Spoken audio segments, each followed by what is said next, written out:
Okay, looks like it's go time. It's 9 o'clock and I'll call this March 24th, 2025 meeting of the Jefferson County Board of Commissioners to order. And good morning, colleagues. Good morning. Good morning. Good morning. I hope you had a good weekend after two big birthdays last week. Yeah, yes. So, birthday. happy birthday. Lovely baskets this morning. Thank you to all the staff. Yeah. Co-workers here. So let's see, we'll start off as we always do with public comments. So if you have joined us online and you would like to make public comment, get your hand right up. I see hands going up. Thank you. And then we have some folks in the room. Are there people in the room who'd like to make public comment this morning? Okay, one person, two people? Maggie, this morning? No? No, Are you interested in making public comment this morning? Okay, and gentlemen? Here for court. Oh, you need to go upstairs. Okay, thank you. Yeah, Oh, goodness. we could pretend to be court, I guess. No, I wouldn't go well. You be the judge, you're wearing the yellow sweater. Right. Okay, yeah. Okay, so, we'll start in the room. And why don't you come on up? Okay, You've got, I've got my speaking points here. yeah, you've got. Great. You've got. And the there's cutest boots. pictures there Thank you. with that. Thank you. And each one of you have pictures. You have just a few more because my printer wasn't exact. Okay, All right. okay, we'll make sure. those? Part of the record. Yeah, right there. Yeah. Only one for the record, no pictures. We'll give him ours. Okay, good morning. Morning. I'd just like to You have say, 3 minutes. okay, I would like to respectfully request your help with a full county inspection of the property that's listed on that report. And a written notice of violations with a clear timeline for compliance and ongoing monitoring to ensure lasting remediation. I'm just one neighbor on Black Bear Road, and we all want to live in a clean, safe, and lawful community. And I thank you for taking this seriously and helping us protect the integrity of our neighborhoods and environment. This is very, very dear to my heart. This is my neighbor Cindy, and we all live on the streets. It's not only an eyesore, but it's a safety concern. And I request one simple solution would be to enforce an 8-foot fence, OPEG, and have all the stuff behind it, as stated in the ordinances that I listed there. There's also non-compliance of EPA things, but I'm not going to get into that at this time, but glass on the ground, oil leaking, gasoline leaking. Sometimes there's doors open on these cars. There are children on our street all the time. I know they go in there. Late at night, I've seen people on the side of the road stealing from those cars, and it just makes me feel unsafe. I live by myself, and I know that there are people there all the time stealing from it. But maybe most importantly is they take up our little bitty road by putting the equipment right on the side. We have quite a few elderly people on our street. It would be almost impossible to get a fire truck or an ambulance through while he has all that stuff. He can't get off on the right of way whatsoever. Okay, so I just beg for your help, but most of all, I would love for each one of you to just drive down there and see it. These pictures do not do it justice. Okay? Yeah. And that's it. I didn't even take up 3 minutes. No, good job. Do you First time, right? First time. Commenting, good job. I'm gonna have a question, but later. Okay. We'll Next respond. time. So we respond to all the public comments after we receive all the public comments. So if you want to hang around, we'll respond to your comment. Okay, will that be like an hour or so? No, it'll be. Just a few minutes. it'll Oh, be just, a few I would minutes. love to. Thank you so much. Yeah, thanks for Okay. being here. Uh-huh. And neighbor, did you want to add anything?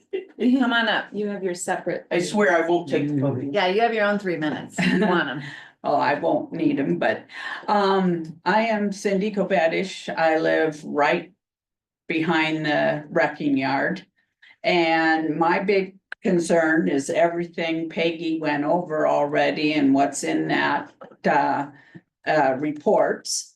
But also they come in and they have their yard or whatever is so full of just stuff that doesn't pertain to anything, that they have to bring in their big trucks and their trailer can things, I don't know what they're called, but anyway, they have to park on the edge of the road.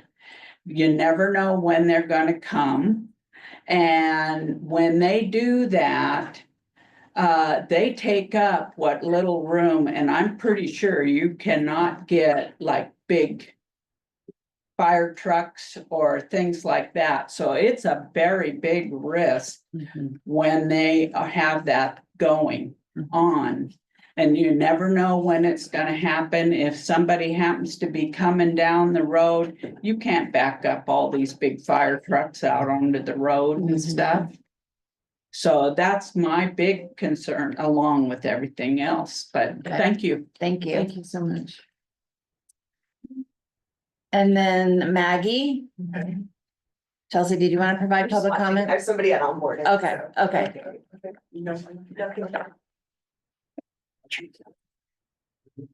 Okay, what does equity look like?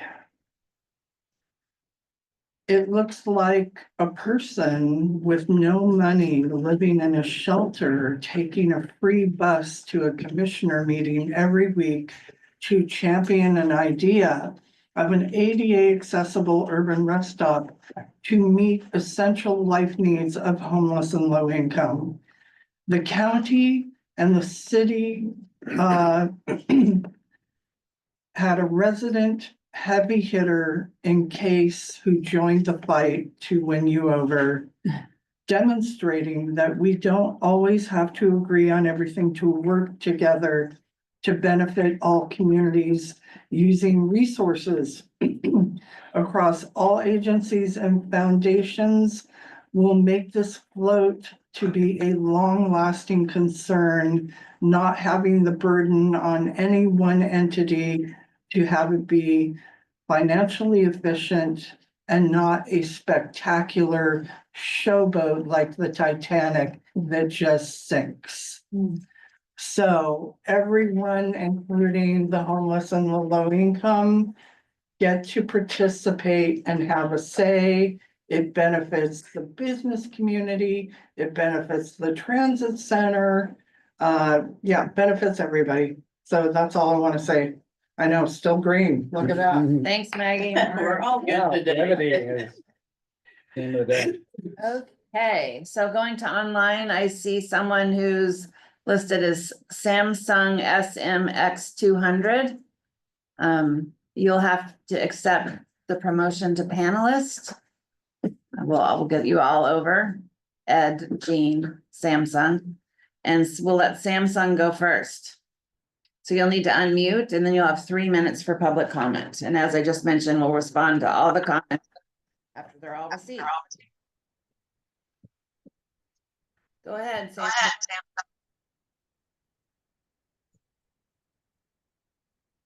Not hearing anything.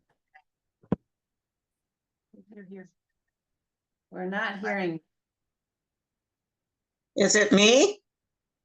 Oh, I'm sorry. There's a picture of a man on here, Ed Bowen. Hello, my name's Kathy Hart, and I'm going to be talking about the illegal Airbnbs that are popping up everywhere in West End, Jefferson County. My husband Jim and I purchased our raw land in 1997. The neighboring properties that are on Cougar Glen Lane have 5-acre parcels that butt up to our property line. The small 1-lane River Rock gravel driveway, now called Whole River Park Drive, was put in approximately 2007, 2008 as the other driveway crossed through the 5-acre parcels. No one lives on the parcels. The only completed home belongs to Oscar Tuason and Dorothy Perret. They do not live here. In August 2024, we started noticing different vehicles coming in and out of the Whole River Park Drive, passing by our property 3 or 4 times a day. I started researching on the internet and found an Airbnb listing called The Whole House. Started researching more and found Jefferson County placed a moratorium on giving new permits for Airbnbs in April 2024 while new guidelines were researched. We found out this Airbnb has no county permits, yet the county just looked the other way until new guidelines were in place. We contacted you sometime in October and November 2024. The host, Rachel, in her last response, sorry, the TV moved. In her last response to a guest stated, "We are working on getting more amenities set up there for the summertime. They are not legal, but it's business as usual. We are on constant alert when we know guests are arriving. Check-in is after 4 p.m., but we have gotten cam shots of people arriving at 1 a.m. Yesterday and this morning, a man walking by willy-nilly with his dog. We don't know this is happening until we see the picture on our trail camera. We immediately kenneled our dogs for the night. We call that total disregard to what they have been told to avoid walking your pets on the main road. Yet we are the ones that have to put our dogs in the kennel because we can't take any chances." With 2 phone calls to the county office speaking to the same woman, and while she is representing the county, has disrespected and disregarded our concerns. We feel our safety concerns, the amount of vehicles passing by is a very real threat to our quiet, peaceful way of living, and no one considers how much stress this has added to our days and nights, and also a capital LOT of resentment to the owners, the hosts, the guests, the cleaning lady, and all of you. I sent 288 emails, 1 card at a time, to your email address over the weekend. This is what we have had to deal with. Hey, it's only a minimum if you look at 1 email a day. We were told by the woman staff member that only amounted to 2.78 vehicles a day driving past our property. It's not illegal to send emails. You will continue to get them from me until you have tell me you've seen enough. They will keep coming until you deal with this Airbnb. They are the ones doing something illegal.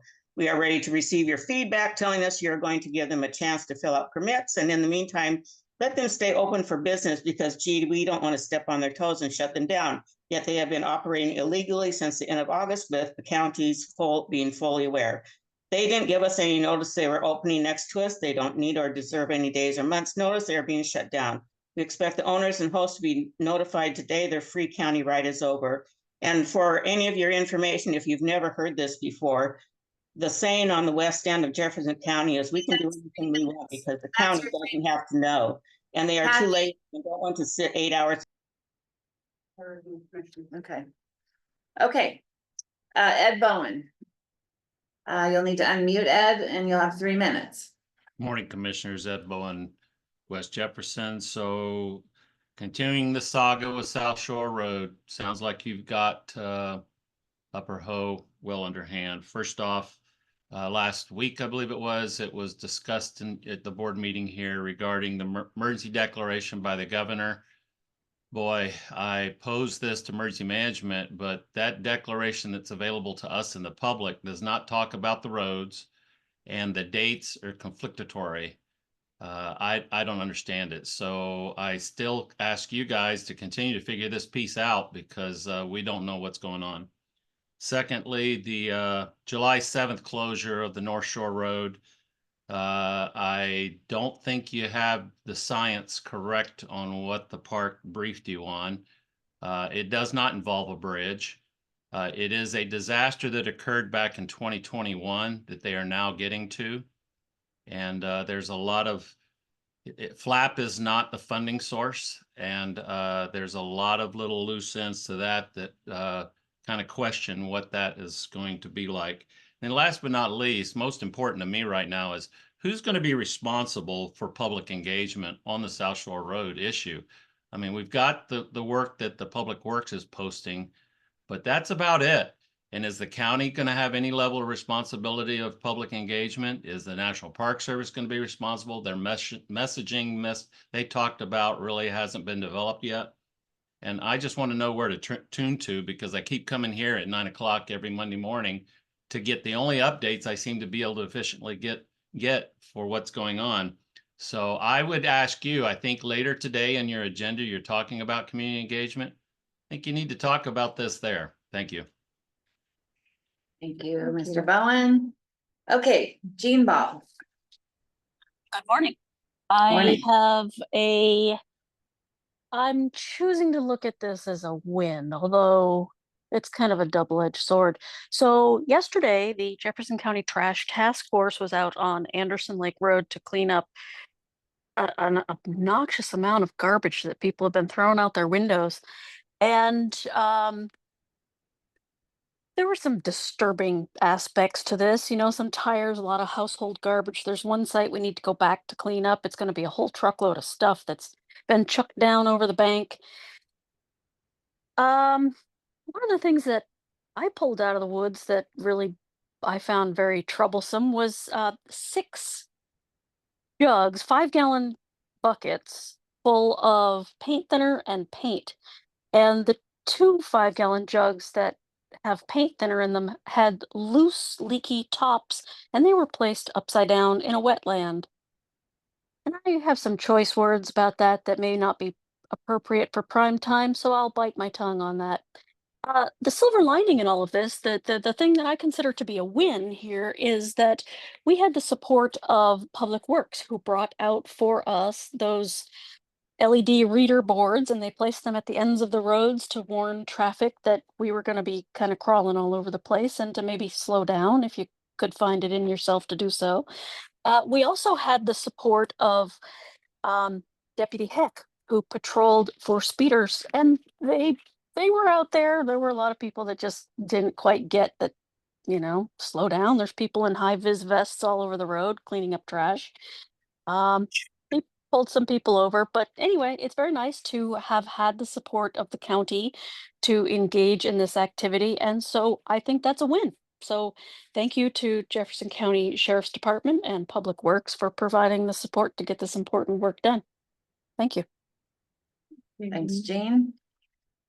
Anybody else with us this morning who would like to make public comments in the Zoom room? If so, you can use the raise hand button at the bottom of your Zoom screen. This is my last call for public comment. I'm not seeing any other hands go up. Oh, well, Samsung, you already had comments, so I think that's Kathy Hart. Okay, so we are going to close public comment and do a little response. And I think it seems like we have pretty clear like district issues. I think it'd be good if we got in the habit of responding to the issues in our districts, as we have agreed in the past with. Okay. I mean, when Kate was here, we used to try and, if there was something specific to our district, if there was something more issue based, then. Yeah, I think these are, Yeah. I mean, some of these are, Yeah, they're Yeah. more than just issues. yeah, Right. so Yeah, I would love to hear your thoughts. okay. Me first? Sure. All right. I mean, it's District 2, but I got the letter from you guys as well about Peninsula Auto Wrecking, and I just looked up, and it is a neighborhood crossroads. I got a similar complaint about a rural residential property down in Quilcene, the other day on East Quilcene Road. So these exist. Peninsula Auto does have a permit to operate. It doesn't mean that they shouldn't have appropriate fencing and conditions of their permit. Whoops, your chair's falling apart. Sorry about that. I'll work on that one. But I think the first step is to make a complaint. I'm not sure if you guys have filled out a complaint yet online. If you just look up Jefferson County, Washington complaint form, and you can reach I out. looked online yesterday, cause in my email. It's not a back and forth right now. Can't do back and forth. Oh, that's sorry. all. I'll look for your original email and send you a link to that. You're the one that sent the email. I'll send you a link to that complaint form, and that just kicks off something. And we have a long list of notices of violation that we have a team of 1 to 2 people, depending on how you interpret it, that go through that. So getting it in the queue for analysis of whether it is a code violation is the right thing to do. So I'll send you that link, and then you guys can initiate that, same as I did to the folks down in Quilcene. To Ed Bowen and South Shore Road, we'll keep trying to find out. We do want to talk about communications, and we can always do better at communications.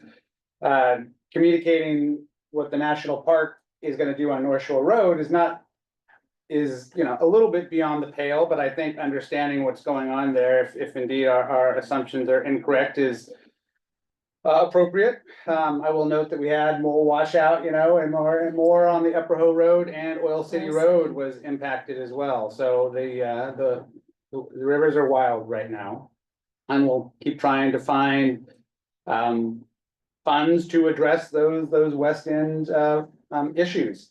And to Kathy, the moratorium on short-term rentals was not to prevent all short-term rentals from operating. It was understood that only a small percentage of short-term rentals were operating. So the moratorium, which might end April 7th, I think, or longer, we'll see, is really about licensing new short-term rentals in case those regulations significantly change. So the idea was never to, oh, we're gonna go hit all the short-term rentals that are operating now without a permit.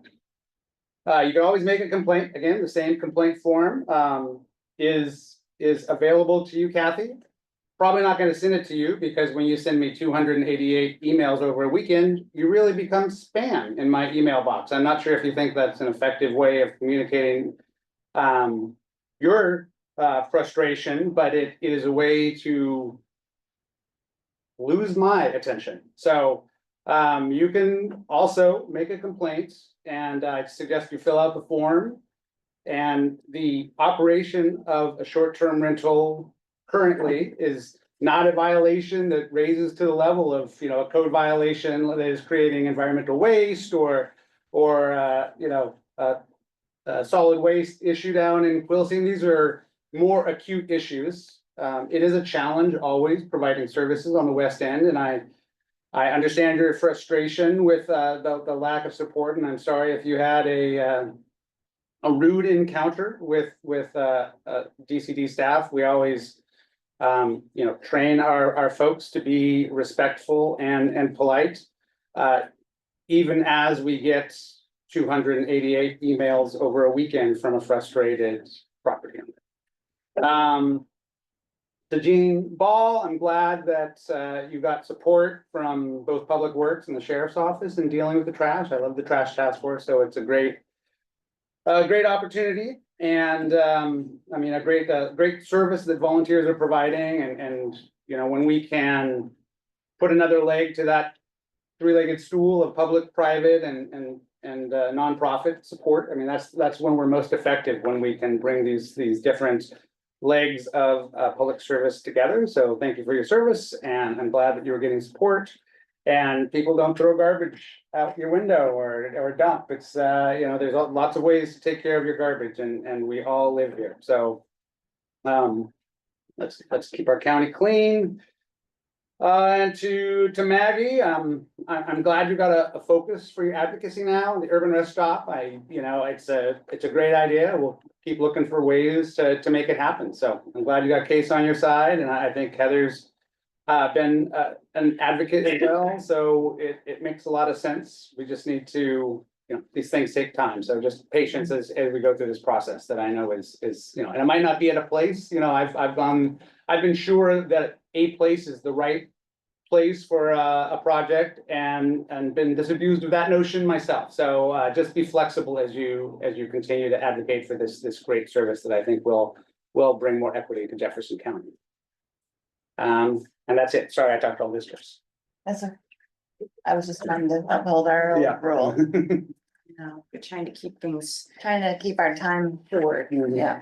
Yeah, I understand. Although I'm gonna talk to each one very briefly because I've engaged with them. So with regard to your complaints about Peninsula Auto Wrecking, so I got to interchange with you a little bit by email when you sent the response. So just to let you know, our environmental public health department, I reached out to them to see what I don't understand yet is whether you actually have submitted a complaint through the county. It looks like maybe you haven't. You submitted a report to us that looks like it came from somewhere else, maybe through the state. So I do encourage you, as Commissioner Brotherton indicated, to go ahead and make that, even though it's a duplicate report. The reason that's important is to actually get it into the queue of our environmental public health department. And Pinky Fariamingo has responded to me and said, they are reviewing to see whether you've submitted that report. Once you do, they'll be able to advocate a little bit more strongly. So I did send you that link. I think you already have it. If you don't already have it, sounds like Commissioner Brotherton's going to send it again just to make sure, and I encourage you to go ahead and submit that. Since you have made the report, at least by email, and now come and made public comment, you're doing your job advocating, and go ahead and submit that report if you haven't already, and we can continue the process. Does that sound reasonable? And thank you. You've brought up some really important points, and so I just appreciate you coming to clarify and to really advocate. Um. That's to both Cindy and Peggy, so thank you so much. Maggie, yes, yes, and yes. I'm really thrilled to be working with you, and I really appreciate how you are finding ways to kind of work within the system and to help support ways that we can get things done together. So I saw you come and make a similar comment at the City of Port Townsend, and really cheering you on. I do want to kind of keep the sort of power in your hands to continue to move forward. And I'm going to try to find ways to support that until there's a clear path for the county to directly engage. But until then, I am personally engaged and excited to follow the process and support. And to Ms. Hart, thank you for the conversation that we had. I can't remember, I think that was on Friday. Thank you for taking my call. We had I appreciate that you needed to vent. We had a really positive conversation, and I look forward to following through.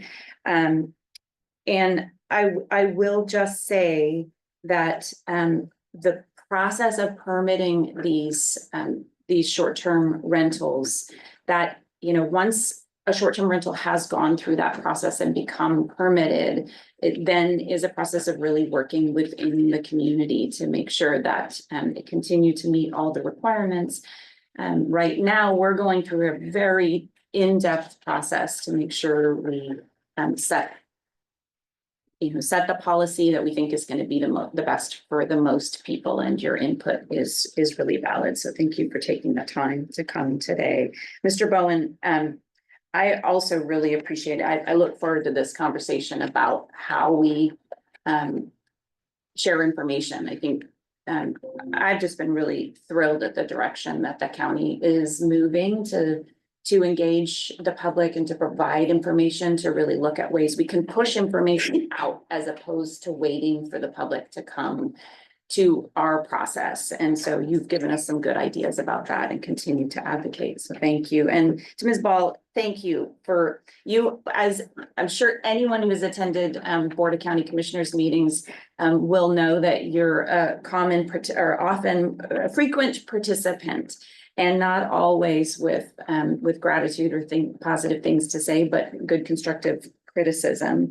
So thank you for taking the time to come in and say and share your gratitude for our hardworking staff, in particular in the sheriff's office and public works, who really need those kudos. So thank you. And also thank you to all the volunteers.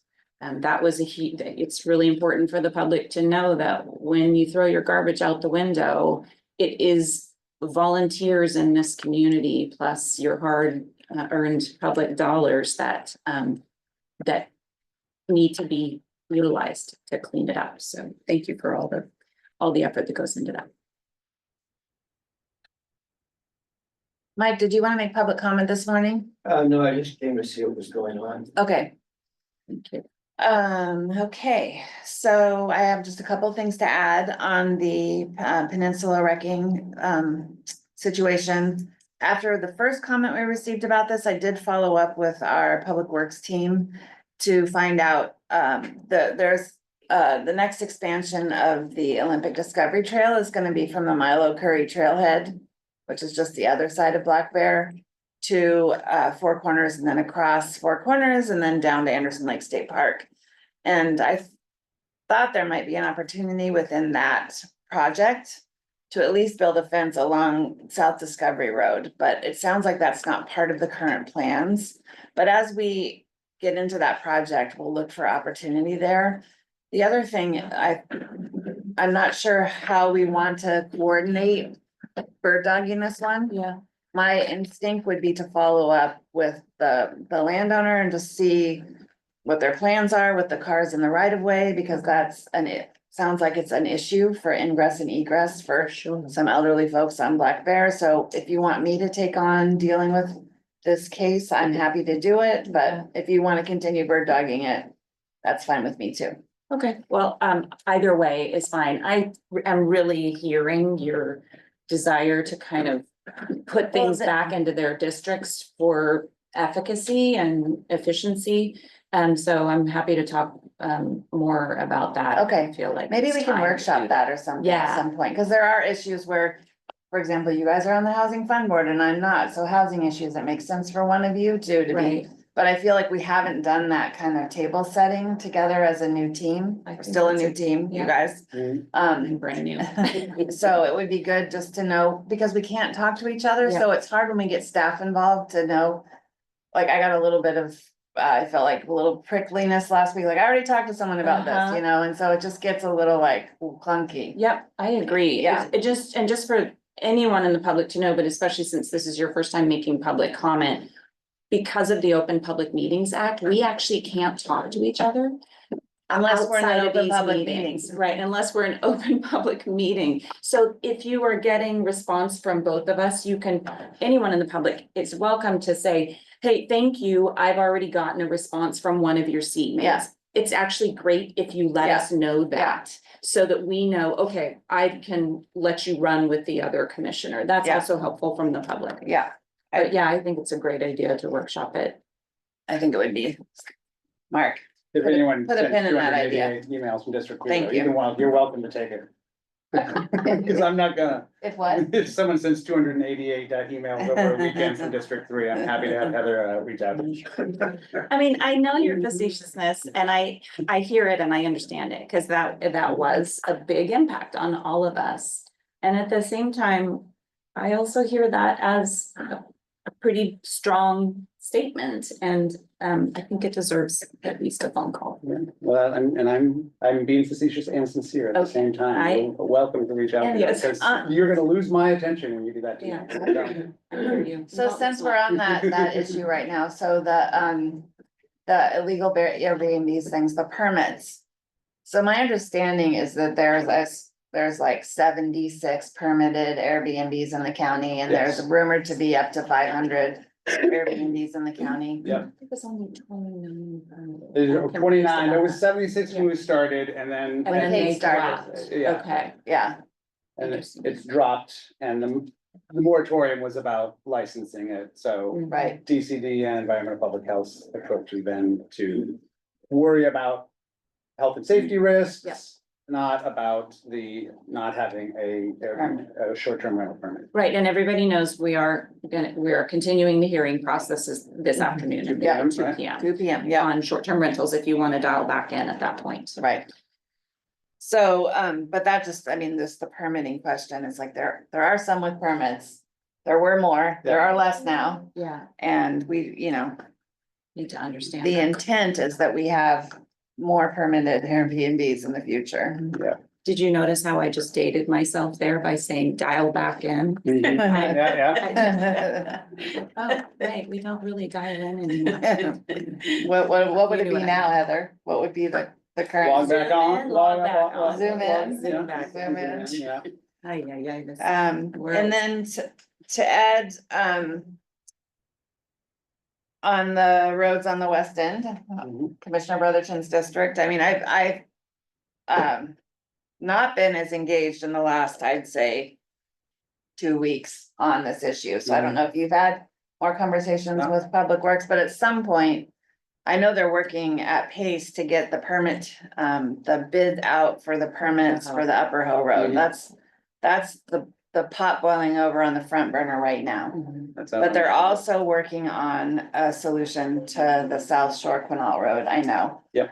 At some point, it may be good to have a workshop or a report back from them as to what the status of where we're at. And then with the new landslide on the Upper Hill Road that happened yesterday Mhm. and the washout of the Oil City Oil Road, City. I mean, it Yeah. might be just a West End Roads update in general, so Yeah, that people do know what we know.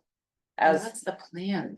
yeah, cause I know the plan Yeah. is to first repair the Upper Hill Road.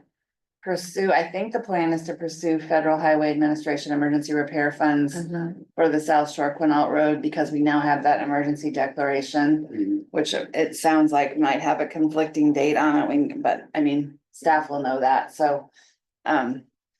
We did, we don't have any more information than what I just said, I don't believe, unless either of you have. The Oil City Road too is more acute perhaps, because there are like full-time residents, I believe, that live Right. beyond that partial washout now. So Yeah. it's starting to impact people's ability to And access the- their own. Right, and the middle of the road is still there, but we don't know with more rain coming this week, whether that's gonna stay. Right, we've seen with South Shore Road, what happens when folks, drive across half a road that then becomes no road, it means that, you can't get back. And it's, yeah. So more on that to come. Do we Jean- wanna try to then work with staff to come explicitly do a? Just a an report or update, yeah, even, a even, report next week? even a written report on consent or something, just Yeah. to where we're at, level That'd be set where great. we're at with the roads, so. I think even a written report, as you say, on consent That's- would be helpful. Yeah, that would Yeah. be great, and it gives them the option if, to use their time. how- Yeah, they might not be available Yeah. because they're working on repairing the roads. Right, exactly. I know a crew was headed out to check out the new landslide and the Today. Oil City washout Mhm. from Yes. Public Works, so, Yeah, that is an important update. Thanks for adding that. We did get that by email yeah. from Mayor Kuzma that a county crew is going out to that Oil City road washout today. And then to Jane, thank you for your work on Anderson Lake State Park Road. I saw the Facebook post. That's awesome. It's not awesome that there's that much garbage.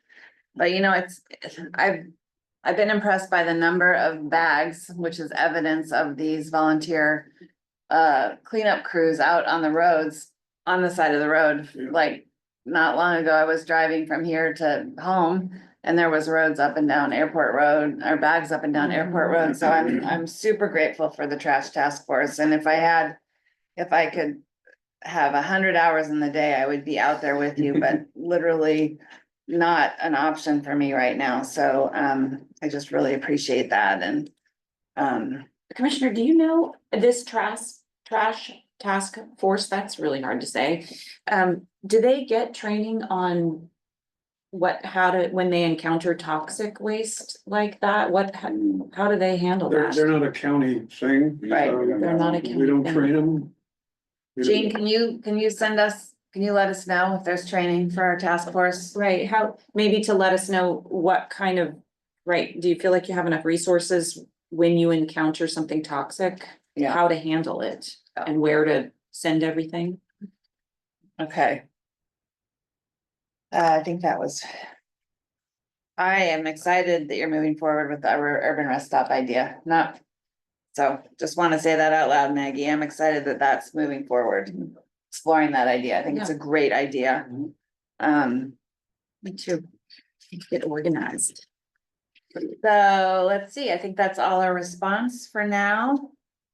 And if there's nobody else wanting to make public comment this morning, we have one person in the room with us. I would do a last call. Anyone's joined us, I saw that about 20 people joined us, so online. Anyone online have anything they want to add this morning? Nothing I love more than hearing from you all and wanting to make that. It's like a lot of staff. Okay, so Yeah. public comment is closed. We don't have any proclamations today. Do we want to do consent? Yeah. Good. Yeah, Carolyn has a hearing notice, so good to get this taken care of early. Anything on consent that anyone wants to call out? Yeah, lots of good stuff. Of course, as always, on the hearing notice, I was hoping to move it to April 14th. I was thinking the same thing because of partly because of the moratorium and the STR focus. Thank you so much.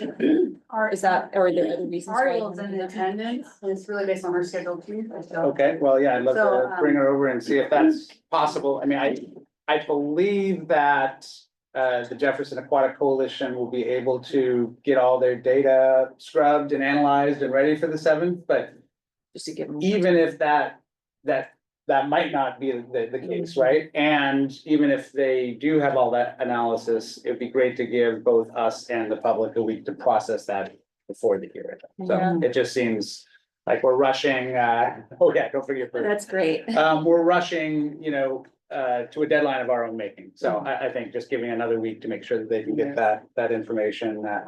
There's If it's your- okay with Ariel, I don't know. Good morning. I just wanted to add from our office, no problem. Thank you. Thank you, Ariel. What is, 2:30 on the 14th? Cause we had to put a time on the That's fine. notice. That's fine, yeah. Ariel, 2:30 work? Where'd she go? Yes, it does. Thank you. Thank Just you. really hopping out as soon as you can. Yeah, it's understandable. Great, thank you for that. So do we still want to approve it with this change today, or do we want to? Yeah. Yeah. Okay. Okay, Because we don't have a meeting. okay, so it'll be next changed to 2:30 on the 14th 14. of April. You might want to announce the meeting next Monday. And lots of other, great work, no questions, just great to see that chip grant come through for developing infrastructure down, near Coswell Brown and. That's my one Oh, yeah. question. With the spending, I always have these spending period questions. Yeah. Is this an odd spending period from, back in 2023 through June 30th? It makes sense to me. I just wanted to confirm that they are clear they're able to get all of this work done by June 30th. Is that our understanding? We expect to, but I think there's language about reappropriation in the event that we don't spend. Okay. But our goal would be to commit the money or obligate the money by then. Okay, it's an exciting, those chip grants are such a great win for our county anytime they come in. So those are infrastructure dollars that both pay the county back for our time in being involved in getting infrastructure put in place, but also pay the project costs to put the infrastructure in, which can be a big portion of a project cost and make these kinds of things possible. So congratulations to all those who are involved in applying for that and winning that grant. Yeah, it's great. What else you got, Heather? That is really all I had. Some other call outs. But just of exciting programs, certainly the Early Learning and Family Support Center grant, the USDA right-of-way certificate is just a acknowledgement that this process is moving along. It shows a great partnership with the city of Port Townsend and just gratitude to our prosecuting attorney's office and the city's attorney for getting that T crossed and paving the way almost literally for the Early Learning and Family Support Center in Port Townsend next to the Port Townsend High School. In partnership with YMCA and Jefferson Healthcare and county and city. Thank you. That's all I've got. Winter Welcoming Center. Thank you for all your work too. Anything else from you, Greg? Just amplify how successful the campground host programs have been. We're gonna be looking for a new host out at Gibbs Lake soon as well. And the Oak Bay and other ones have been really successful. Hope to have one down at Wilson once we get a new septic system down there. And other just good progress. Just wanna talk a little bit about how HR has been working so well with Bob Braun, keeping him under contract has really kind of allowed our HR team to level up and take on the burden of collective bargaining, but it's been a really, there's been good synergy that's come from maintaining the contract with Bob and still having a slightly different approach to some of the activities that we normally associate his work with. Yeah, I haven't gotten to meet Mr. Braun yet, but I've heard really positive and some things But from he's not on each of site you. very often anymore. Right. He used to negotiate, he'd be at the table Yeah. and this last go around. Sarah Melanson and I did the negotiating with Bob in reserve. Support, yeah. Yeah. That's great, and just that legal consult, and I just maybe want to point out to the public, if you didn't actually open the document attached to this and are only looking at the agenda. Yeah, you might just want to be relieved to know that this is $100,000 maximum over a Not just- 4-year period, I believe. Is it 3 3-year. I think it looked like it was It's from 17. mid-year, 1 17. year, Oh, plus a whole year, plus a whole year. That's to why, okay. Mid-year, the 4th year. got it. Okay, So yeah. it's 6 months, 12 and 6. And that's why it's $33,000 a year. But I Yeah. know that Sarah still relies on his counsel and reaches out to him. I mean, we use those resources. for And sure. That's great. It's not just Thank you. labor negotiations, it's all manner of issues. Yeah, HR support, Mhm. yeah, it's great. Well, it's just really great that Mr. Braun is continuing to support the county. Great to support the Winter Welcoming Center through the cold snap with the additional funds for public health. And just great to see, you know, as fundings are so challenged right now, to see the Yeah. CONCON still so strong. Mhm. That's what they call it, consolidated contract. CONCON. I like that. They really just look for any opportunity to say that. And public health really went out of their way to find those two $5,000 tranches for the Winter Welcoming Center in Bayside, to be able to continue to operate when those funds were lost elsewhere by the state. Yeah, that was great work on their part. Only thing I would add to this is the project on,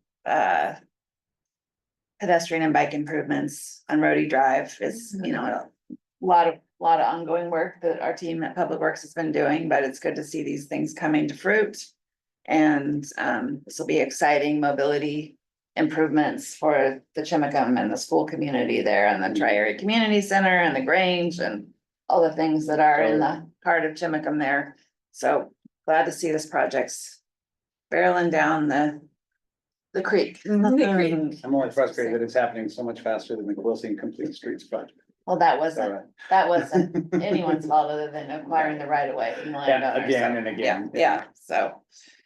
And I'm sure Eric shares your frustration with that, cause he likes One to of his say that first it was his first project. Yeah, So, yeah. and Might be Eric his last, Kuzma's too. entire tenure at the county so far, Oh, which my is goodness. almost a decade, right? Has been working on, well, partially on the Quilcy with Complete Streets project, Oh, so, my goodness. There's a little effort to claw that money back, but he fended that off. yeah. Good work, Kuzma. Okay, so I would entertain a motion to adopt. I would make a motion to approve and adopt the consent agenda with the change to number 1, moving the hearing to 2:30 PM on April 14th. I will second. All in favor? Aye. Aye. Okay. That's passed. Okay, the next thing written on our agenda is a workshop regarding initial options for paving design for the Gateway Visitor Center. Do you wanna Yeah, throw something spicy and new in the mix? I can throw something spicy and new, and I don't know, do you wanna see Carolyn if Nicole got there? She was in She the, was in as an attendee, and she knew that we were gonna be talking about this. We might have some, Bring over his panels. yeah, please, see if she'd like to. I'll just kind of go over this, we just, you know, as background, you know, Jefferson Transit got a $90,000 grant to work with Clallam Transit in Jefferson County to come up with a paving design to allow to facilitate the straight shot Route 123 from Clallam Transit stopping at the Gateway Visitor Center. Since then, we've engaged SCJ Alliance. Jared has done great work. This is the first body that was reviewed by Clallam Transit, and Nicole, feel free to interject anytime here. I'm just gonna try to give a quick summary, as well as myself for Jefferson County and Jim, the general manager of Clallam Transit. And we went through these 4 options. We narrowed it down to kind of 2 options for them to take to the next level, with 1 additional variation that I'll go through, and I'm just gonna hit real high level kind of advantages and disadvantages from that meeting, and I do encourage Nicole's empty seat to speak up if she has anything to add. So I've shared my screen, and the first one was, you can see the flow down here on the bottom. So any bus basically would come in the kind of the north entrance here and come through the bus lane here. You can see the turn radius, those big 1, 2, 3 buses, 45 feet long. There was a little bit of frustration about them making that on the regular. And then Nicole expressed quite a bit of concern about the limitations of this lane. If a bus did have a mechanical issue, you could just stack buses up and not be able to get them out. So it has some access issues for the bus. Another issue that this one has is, the streams are connected, both buses and private vehicles go in and out through the same options. And anytime we can separate the streams, that is advantageous for bus operations. So this was not one that we recommended continuing with. Oops, sorry. This one, if you see the bus drawings on the right here, the bus would come in down here, go to the end of the back side where the bus lane would be. This little pink thing is the bus shelter. These are all maintaining the existing building with the visitor center in it currently. There's still room for large trucks. You know, we noticed there's a lot of box trucks and a lot of folks use this sort of as a park and ride already. Sure. And so trying to accommodate different types of private vehicles was in the design parameters from the beginning, though it was sort of a secondary criteria to effective bus transport and everything, right? So you can see how many stalls this one has as well. This was the more preferred alternative out of the keep the building alternatives. So this 1B was one of the options that we asked Jared and his team to continue to develop and bring forward. So this is sort of the existing building option. I think there was another one with more stalls.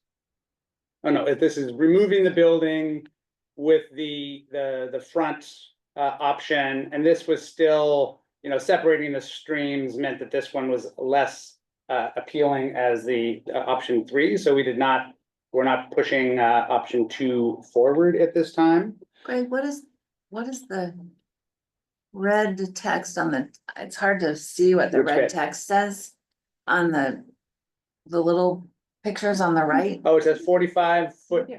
Yeah, 45 foot bus maneuver. So these examples of turning radius from the Oh, buses, okay, they okay. use the 1, 2, 3, which is larger than our Route 14 Kingston Fast Ferry Express or the Kingston Express or Okay. any of our other buses, but we want to make sure that the largest bus can manage it. Okay, And this one's, I think, a little bit better if you removed that building, but you still have the non-separated travel patterns.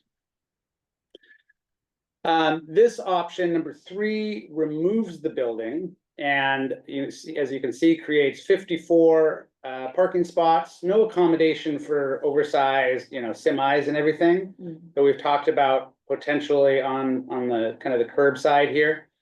But it does have the real appealing aspect of separating the private transport from the buses, and there's plenty of room. I think, Nicole, you don't have any concerns about the ability to get past a broken bus or anything with this example, right? So. No. Okay, so this would allow the buses to come in and have their own space, and not have to compete with personal vehicles or box trucks, things of that nature. And while I'm assuming that cars would probably travel through here mistakenly, it's much easier if it's a one-off versus an every time situation. Nicole talked about the struggle that they have at Four Corners or Haynes Street. I mean, they've got separate, Sure. lanes for buses and cars. It's always going to be a challenge, but maintaining that separation is really important for safety, both driver safety, pedestrian safety, private vehicle safety. They don't want to be doing Y turns in the buses, I think, if they can help it. Get around the bus. Hey, Greg, what's the little green box in the bus area? The little green bus. Lower right. Oh, those little areas are always left kind of undeveloped in there. I don't actually, it's brown in some of the other ones. I think that's just a buffer, but I don't know. Nicole, do you know the answer to that?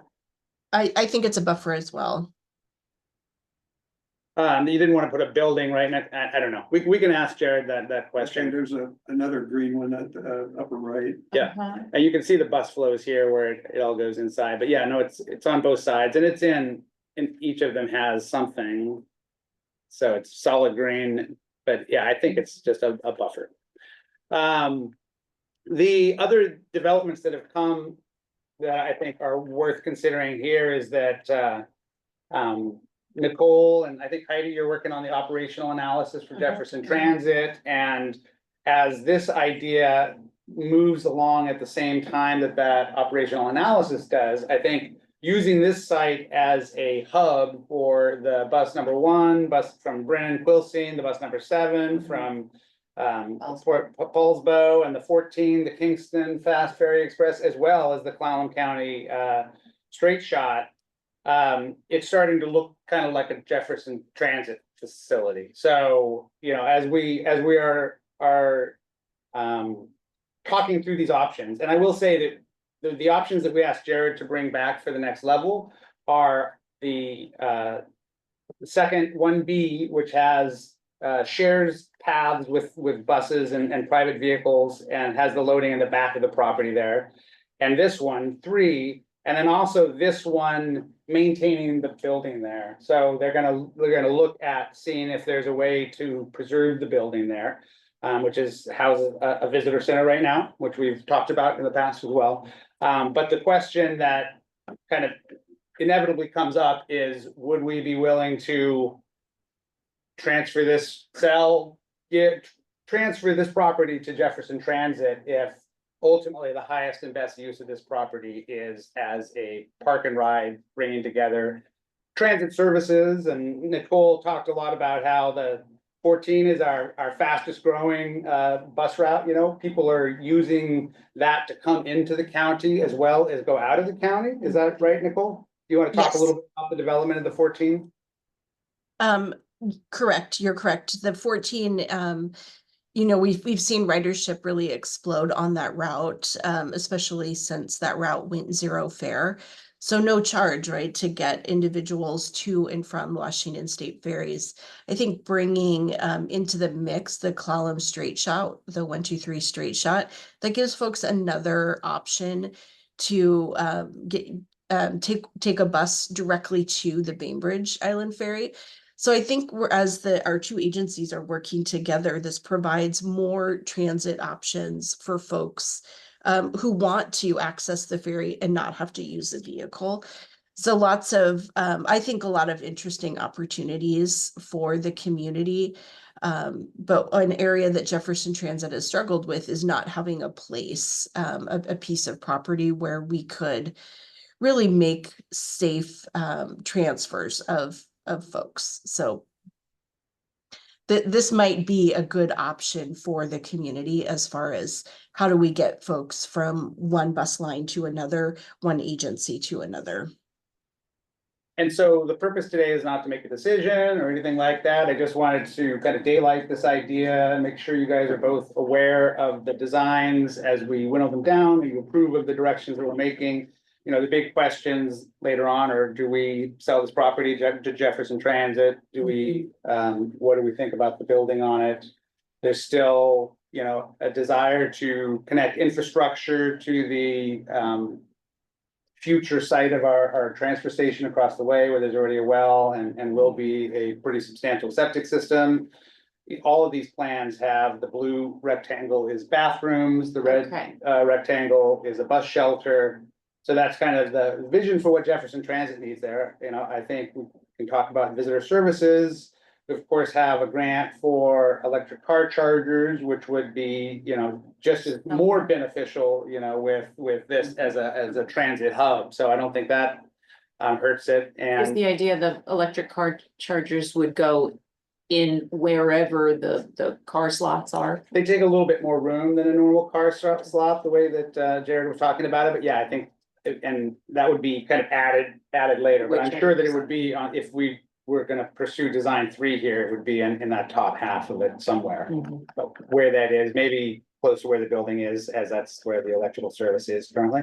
And the idea of taking the building down, this doesn't look like that would also include building a new building except for the bathrooms. Is that correct? And the bathrooms would be built one way or the other? Well, that's the goal, I think. I mean, they could be porta potties like they are now for a couple years, you know, when that comes, when these different phases, like we have the $90,000 to get this to, I don't know, are we gonna get to 100% design with that for the pavement?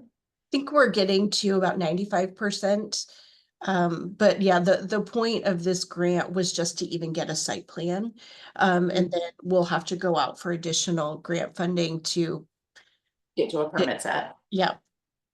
So, there's a different material and substrate for a giant bus than there is for a car. So like on this, it makes it a little easier to think, all right, where are you gonna put the concrete that the heavy buses can go on if we're not building for semis, because there's no room for semis. So sometimes constraints can reduce the cost, but we'll have a few design options still that we need to make a decision on, quickly, but I guess, getting your basic feedback right now is all we're looking for, unless there's more questions. I think it's super exciting. It is exciting. And I think that it dovetails into the work we're doing with the comprehensive operational analysis right now. And I'm invoking our former colleague, Commissioner Kate Dean, who would be thrilled right now because she was always wanting more options for people to get on the bus and transfers and to make transportation more seamless. So this gets at that.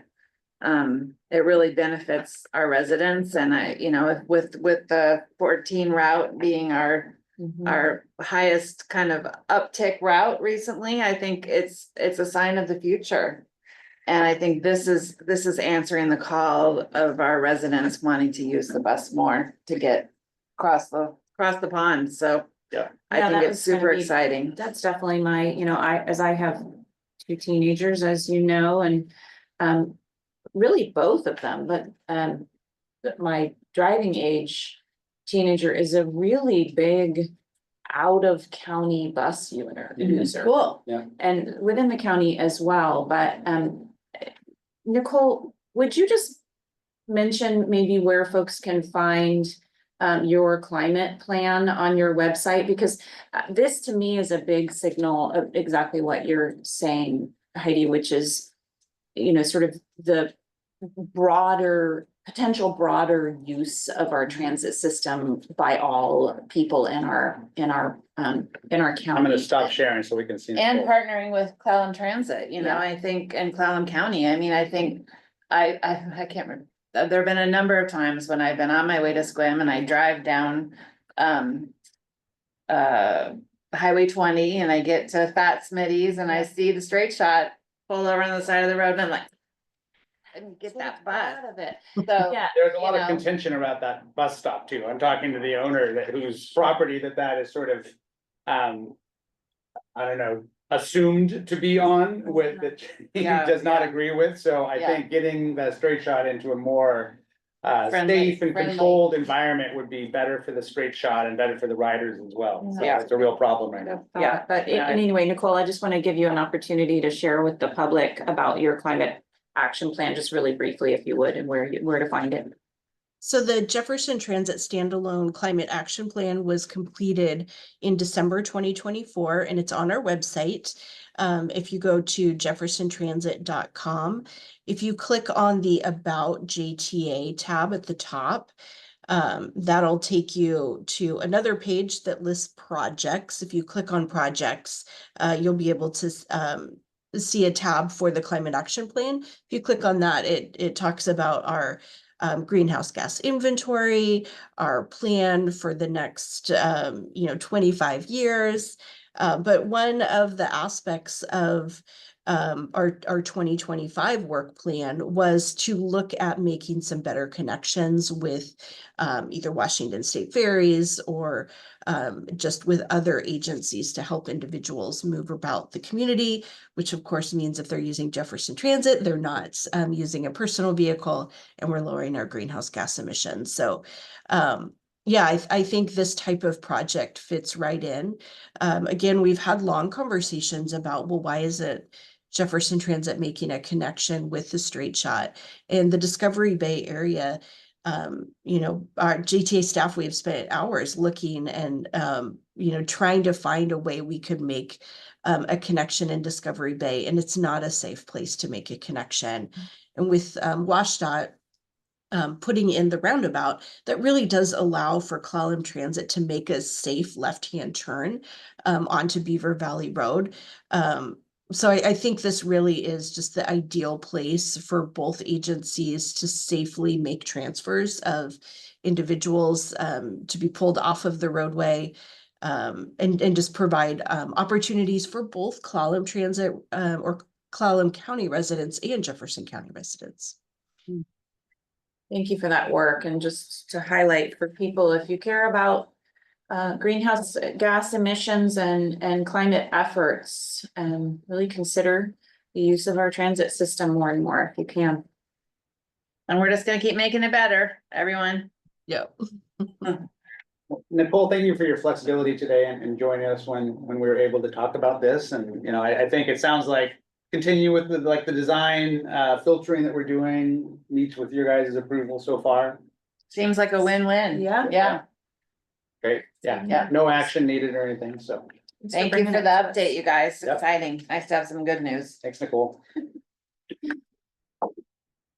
Okay, so we have, Mark, do you have, is 10 minutes time enough to talk about your employee recognition program item? 2 minutes? Okay, great, let's do it. Okay. Because our next timed item is at 10:15. I'll let people know that we have added an executive session at 10:45. So we have we have a schedule after this kind of free time this morning we've had to talk about important things, but this is an exciting one. I think so, and it's part of our strategic plan, our organizational health goal. For many years, the Public Employee Recognition Committee, otherwise known as PERC, has conducted regular events that are food focused. You know, baked potatoes, chili cook-off, hamburgers and hot dogs. At the end of the building here and. Tamales. And tamales. Recent addition. And other events, and those are conducted to help raise money so that we can have the picnic, annual employee picnic at H.J. Carroll Park and the Tax Blues Breakfast. Around the 15th of April when taxes are typically due. Somebody suggested that it would be great if the county would signal their support of their employees by covering the cost of those two events or any other events that we might think appropriate. And so I undertook the effort. I contacted the PAO's office, and RAL is the one that studied the issue and gave me the opinion. And what she said was that if the commissioners would adopt and approve a resolution establishing a formal employee recognition program that applied to all employees, that it would pass muster. It would not be considered a gift of public funds. In fact, in Clark County, we had a similar arrangement. And so with Ariel's help, I drafted the resolution, and that's what's before you, is to establish that program.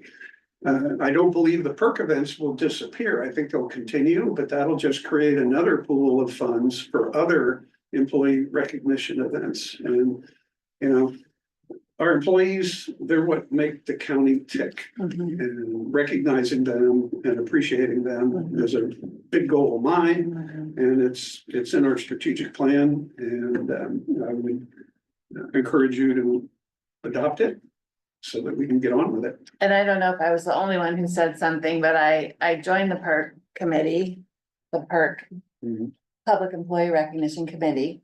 And because I thought I had something to add, and I said I could do it Somali, so, I thought I should jump in and be at the committee. And I witnessed, I was like, there's like 15 or 20 people on the committee, and it's our staff. And they get stressed out about being able to raise enough money. I'm like, why are we asking our staff to take on extra stress to raise employee recognition funds to recognize all the rest of the employees? The county should be doing that. And that was a couple of years ago. I went to my first PERC meeting, and it was like at a budget time, a crunchy budget time on the PERC budget. And I was like, this doesn't feel fair, or this doesn't feel like recognition to me. So And I was gonna add too, there's usually a handful of employees on this committee that do the lion's share of all the work. Yeah. And it really just comes down to all of these handful of people raising funds throughout the year just to make ends meet for these two events. So it's exciting to have this on the agenda. Yeah. And I mean, I can't think of a nonprofit or a business I've ever worked for, or even on our fishing boat, you know, we would do something to recognize hard work. Yeah. You know, I mean, even if it was like the end of the season, we'd go out to dinner with other fishermen, you know, or we would, you know, and I worked for the Nature Conservancy, we would host a picnic for employees every year. And there was just one or two things we do every year, but it does not feel extravagant to me and you know, one thing that I would like to reflect on is the road crew, you know, the first Tax Blues breakfast I went to, someone said, get there early, like really early, or you won't see the road, you won't see most of the people who come to the breakfast. And I was like, okay. So I got there at what I thought was early, and they're like, oh, everyone's gone. So the next year I got there like an hour earlier and everyone was there. And I realized, well, that's because the road crews that work at like sometimes dark 30 in the morning. And, you know, it just feels like these two events are great recognition for our team. And I just don't think our team should be raising the money to throw their party. So that was my comments to Mark a couple of years ago. This to me it's one of those, you could call it cost of doing business, but you could also, you know, cause I know. I remember as a resident seeing in the paper during COVID, a comment about public health using. The Board of County Commissioners decided to give some money to public health during COVID for the end to Right. do a retreat, right? And I remember all of the comments in the paper, online. You know, this was when I used social media, which I don't really today. And just the comments that that's not what we should be spending money on, that the county during this tough time shouldn't be throwing money at their employees to have a party or a getaway. And I remember at the time, because I, you know, of course, was in nonprofit leadership at the time and running my own small business and thinking exactly what you're saying, that it actually is a really efficient use of dollars for any business, and certainly public dollars to support employees. To me, it gets down to just what you were saying, which is it doesn't feel like recognition when you pay yourself. when you have to be the Yeah. one stressing yourself out more to create the recognition opportunity. So that really speaks volumes to me. It's about relieving the stress that of the day-to-day job that you've taken on, and about making it feel like a value to the employees. And so I really appreciate this. It's a very efficient use of money. No more than $10,000 for the year seems very reasonable to celebrate all these employees who, you know, and thanks to you, Mark, for even on, you know, with only a few months to go, that you're doing what you can to make sure to lift up the people, you know, as the lead employee in this county. You're doing what you can to make sure to celebrate the people that you are leaving behind. So I really appreciate that. I think it says a lot about you and your character. Good job, Busy Bee. Yeah. Yeah, I agree with everything you guys said. I mean, this is easy to support. I think we've been told previously, we didn't have a mechanism for getting it done, so. Are you glad ready? that This You're ready resolution, to make a I am, motion? yeah, no, this is like a no-brainer. This is great. I mean, the one thing I'll say is we've got one now. Picnic in H.J. Hill Park and the Tax Blues breakfast, but many of our employees live in District 3 too, so we should maybe find one more We've done Subway gift cards and cookies. recognition. Party at your house. Party at my house, Or yeah, Karen's house. absolutely, Well, yes. thanks for bringing that up. That's actually really important. It was amazing the number of times I go like, oh, yeah, Yeah, right. So thank you. still. All right, but still, this is a great step, and yeah, the county is the one that should recognize our employees. So I'm happy to move that we approve a resolution in the matter of a resolution creating an employee recognition program and authorizing funding for the annual employee picnic, Tax Blues breakfast, and other appropriate events as presented today. I'll second that. All in favor? Aye. Aye. Okay, Mark and I can go now. Our work here's done. Yeah. Kidding. So let's see, what time are we at? 10:14. I'll take this half a minute opportunity to let people know we will not have a meeting next week. That's the 31st of March is a fifth Monday, and as is practice here in the county, we do not have a meeting on the fifth Monday unless we have a emergency need for one, and I don't see one on the horizon, but things could change, but we are not gonna have a meeting next week, so. Sounds good. And I'll just say further that people have been asking me for time next week. I'm not gonna have time next week. I am hosting my mom's memorial service and 150 to 200 people are coming and I'm devastated. So I'm just gonna march through this week and I will be very moderately available next week, lightly available. So Glad you're able to Find it, Mark? put some energy into that. yeah. So I am super excited that Sophie's with us today. I remember when we did the hiring process for the new noxious weed coordinator and I was on the hiring committee and was thrilled that we hired Sophie and she's been doing a fabulous job. And so this is one of my favorite updates of the year. So I love hearing what's going on with our weeds. And how's our weed board right now? Do we have a full team yet? No, we've got 3 seats. I think I'll be having a 4th seat come to you for recommendation. Do I have that in here? No, it's not included. But yeah, so we have the 3 kind of on like East Jeff and then District. Oh, no, that's not true. Cape George is missing right now. Our weed board member, her term didn't expire, she moved. And so I think I found someone and he has the application great. and is hopefully just getting some signatures, so you'll be hearing from him. And then we're still missing District 4, which is the kind of the. You said you wanted to be on No, the weed it's your board. District 5, Oh, I okay. think, for the weed board district. Yeah, our districts are different than yours. Where's I know, 4? where's 4? 4 is West Jefferson, but it also does include everything like west of 101 until Quilcene. So kind of like that That's weird you. That's discovery, me. like Gardner Discovery down to That's Lake great. That's Leland. me, I'm in district. Okay, but You you're don't- also you're not- in the District 5, which is like the Brennan area, and we do have a seat from that.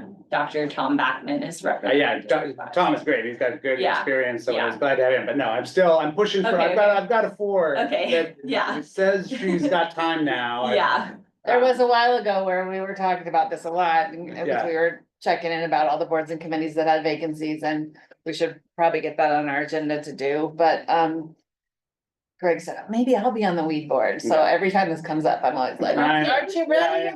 Yeah, enforcement board, I do like the power, but Yeah. I wanna share the power, so Yeah. I'm No, glad- it's I'm great. glad I've got someone I'm trying. That's awesome. yeah. So what's Yeah. District 1? District 1 is Port Townsend. Yeah, I Oh, wish I had okay. included the map. I'm sorry, I will say I didn't include like what is noxious weeds and, Yeah. like overview of that. This is a bit more just like the work that we've been doing, so I'm sorry, I don't No have the worries. map. But yeah, so the weed boards, it's split into 5 districts for the Okay. weed board, so it doesn't follow your guys' districts. And all the counties around the state are split into 5, which is weird, but it's just part of the RCW. So District 1 is Port Townsend City of Port Townsend proper. proper Correct. only, no, not the extra district. Correct, yeah, and we have a great person in there and her term doesn't expire till next year, but she's already found someone who wants to fill Aw. in for her. That's So great. that'll be great, and then District 2 is, like. It's weird, how do I describe, like, basically Calipoint, Chimicum, Hadlock, Irondale, all the way down to. Okay. Like the north border of Quilcene, so a lot of people who consider themselves Quilcene residents are still a part of that district. And then District 4 is that like West Jefferson and weird sliver of Gardner along the west side of 101 to Lake Leland. And then District 5 is south from that Quilcene border to Brennan. So I can email you the map. I'm not sure if it's like on my website very accessibly. It should be, but Very good. You yeah, could put it on your website. I'm Yeah. looking it up right now, but I'm not finding it Yeah. quite yet. Yeah. Maybe this is it. But yeah, so the person does have to have an address that they live at in that county. And you can even overlay on the tax parcel map, you can overlay the Weed County boundaries Yeah, to it's a find layer out. on GIS. Yeah. Oh, and yeah. it looks like there are also 5 state districts. Is that correct? Correct. Mhm, Yeah, yeah, so we're the state is Region also 1. broken up into 5 Mhm. noxious weed districts. Yeah. That's interesting. And 3 of those seats have to be involved in agricultural production, on our weed board. So, yeah, everything from like, gardening and orchards to timber and bees, like anything, the definition is very, very broad. Livestock, horses. Yeah, Interesting. Yeah. So we have a executive session at 10:45, so great. I want to make sure we have time to Yeah. get through your. So you can go to Presentation. the next slide, just an overview, I'll go over our mission statement, 2024. Our crew, and then a few of our contracts that we have, I'll highlight. Our weed free, which we introduced last year, and then, yeah, what kind of is the plan for this coming year, so. Next slide. Our mission is to protect lands within Jefferson County from the degrading impacts of noxious weeds by educating residents, property owners, land managers, and public agencies in how to serve as responsible stewards and aid in the protection and preservation of land, water, and natural resources. So this does get to the 3 pillars of the Noxious Weed Board, which are surveying and controlling, which is like the day-to-day field work that we're doing, education and outreach, which is presentations to, garden clubs and schools and going to the farmers markets and connectivity fair, whatever. And then enforcement, which is kind of the like legal arm of ensuring that noxious weeds are managed on private property. So next slide, please. So our 2024 snapshot, I will say that I didn't include like from 2023 numbers just because it was just myself doing the work. I had like 4 weeks of crews helping, but it was mostly just me, so it wasn't that impressive. I think it was impressive for one person, but not that impressive overall. And then last year, we did have one part-time staff member who is Alexa. She walked in the room and this is her first day back, so she has a meeting with HR in 9 minutes. Welcome back. Yeah, I know, it's great. So I will say that like 295 acres were treated last year, which was up 96% from the first year. So, like we made a big deal, but, or a big difference last year having 2 people, which is just awesome. And further argument why we need to have more staff, which, we're working on and we've got. 295 acres treated by 2 people? 2 people, and that does include our WCC crew, but they have like, well, I'll talk about them later. But they have 4 to 8 people, but they're pulling Scotch broom, so they don't actually get that many acres treated, but you can see at the bottom of that column, they removed over 11,000 pounds of Scotch broom from the PUD corridor, so still doing amazing work, but the metrics are a bit skewed. So yeah, just the 2 of us. 70 county road miles were spot treated, and I can tell you that both of us or one of us walked every inch of those miles. 31 acres of poison hemlock controlled within PT. Over 1,000 resident interactions, 1,750 WCC member hours, so that's where they come in. 460 letters sent to residents, so that includes everything from, we're going to be spraying herbicide adjacent to your property, you can choose to opt out of that if you commit to controlling it yourself. Hey, you have a noxious weed on your property, or your neighbor, this weed was found in your neighborhood, keep an eye out for it. So yeah, we have all sorts of letters, and I've already this year sent like 675, so that number will skyrocket next year for sure. Having any fun yet, Sophie? Barely. How many years are you into this? Is this your? This will be my 3rd season. Yeah. No, I love it. It's Yeah, great. good. And then, 11,000 pounds of Scotch broom from the corridor, and 250 road miles surveyed, so. That's kind of just the snapshot from last year, so. Great. Sophie, what's the input to letters? Is it because of your observation, or is it because of other information that's coming in?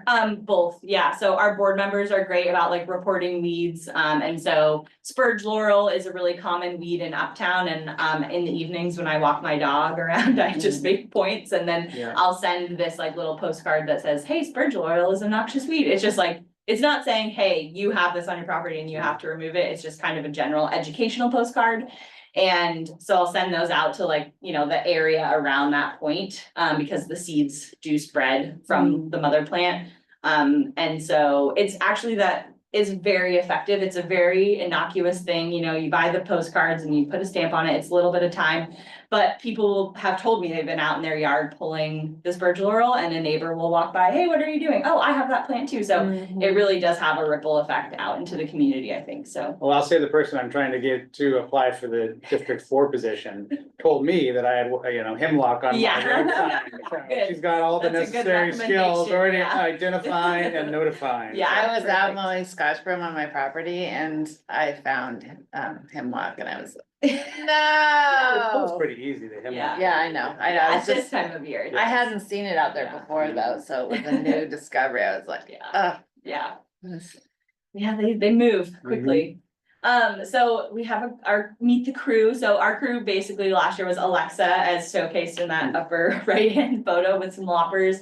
And then 2 WCC crews that we had working for us across 8 weeks last year. What is, And is that Washington Conservation Conservation Corps? Corps. Yeah. Yeah. So it's the cost share with the Department of Ecology, and they're just like fabulous. The leaders for that are just really well suited to be managing their crews, and it is a bit of an educational opportunity for them as well. So we sometimes will like go have lunch with them and talk about, how our careers unfolded and, make sure they're getting a lot out of it. But they're just like the sweetest kids and they're really hard workers. So yeah, and then Alexa is coming back, and we are hiring one more part-time seasonal this year who will start in May. And she worked for the Clallam Noxious Weed Board, so she's just like ready to roll, which is awesome. Next slide. So in the city of PT, Can I just ask a question on that? So how did we get the capacity to hire one more person? we got a Title II grant. Great. Yeah. Which Just because I imagine someone asking one of us. Why yeah, are we you got adding, Title II. why are you adding weed Yeah. people? And we'll be Yeah. like, because we got a grant. Because you Just wanted find to poison confirm hemlock that. on your pro- Yes, Yeah. yeah, because we got a grant. I'm on that board. Sophie did great and. Yeah, Greg was a part of the, Oh, awesome. or Commissioner Brotherton, sorry, No, was a no, part of that's- the, that's fair. committee that Right. decided that, so. yeah. And is it an ongoing grant or something we have to apply We'll for apply every year by year, yeah. Year by It's year. The Resource Advisory Committee makes this decision based on the Title II, so The it's funds all come- around the peninsula, but the funds from Jefferson County are supposed to go back to Jefferson County. I It's a very odd board where you have a disparate group of representatives from all over the place, all over the peninsula. And then you split into the little regional groups and then you make the regional recommendations. And it's SRS funds, that's Secure Road SRS Schools Title II, funds. yeah. And those funds are seriously in question right now. Yes, yeah, so I will say that we do have a reserve fund that, so essentially it's a reimbursement grant. So, Yeah.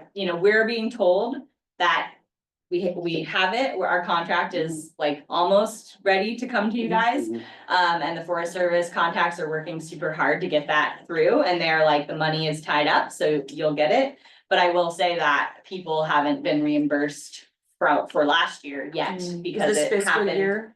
Well, because the July to June. reimbursements, they submitted them at the end of the year and they happened under the newer administration that they haven't gotten them. So there is a possibility that we won't get reimbursed. And that is not critical for us. We can take 1 year of that. And if we don't get reimbursed, then we won't commit to it again in the following We years. don't have to get into the funding weeds right Yeah, now. yeah. No, but it's just important to have that It context. is, yeah, it is. And so I'm important, especially working right now. on- Yeah, and the rest of our program is not reliant on federal funds. Of course, we do have, so we have partnerships, and we do have partnerships like with state parks, and they're a state agency, but the ripple effect of how funding will affect them could definitely impact partnerships. But in general, we are fairly robust. Yeah, before signing the employee paperwork, I did check your fund balance. Yeah. And you're Yeah. looking pretty good. Yeah, and yeah. Plus, we're gonna reevaluate the assessment. Yeah. As well, Mhm. so.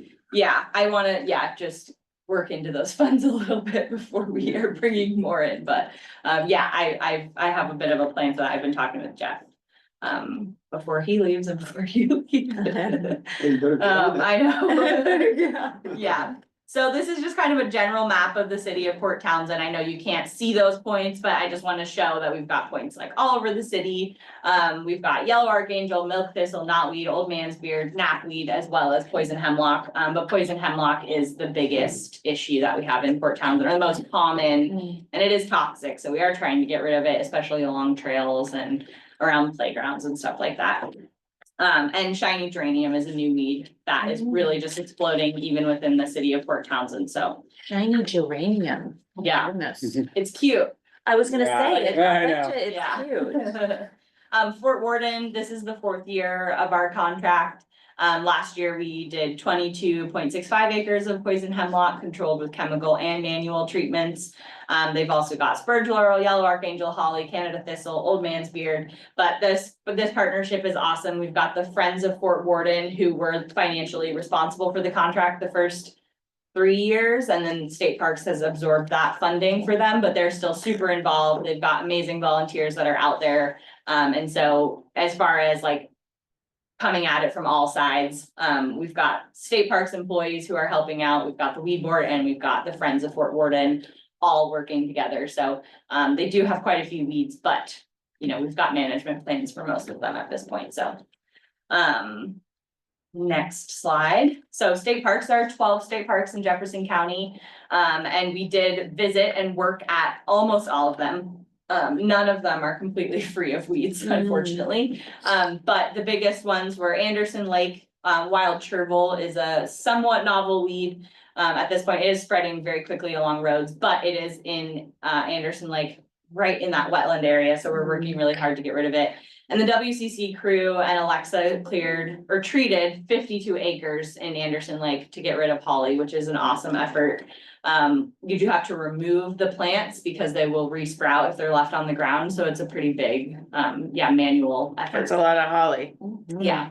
And holly was just listed as a noxious weed 2 weeks ago on the state weed board. So it is now official. Before it was just a nuisance weed. But Fort Flagler, there's 2 acres of poison hemlock out there. We did some more holly in Fort Townsend. And then in the along the Dosey Wallops River, we treated over 60 acres of knotweed with the Hood Canal Salmon Enhancement Group. And they're awesome group to be partnering with. And we can do treatments together to really make the most of that. Great. Solid waste facility. So this is somewhat out of like the view of the public, but you know, there are a lot of people that visit the solid waste facility and especially driving to go drop off their yard waste. And so it is an important site.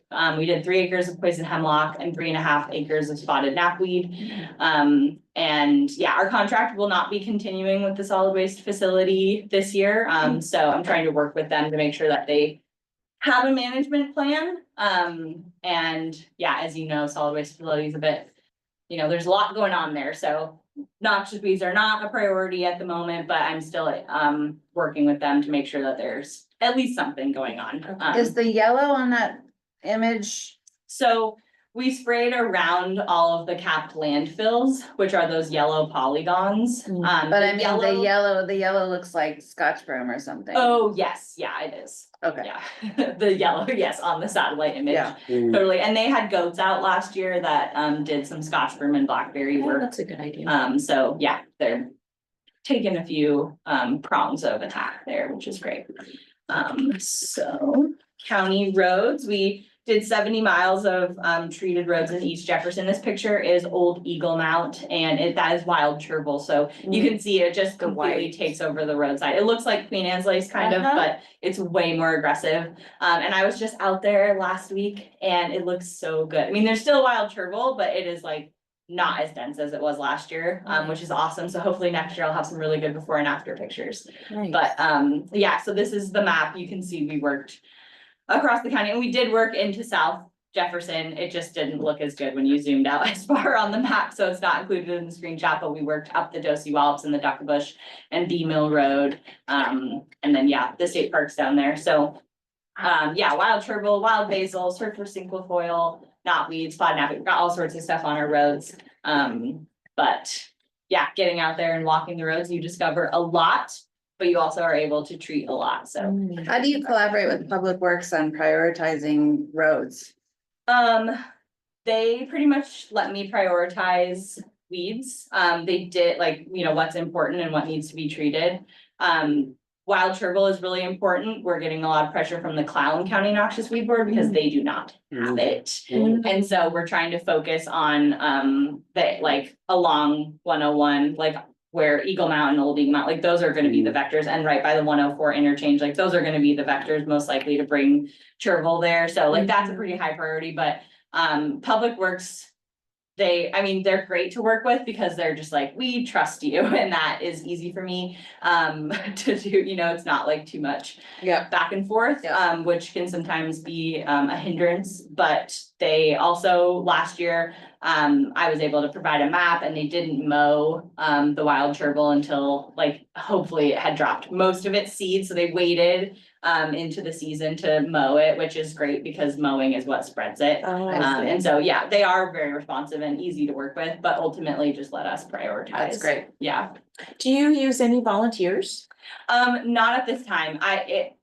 It was a bit too much when it was just me. Okay. Like, I couldn't manage the volunteers, and to get volunteers, like, I wouldn't necessarily have them spraying or working on the roadsides. And so we did a poison hemlock pull at Blue Heron, and just not very many people showed up. And for how much effort I had put into that, I was like, I need to just table this. But we do have some master gardener volunteers working to help survey and kind of take ownership of certain sites along like the Larry Scott and the Olympic Discovery Trail, which is awesome. And that's kind of acting as a pilot program now that we have more people who I can send out into the field, and I'm not going to sit in my office as the weeds grow, so now that I know I have people out there that I can like trust to do the work, we can start building into that a bit more. Building. Yeah, but volunteers have not really been a priority the last 2 years, unfortunately. Yeah.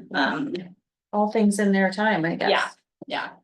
So PUD, the WCC kids, they did awesome. Over 11,000 pounds of Scotch broom removed. Wow. I already had them 2 weeks this year in February, and they removed over 6,000 pounds. Wow. So they're just like amazing. I really enjoy working with them. What do they do with those 11,000 pounds? So it depends. We either bag it and put it in the trash when it's in bloom or has seeds on it. Which is really, that like doubles the labor. You pull it out of the ground and then you have to chop it up and put it in a bag. And so having them in February was awesome because most of the seeds have already popped off of that. So we do bring it to yard waste. And yeah, which is now's the time to be getting after the Scotch broom. Once it starts to flower and then has seeds on it, it really needs to go into the trash. But in the winter when the seeds have already done their there might be some seeds left on it, but ultimately it's like a risk of or like a labor versus the risk of it. And at this time of year, I feel very comfortable putting it in the landfill. You can also just leave it places, but under the PUD corridor is not somewhere you want dried Scotch broom because it is a fire hazard. So in other sites, like we may just leave it, and the WCC crew, that's what they do at a lot of their sites, but under the PUD corridor, that's not really. It's super combustible. Yeah. super It has like volatile oils in it, yeah. So we do remove it. And yeah, they removed that 6,000 pounds from only 4.5 acres. So it was like very dense, which Takes over. yeah, that doesn't like to hear only 4.5 acres, like doesn't sound like a lot, but it was just like all Scotch broom. And the PUD corridor is so awesome. It has really cool native plants. So now the section from Park Ridge Road to Old Fort Townsend Road is completely clear of Scotch broom for now. There's still seeds and it will always kind of need to be looked at, but yeah, it's awesome to walk through there now and not get distracted. There will be no yellow flowering plant, or probably no, they may have, missed a couple here and there, but we'll see them once they start to flower. That's actually part of my question is that over time, what's a reasonable goal in terms of reducing what you see? Is it different for each weed? Yeah, it's totally different for each weed. So yeah, this is where I realized that you might not know like the class A, B, and C and all of the nuances there. So Scotch broom is not required for control anymore in Jefferson County because it is everywhere. We would spend all of our money dealing with Scotch broom. So for Scotch broom, we're talking about management and we're talking about like, where do we need to get rid of it? Under a power line corridor, it makes a lot of sense to try to get rid of it because it is a fire hazard. And there's also land trust property here. And so, they were finding Scotch broom on their property. So, okay, maybe it does make sense to try to remove it from here. It doesn't make sense to try to remove it from everywhere. With poison hemlock, it would be great to eradicate it completely, but unfortunately, that's probably not going to happen. So we're talking about management and having priority locations that we're removing it from. And then there are other weeds like milk thistle that, is really, really rare. And so we are talking about eradicating it and getting rid of it completely.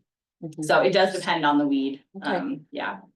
Yeah. That's good to know. So our next slide is the weed-free inspection. So last year at this time, we passed a ordinance to be able to do these weed-free inspections. And last year I did. So yeah, you can see this wood chip pit, undisclosed location wood chip pit, with a tall flowering poison hemlock spread or growing on top of it. So you can understand that if that goes to seed and goes into the wood chips and those wood chips get brought somewhere, then you suddenly have a new infestation. So it's really important to make sure there's not noxious weeds in pits, and places like the Forest Service have really strict rules for where they can get gravel or fill for their projects from, because they don't want to be introducing weeds that way. So last year we did 2 private pits inspection, and one was like awesome and the other was pretty good.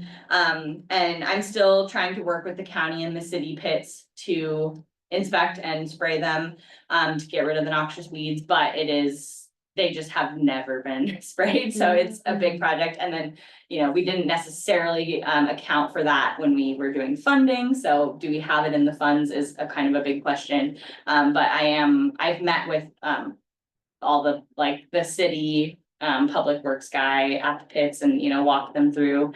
So trying to do the education bit before we can necessarily have the labor and time or money to really do big treatments, but it is important to get those underway this year. So I've already done 3 pit inspections. And you know, we try to do a spring and a fall pit inspection so you can see kind of at all the growing seasons what's there. And it's awesome to just have private pit owners that are really interested in having weed-free pits. And so, yeah, those inspections are available if you'd like to read them.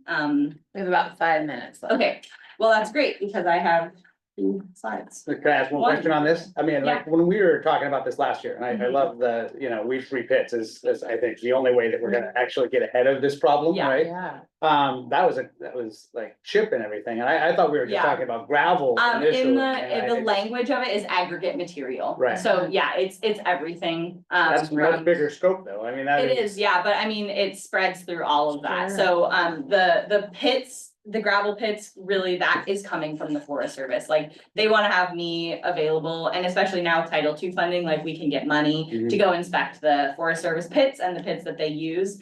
And I just thought it was a really good opportunity to, like, why pass a second ordinance?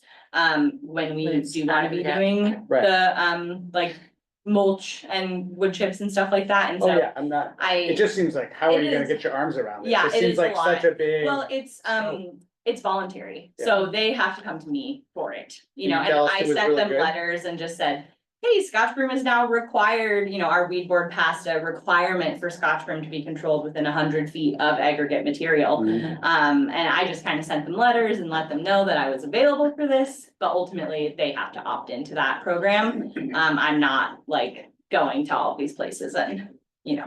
But can you incentivize it? Like, what's the name of the pit that Well, was great? Yeah, I so the mean- incentive is just getting people educated to ask, hey, are you weed free? You know, and that's just a part of outreach and education and just trying to make sure people know that that is something they can ask about. And it might not be available at the moment, but hopefully when those people are asking, hey, are your wood chips noxious weed free? You know, has the county inspected these?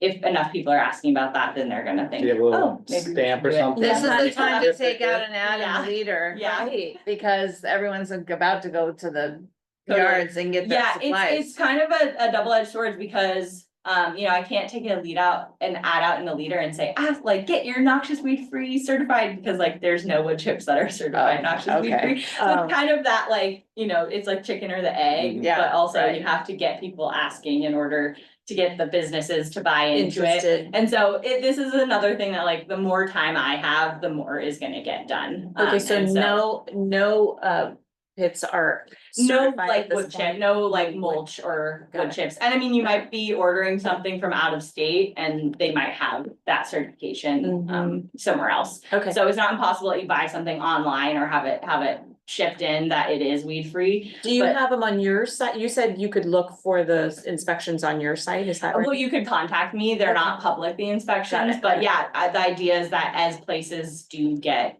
certified, they can be on the website and people can know to go look for them. So that's another incentive. Yeah, that would But be incentive. yeah, again, like the more time I have, the more I can like dig into like Yeah. really educating and doing the outreach specifically on this instead of having it just be a part of our general events. Okay. So Lex, next slide.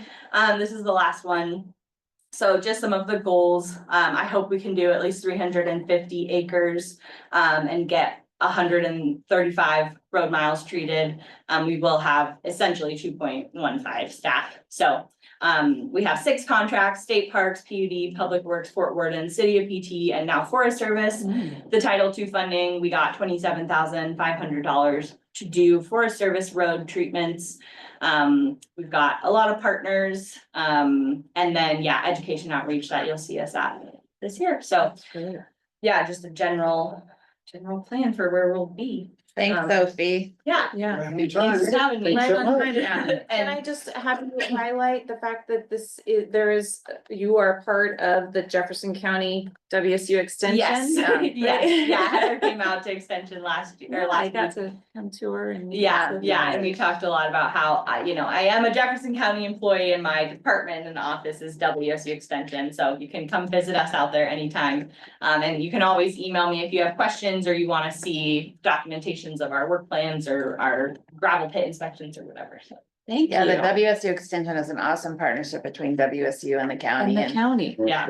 We provide some capacity there and WSU provides some capacity, so super. I'm happy to be working with them. I was a little late because we had a great staff meeting, and the staff there is just amazing, so, Excellent. yeah. Thanks, Very cool. Sophie. Thanks, let me know if you have any questions, and I will see you around the county this year. Okay. Thank you for your work. You probably know Jefferson County better than most. Man, someone was like, oh yeah, I live on X road, and I was like, oh yeah, your neighbors have that weed, and I know all that. They're like, Yeah. yeah, I call it Oh, the yeah, weed yeah. gospel. Alright. Or the weed gossip. Yes. Just do it. Later. Take care. Okay, so we are now going to be going into an executive session with the county administrator, chief civil deputy, prosecuting attorney, Department of Community Development Director regarding potential litigation exemption as outlined in the Open Public Meetings Act, RCW 42.30.110(1)(I). And we are gonna go in at 10:47 and we'll come out in 30 minutes at 11:17. So.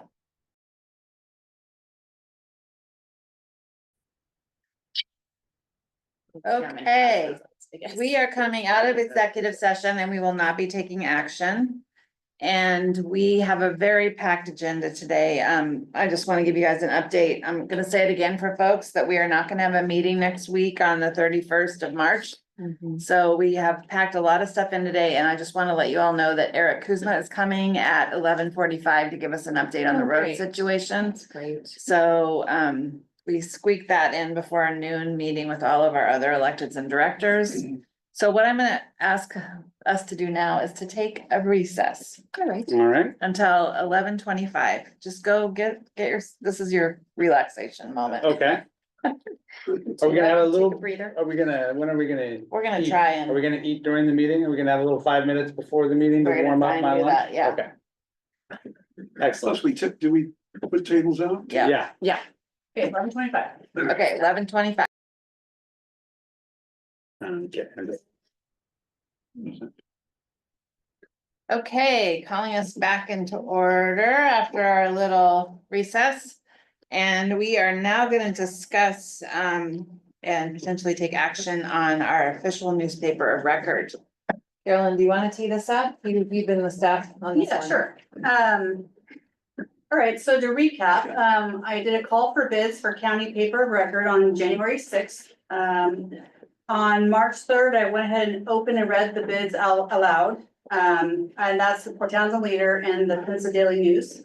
And I did a big comparison because there's a lot of different things inside those bids. We also asked them to do sample bid proofs and how much it would cost us to do a sample bid. And so that's in that workup that I heard presented to you guys.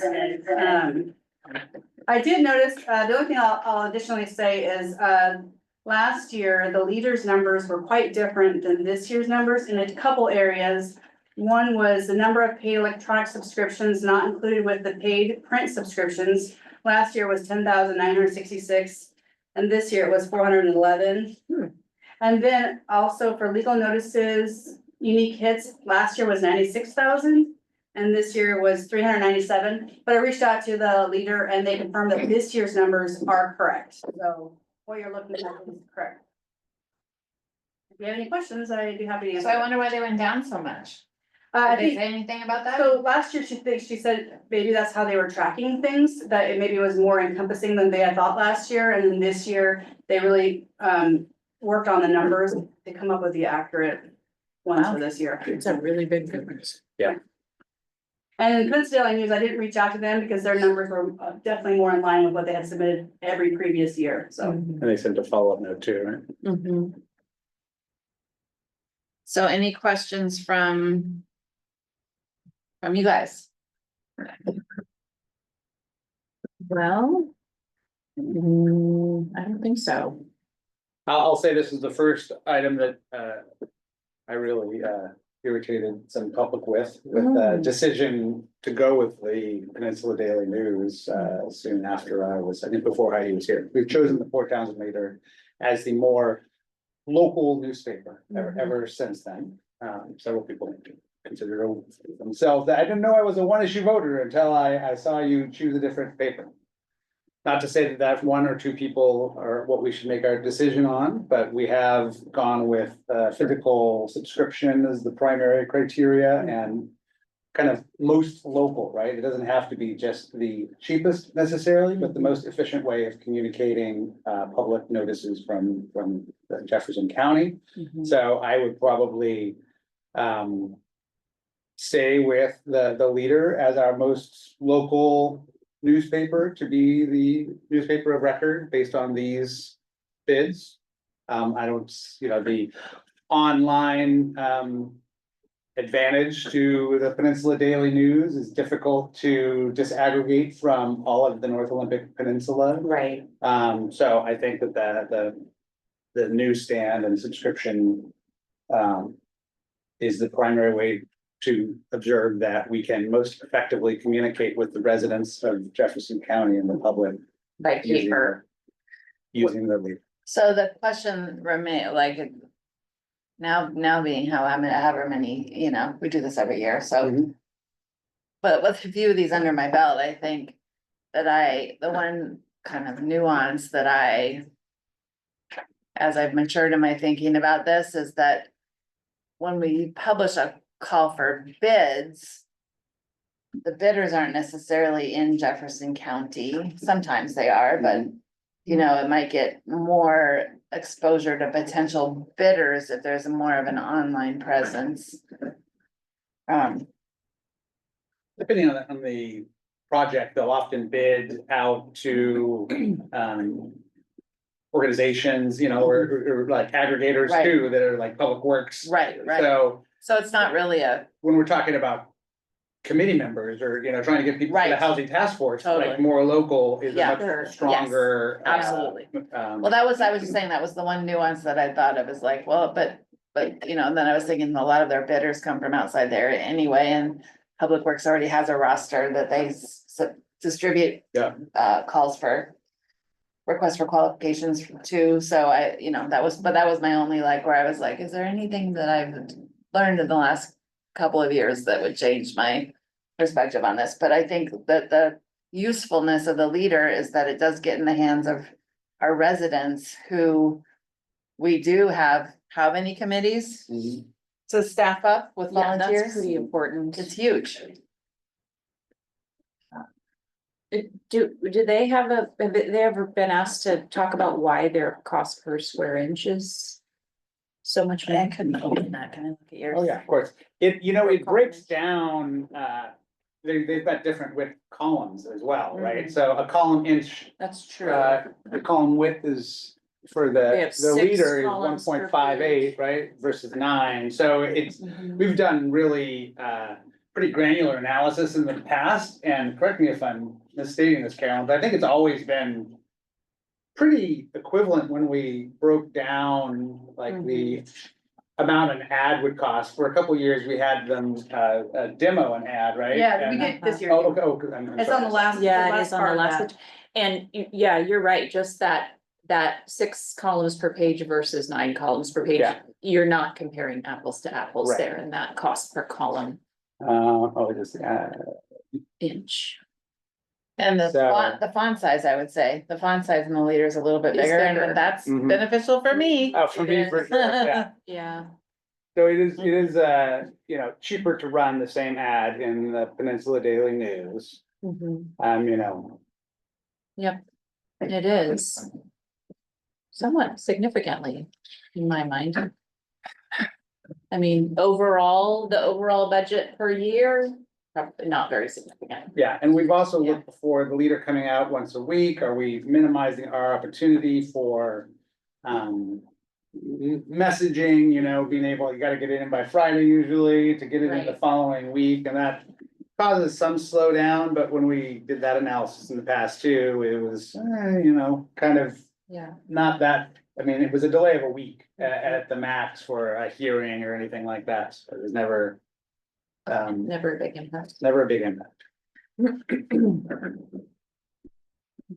I would like to say also, these are the side-by-side analysis that I do. If you wish to see something in the next year that I'm not including in this, when I do a call for bids next year, I can include whatever metrics you'd like, but this is currently what we've been using and it's been Okay. rolling forward every year. Yeah. So it would be a good time today or some other point, we would like to include some additional stuff. Okay. And so this is best and lowest responsible bidder is what the RCW calls out, so. We've usually interpreted that to mean best is the most important, and that's the most delivery of information to As opposed to Jefferson County. least cost. Yes, Okay. I think I think what's sticking in my mind right now too is that really significant sort of change in their estimate of their outreach. online. Yeah, their online outreach is, Yeah. like why that was so,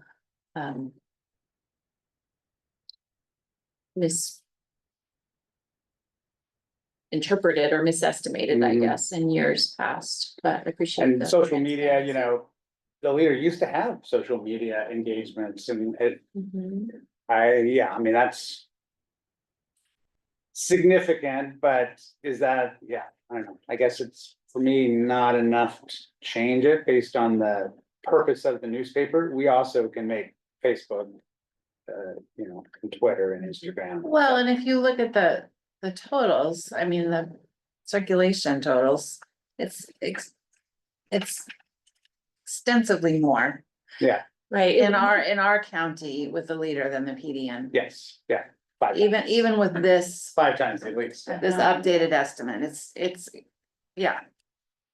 5 times, Yeah, more than 5 times. That's the final, I mean, to me, that's the ultimate determination. Percent of the total county population reached through deliveries and newsstand, with the leader it's 19.4, with the PDN it's 3.4. Yeah, And that's sort of the main number right there, isn't it?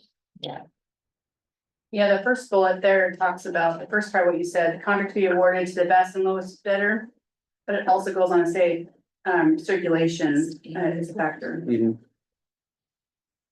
I mean, if we calculated that per customer reached, Mhm. they would be the lowest bidder by far. If you assume that someone looking at the newspaper is more valuable than perhaps the online ones, which the other Yeah, has. no, that's a good point. But I think it's pretty clear with that. I mean, yeah, Mhm. 20% to 3.5% is pretty stark. One could also make the argument that the leader being a fully local company Focused on is definitely, you know, really primarily focused on Jefferson County and 4 towns, and the Peninsula Daily News is part of a larger system that does serve us, but there's a lot more, you know, AP Mhm. material in it than there is local material. This also really highlights the importance of this communication specialist that we are in the process of hiring right now to Yeah. do that additional, since we have a tool for getting Right. the information out Yes. around, to just make sure that that person has access to the things that we're posting in the paper should go on our social media. and Level up our should go- social Yeah, media For sure. yeah, Yep. that would be, a great benefit, because at least we could be then reaching those that are paying attention to Jefferson County communications as well. Well, I would be happy to entertain a motion. I'll make a motion that we select the Port Townsend Jefferson County leader as the public paper of record for Jefferson County for 2025. I'll second that. All in favor? Aye. Aye. None opposed, none abstaining, that passes unanimously. I will get together a contract for, to go on a consent agenda at a later date. Thank you. Great. I remember my first time we went through this process and I was like, it's a local paper. I mean, it's not part of a big corporation and, you know, I wanna be part of, you know, wanna dig my oar in on behalf of the leader and be part of solving the problem of, you know, they were having a hard time at that moment. Mm-hmm. But I can imagine it's frequently tenuous. It's always for an independent Yeah. local newspaper, Yeah. they're going away and we're lucky to have one in Jefferson. Really lucky. Yeah, for sure. Are you saying that in previous years you selected the PDN? One time, One time you prior to selected- Heidi, we selected the PDN because of, I I think, the see. online reach. Uh-huh. And it didn't create efficiencies and noticing meetings or anything, because, you know, it was still just, it saved maybe a week from when you noticed something. I see. I didn't want to add this before you made your motion, but I wanted to say when we took on the PDN, great staff to work with, but the invoices were coming in a lot higher than anticipated. Given that they were so much cheaper than the leader. For some reason, their metrics, it Didn't wasn't It applying. didn't apply in the way we anticipated. Yeah, so I didn't do full workup on that, but that's. So why I you mentioned tested it. earlier. You tested the We did. theory. Well, and did it's try it. interesting, this electronic circulation, it doesn't limit it by zip code like Oh, the no, not print at all, yeah. circulations above, so Mhm. that 3,400 number is their in total. Like entirety of the Olympic Peninsula electronic circulation and readership, whereas the leader is more focused on Jefferson County. Mhm. Yeah, and Clallam's got what, 75,000 people? Yeah. So the bulk of those online viewers are probably residents of. Yeah. I mean, I can imagine it getting to the point where if the leader's costs went so high that they were so exponentially higher than what the PDN could do, that would be influential at that point, but Mhm. at this point, They're both going up higher yeah. they seem- incrementally. Yeah. I looked at both of them. I mean, Yeah. last year was, I think, I have last year's numbers here. It was,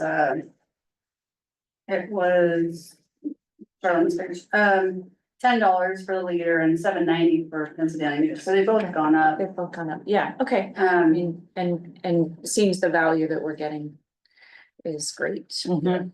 Inching up, the columns aren't inching bigger though. Right. Mhm. All right, Thanks to the leader for continuing, kudos, yes, Yes, good partners. so Eric's gonna be here in a few minutes to give us an update on the roads. Oh, great. I don't know if you heard that when you were, maybe it already stepped out, but Oh, no. Eric asked if we wanted him to come over and Excellent. so I set a date with him for 11:45. Okay, great. you want to look at these letters briefly and Yeah. reiterate, if we have challenges signing these or any hesitations?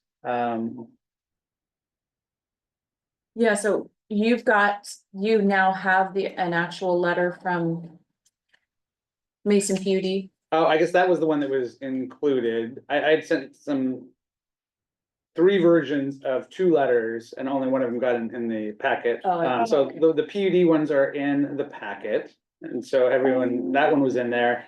Then I also have one that I think maybe we all received from the Ho tribe. Did we all get that letter? Can you share your screen then? Yeah, Sorry. Maria, from Maria Lopez. Yeah, I'll put that one up on the screen. Let me just open it up. While you're opening that, I'll just say that I've received a request on Friday from Bayside Housing and Services. They don't have their letter yet, and they have also indicated that they've talked to Daniel Palethorpe and they're crafting their ask. And that a letter from me, not the whole board, would be fine, but I said I still wanted to kind of consider it in the context of all the other things that we're being asked to sign. I did copy Stephanie Wright over the weekend, our lobbyist, to just make sure that our support of another housing related letter with fiscal sponsorship wasn't a conflict. I didn't hear from her about that, but this one does not ask for fiscal sponsorship. And I asked Karen Clemens from Bayside to go back to Daniel and absolutely confirm that it is not asking for fiscal sponsorship. She says that it is not. So I can, excuse me, describe what they're asking for. Yeah, I think when- writing letters of support is a separate Yeah. matter. Yeah. And I was communicating with Jamie Montieski from Habitat, and they have 31 letters of support when they did this, went through this exercise last year. Wow, So that's a lot. we're using those letters of support, but we are also getting a few of them updated with this, not all of them, but I said 3 to 5. Mhm. But those are letters not from us, but those are letters from other entities in support of Habitat's project, so we don't have to. Cause we are the fiscal sponsor for that one. Okay. And they did decide they wanted us, I put the question back to them, and they did decide they wanted the county to be the fiscal sponsor, so I know Amanda is working directly with Great. Jamie. at Okay. this Yeah. point. You went- There's committed to that. That's Yeah. perfect. That's great. So we actually got 3 requests from the Ho tribe, I forgot, so this is the first one that I tried to get in the letter. About their Ho Tribal Resiliency Center, moving to higher ground, critical for the Ho tribe for sure. So that is one, and No fiscal sponsorship, just Nope. support. just support. I'm in favor of supporting them whenever possible. Share the other one here. Thank you for coming, Eric. This is the wastewater one.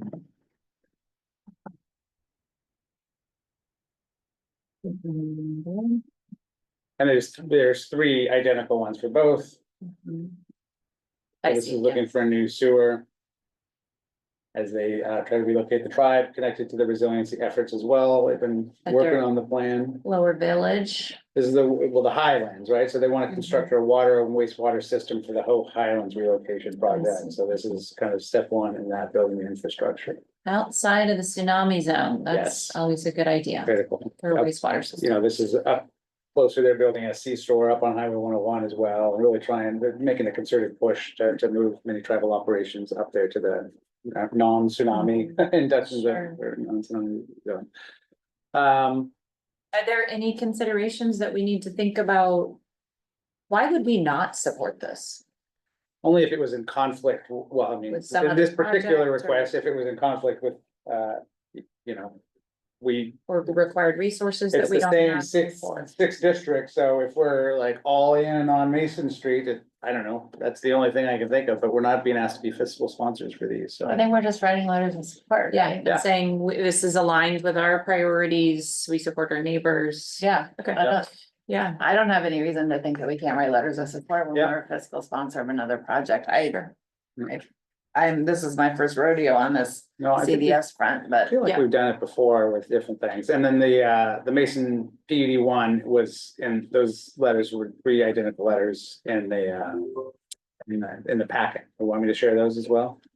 I've seen them and the public should have had time Yeah. to see them, but Yeah, I no think harm it's in fine. sharing it. Okay, Yeah, so, since those additional letters weren't part of the packet, if you could call for public comment after I mentioned. yep, and then did you want to share the sure. Bayside letter, just Yeah. then we have 4 letters of support that we're signing, if we approve them all. Right, so I'll just reiterate, do you and want we me are to share trying my? to get to Eric so that we do get a Okay. 3-minute break to heat up our lunch before we have to be back here at noon. All right, Got it, so, do you want me to Can we talk just about pause this it? now or wait? No, we could continue this in that. continue in later. Yeah. Yeah, let's let's just continue. continue this later. Yeah, I'll get to this and Because then we I can got- actually share. my We have Eric with us now.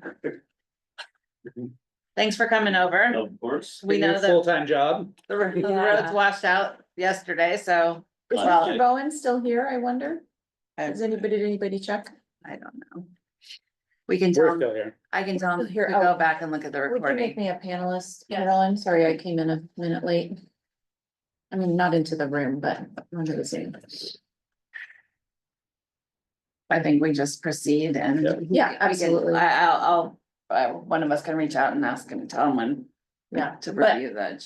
Just for the public to know that when someone asks and the commissioner reaches out to our incredibly responsive staff, often if they can, this is what happens. They show up in the room. That's Yeah. amazing. Thank you, Eric. We've updated the website too, so this is all on there, so you can, we'll try and keep that up to date, so if people are curious, it's always a good resource. Great. Did you get to hear this morning, Mr. Bowen's comment? I mean, I think worth you hearing that he still feels like the place that he goes to get information on this is Jefferson County, and that's the only place he's getting information. And so that's kudos to you and your team for being, providing information even in circumstances where we might not be the lead on that. And so he came specifically with questions about the South Shore Road. Okay.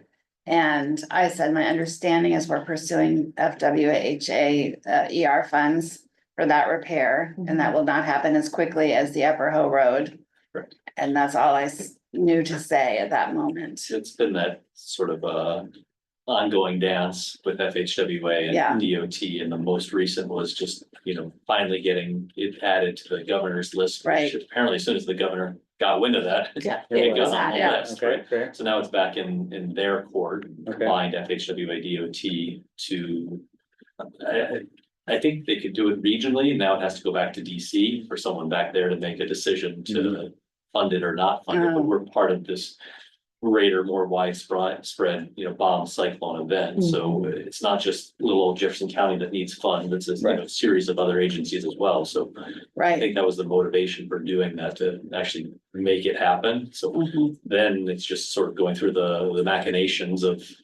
Someone signing and us getting it and trickle down and so on and so forth, but I mean, the year of funding. Folks, let's say, don't really like to sit here, well, if we don't get the funding, we're not gonna do the repair, and if we do, we will, I mean, that's, so. But it is a slippery slope, we've gone out on that limb before and done these repairs, and Yes. we're waiting on 750,000 from 2016, well, 15, 16, and 20, to be fair, but, on the other hand, Undy Road, we were able to get funds to make that project whole, so you just Right. never know, but we can't afford Yeah, we to go out on a can't. limb, so I think if. Already we been get- burned. If we get some level of certainty that we're gonna get the funding, that we could, proceed with the repairs, as long as we have a bridge mechanism, which we do. CRAB can give us a low interest, ER loan that's good for, I think, up to 2 years. May be able to be extended to 3 years, so there are ways to fund that once we know that there is some certainty of funding, so. CRAP being the County Roads Administration Board. Administration Board, thank you. So we haven't been able to get down there yet to see if, if there's more damage now after the rain. Surprisingly, it was just we got 6 inches through this morning rain. Wow. So through Sunday and That's not much. Monday morning, But lots but of- not enough to bring the river up. So that's good. And it went, I think last I looked, it was around like maybe 18,000 CFS, which for context, it runs at about 3. When it gets up to 30, it's when things start falling apart. When it gets up to 60, and we're really falling apart, but around 18, that's just Are you talking about the hoe right the now? hope. Yeah, There's okay. a- there's a high flow. So, Yeah, it was just at Oil City, I'm just using it as for context, the whole river. The river didn't get too bad, but that volume of rain. We have two coming down, we have 2 48-inch culverts in that site. That site washed out 25 years ago. We built this chute fly around it, and it hasn't been fixed since. We applied for awarded flat funds. I think I told you guys number 20 on the TIP. To replace that site, it's slated for construction next year if that happens.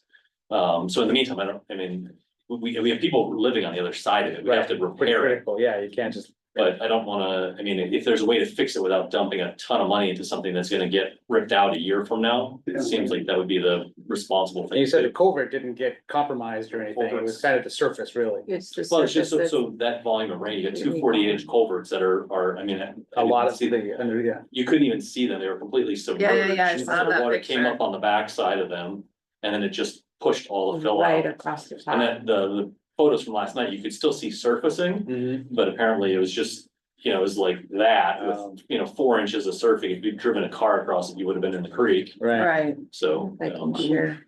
Anyway, but it's gone, you saw the updated photos, it's gone now, you can't drive through. Yeah, can I just share those photos real quick? Yeah, that'd be great.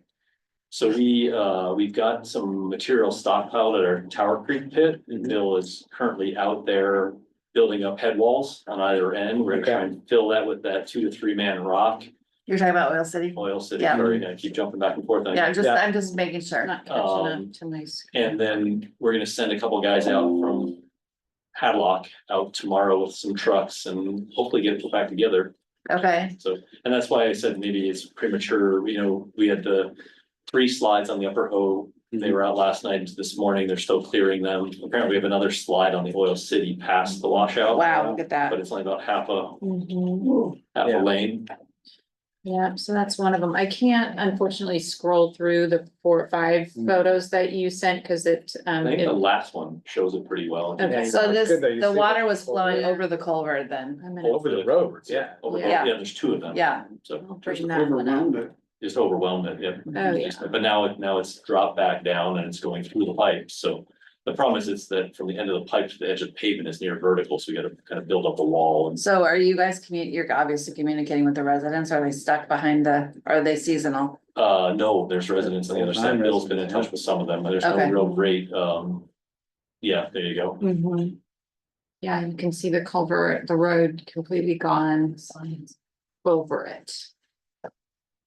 And so there's 2 culverts there. You see the one on the top Yeah. right, and then there's one that's still pretty much submerged on the Yeah, you bottom can kind of left. see a Yeah. little bit there. Oh, this one here. Yeah. Yeah. So what do you think the Cursors. cost to fix that would be? Much cheaper than the hoe? probably. Yes, yeah. I mean, And especially because it's with county forces and we have the material, you know, a lot of the material, and then we're gonna be, yeah, so. Okay, And of course- I hesitate to guess right now, Mark, but it'll be manageable. 150 to 100? I'd like to believe less than that. and then, I'm pretty sure it'll be less than. This is the actually. landslides on the Ho Road, did I see somewhere in writing that the goal was to restore it to one lane access? Bill said by about 4 AM last night, he had the first one to 1 lane. Okay. And then he's got the other 2, 1 lane open right now, and we'll try and get them the rest of the way open today into tomorrow. Thank you, road crew. Yeah, thanks so much. Big shout out to our West End guys. Yeah. Yeah, all day Sunday into the night. Oh. And of course, I mean, it bears reiteration that this Oil City Road too, we have full-time residents on the other Right. side of this. This is like Okay. county's responsibility to get this road going as quickly as possible so people can access the properties, get in and out for Mhm. life. We got a call this morning from someone saying that my 80-year-old mother lives on the other side of that. She's got a doctor's appointment, I think tomorrow morning, and she's wondering if she can get there. Wow, Yeah, We'll no, see. Yeah. yeah, no, appreciate Okay. the crew jumping to it. It's really. right, Yeah, yeah, if you thanks look for- at this, I mean, there's not even like getting around by foot if you're 80 years old, that's for Yeah. sure. Well, you can't really tell, but you see how in that photo, the road jogs to the right? Yes. So the old alignment ties into where the road is down, you know, if you're, the old road came right across there. Oh, That I makes see. sense. Move This my was cursor, but This it's, was a shoe fly around. yeah, Yeah, this around is, the this is about the angle that Eric was noting here. My cursor is kind of delayed, so, but it's showing that. Yeah. Great. Well, thank you, Eric. Yeah, thanks for the update. Really appreciate it. Thanks for all the work. Yeah, thanks. So I'm sorry, one more question about, excuse me, I have breathed some water down the wrong pipe here. Mr. Bowen was talking about sort of a understanding of Big which Creek. one, yeah, for Big Is Creek. Big Creek a flat for project? Flat, yeah, it's a big, yes. He said it wasn't a flat Yeah, project. he this thought for some morning. reason. But maybe it's not bridge work, like he was talking, I know they've got some ELJs I'm and. pretty sure it's a park project. Yeah. I'm pretty sure that quite certain that it's a flat project, but Okay, I can verify that, but it's not Okay. a county project, so. Yeah. yeah, for some And that's the reason. one that's gonna close, I sent that map out, edit. Oh, yeah, I can share that. And that was the one that Kevin Killian? Killian was talking about. Yes. They're gonna shut down this summer, right? Correct. to yeah, do that And I work. think I said June and perhaps it's July, but it's in that ballpark, June, Okay. July, August, September. I Mhm. think it's a 2 to 3 month closure, depending on how it Mhm. goes. I thought Kevin did say flat funds Yeah, in that that's what meeting. I'm pretty too, sure, right? it's flat. And then there's a different, they have a different pot of flat funds being a Fed agency than we do. Uh-huh, But so it- sorry, public, this is Federal Land Access Program. Western Look at you FHWA, go. Western Federal Lands Access Program. Yeah, So Doing good. three acronyms. yeah, multiple acronyms. Share my screen, this great map that. Only because that came up a lot during the campaign. I'm reminded of people saying, hey, can you please All right, so tell us what the acronyms mean? this is the Big Creek, halfway along North Creek Road. Just like North maps. Shore. Yeah, There. flat project. You know, Jeff, is that a flat project? The national parks? I don't think it is. Well, I don't know where they got their money for Big Creek to do that work. We're on. So maybe let's confirm, just because you think, I'll Eric confirm. thinks it is for sure. And then this is the bridge they Ed took seems out. to have his finger on the pulse though, so I mean, Yeah, absolutely. I'll verify. Yeah, he's very good at finding the information, so Well, it would be good. we do have a number of properties past this that I have to be able to get to. We were just saying that, yes. Yep, No, they're fake. Oh, yeah. and this is where our washout is here. at Both North 1.3. Shore and South Shore. We have Yeah. cabins on both sides. So I hope to, and not to get too myopic here, but what about the woman up above here who has an appointment tomorrow? They just. That was, we were looking at South Shore Canal. You mean on the Oil Oil City. City? Yeah, Road? on the Oil City Road. I mean, it's, seems fairly reasonable to say they're not getting, there's not gonna be a repair that's gonna get them Well, I across don't that know, road by just tomorrow or tomorrow. the next day. So the next day is possible. Tomorrow is unlikely. The next day it is possible. Okay, We just have to see how it goes back together. okay. Okay. Got it.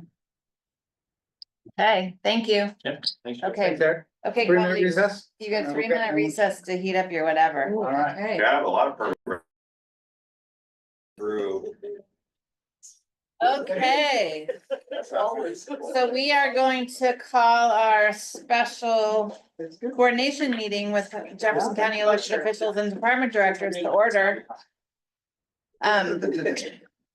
We have Order in the chamber. We have 2 agenda items today. One is the 2025 community outreach meetings and the other is a roundtable. So who is going to talk to us about the community outreach meeting? I'm still bringing people over, maybe. Okay. Try to do the next agenda item. Well, the roundtable will take the whole meeting. Countywide migration to Office 5 and on there. Oh, I didn't see it on mine. Mm-hmm. Okay. County one. I had to re-update the agenda on Friday and I added that. Okay, Oh, okay. Is that you, Sean? That's me. So, the topic of discussion, the Microsoft Office 365 licensing really began with an acknowledgement, really started 2 years ago, when Microsoft moved away from one-time licensing. As our historical practice, when we buy a device, we typically buy a one-time license that goes along with that device. That license is good for the life of that device. The Microsoft has moved away from that licensing model. In fact, moved away from that licensing model several years ago. They've closed the portal. There's no way to look and examine what our current status of licensing relative to that model currently is. What they have moved to is a subscription-based, user-focused licensing model.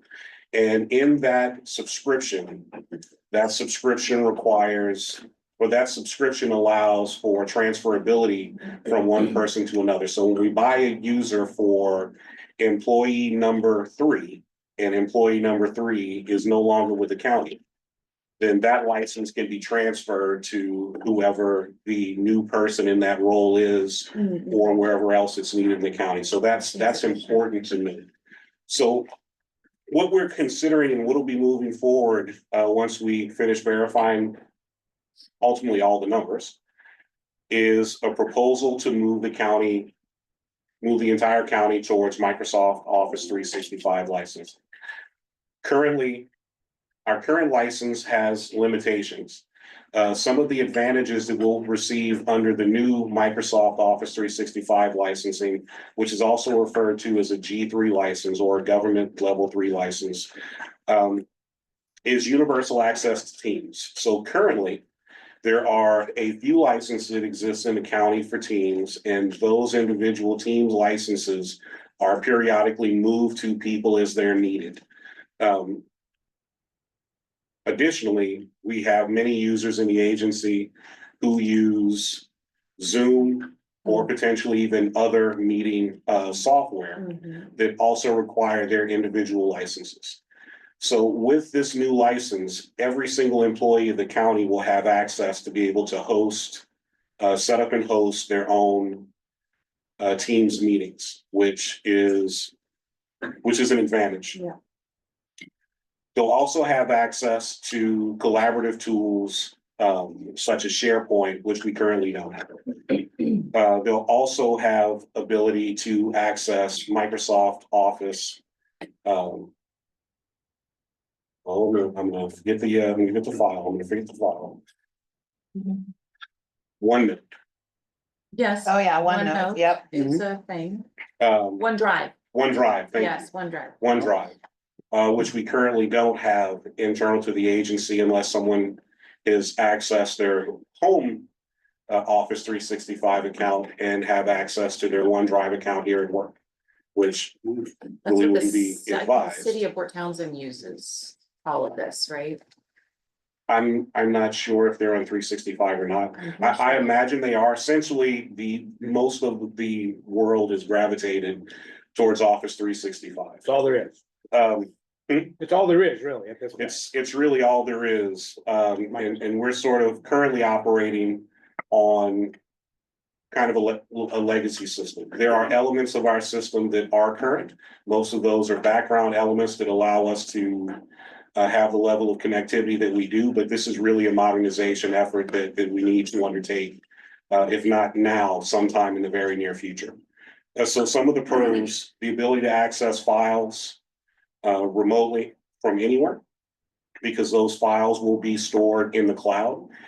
There's also increased security because of the environment they'll exist in the Microsoft Cloud environment. There's also better opportunity, as I mentioned before, with licensing models for us to be in compliance with current licensing models. There's also improved communication tools and collaboration tools that exist with Microsoft Office. Are you talking about SharePoint? Talking about the SharePoint, collaborative activities that exist within Teams, whiteboarding, things like that you can do collaboratively. Sharing documents or working on documents in real time. Instant messaging as well. Yeah. There's also instant messaging. There's also, this also puts us in a better position to be in compliance with things. We've had conversations about the potentiality of Senate Bill 5014 with election security. This puts us in a better position to be able to leverage security tools there.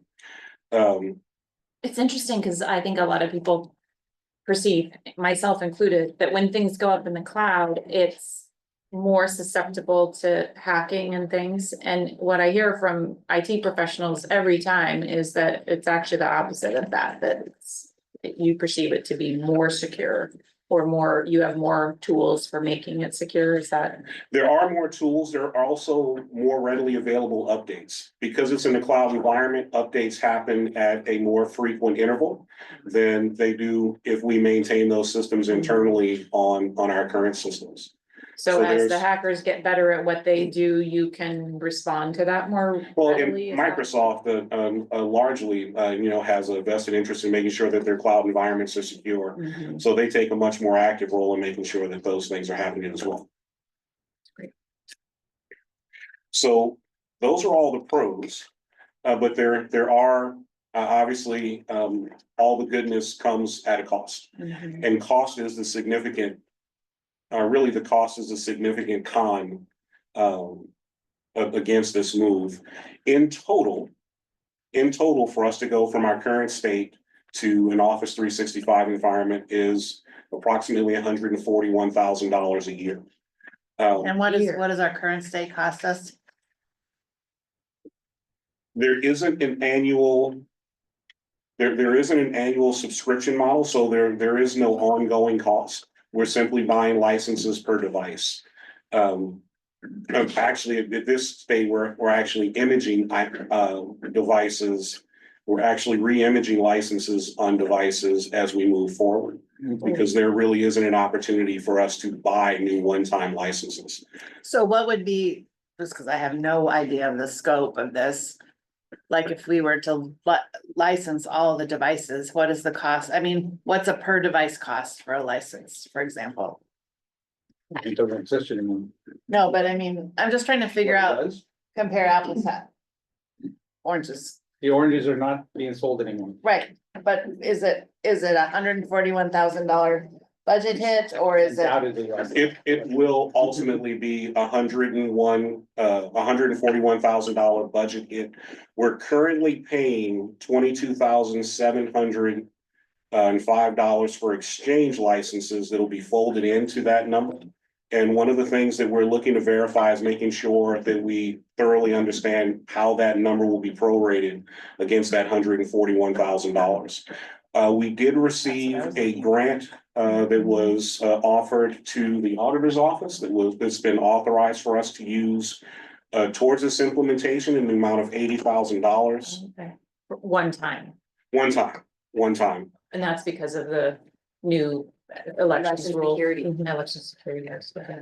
And we're expecting, well, the remaining balance comes to about $62,000, but we're anticipating that cost to be closer to 39 in year one.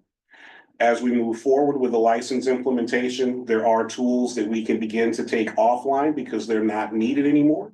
And one of the areas where we would hope to save some costs is in individual licenses of duplicative products.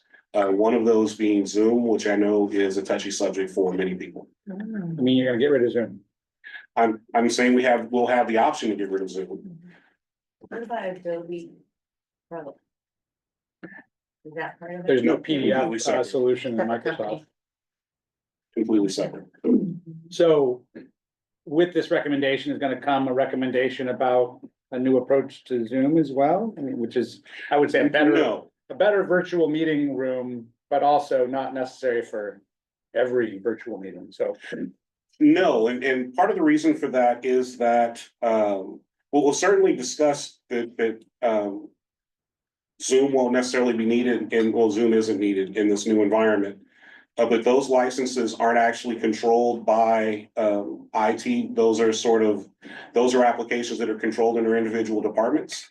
So really, it would be having conversations with the departments, really to sort of demonstrate why Zoom isn't really needed. And it's an opportunity for those departments to cut down on those internal costs for those types of licenses. So is this $141,000? I'm a budget person, sorry. Okay, Is this $141,000 an annual expense? it would be an annual expense. After And, year one, and so the grant is just a one-time grant. Yeah.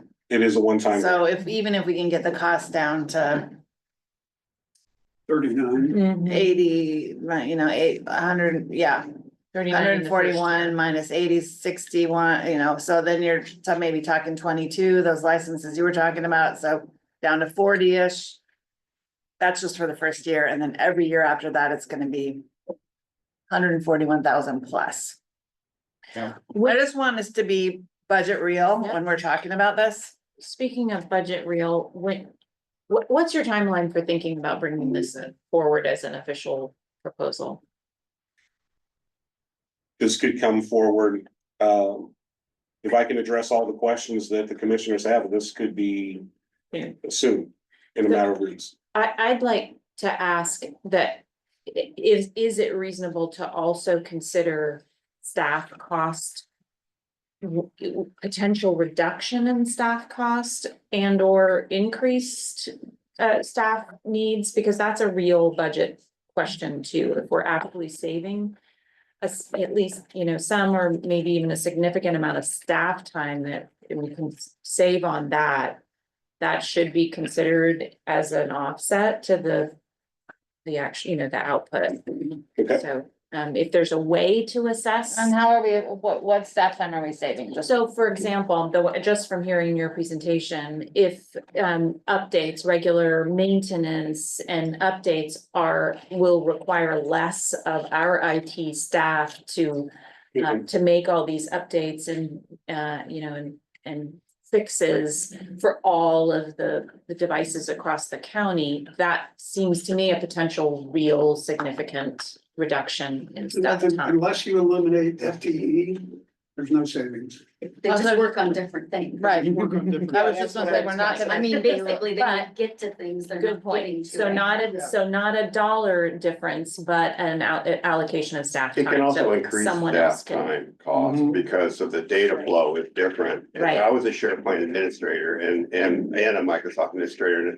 And yeah, you can have, your data doesn't work as well together when you're working off the cloud. So you have to come up with new ways of doing things, and that can actually add to staff time. But Exactly, but I right. think in this case, I think you really don't have a choice. Yeah. There is an element of lack of choice here, but Right, because you're saying this doesn't even, we won't have the option for much longer not to do this? But right now, it's really cheap because we're just re-imaging with the same old license. So, as long as we can skate.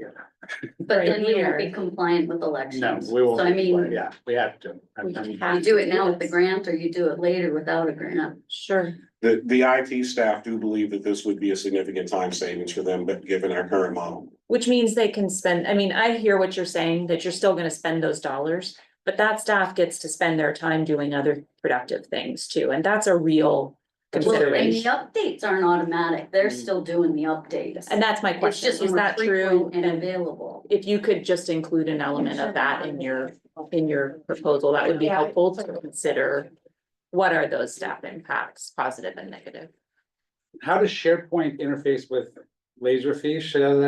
How does that anticipated to change the flow? Or are we still gonna dump everything into Laserfish, or does SharePoint change the complexion of? SharePoint is reporting services, which is also, what Tyler uses, so. Either way, that you're not gonna see that big a change. And it wouldn't replace Laserfish. I would see SharePoint being more like how we're sharing our or public Yeah, drive public drive. Yeah. versus, how we're sharing information, not our document retention. Do we get the county one ads on SharePoint? What's the benefit? I don't get 100 emails with county one ads in it. I don't know. Apple's got her hand up. Apple, do you have a question on this? I mean, put it in Item? one place where you can look. Comment? I have a comment. Just to add to the usability and the saving of staff time, I think the commissioners were exposed to Amit Sharma's presentation for the extension work plan. I believe I wasn't there, but he mentioned to us that he had shared some of the sort of executed ways, high-level ways of utilizing teams that do save on time. And I bring it up just because Stacy was apt to say things like, would a SharePoint as part of Teams help us in the realm of, our P drive and the way that we have sort of access to internal documents through these shared drives? I do believe the answer is yes. And I think Amit would probably say that overall it is an investment to get used to the strategies that are available in Teams, et cetera, but it's ultimately smoother and leaner process overall. And it doesn't leave behind as much, in lean terms, garbage in, garbage out, sort of like making sure that the pathways for storing files and communicating are as synced up with what this Microsoft package can offer. And I will just say, from the standpoint of a department that relies heavily on state funders, all of our state partners who fund us and engage us more often than I can even count in days of the hours of the day, they're all on Teams. And so our ability, say for instance, to utilize some of the mechanisms in Teams that help our sort of satellite health department connect in with the state Department of Health is really, it's really clunky because we don't have the ability to see all, attend to all, and capture attachments and spreadsheets and all the things that are utilized in Teams that we don't actually access as easily because we're not part of that environment officially. That's a really good point, Apple.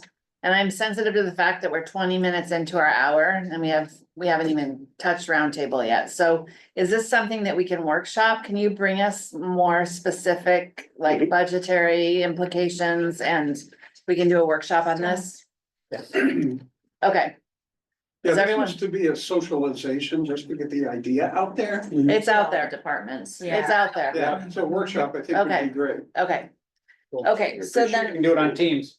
the next item on our agenda is the community outreach meetings for 2025. That's where we get to actually be together and do stuff together, which is, I think is fun, because I never get to do things with our other departments. Rarely get to, except for Public Works lately on roads. Let's see. Okay. Well, I don't have much of an update. I was gone the last 2 weeks, and Wendy in our office has been working on this. She had to leave for an appointment, but she wrote me up a couple notes. There are some tentative dates picked and locations. I guess the main gist of this is we for sure want the commissioners and Mark to be at these meetings, and of course, all elected officials. But when it comes to prioritizing who can make what meetings, we're trying to figure out at what point do we extend the invite to all other department directors and elected officials? Also, I think there was a question that came up once, Heather, one of the dates you couldn't make, and you thought maybe you wouldn't want to do that, or you didn't need to be there.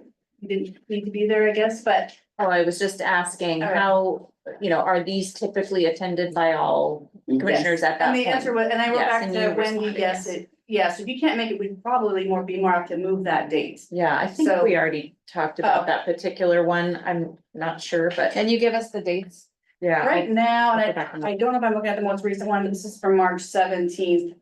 June dates were the June 10th and June 24th. And that was for Point Hudson Pavilion or the Beach Club in Fort Ludlow, so 2 different locations. July had 2 dates proposed, July 17th and the 31st, but Heidi, you were on vacation.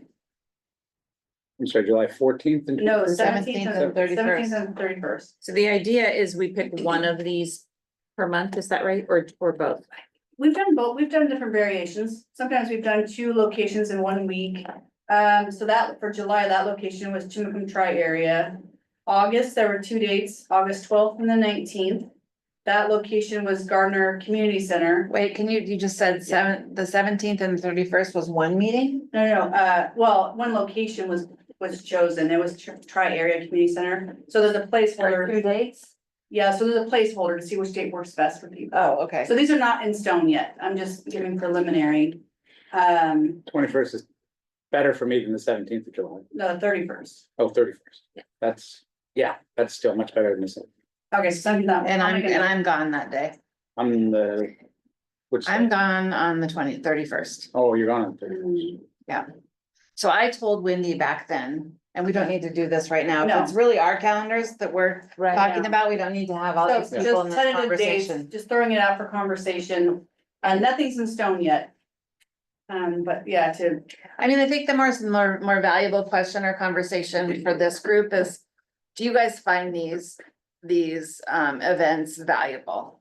I mean, are they useful to you? I find them valuable, that's why I brought it up in the first place, because we weren't doing them. And then I like having the dates, because I'm making plans That's in right. July and August now. Mhm. And I can work around them if I don't already have it scheduled, but when you only do it for you.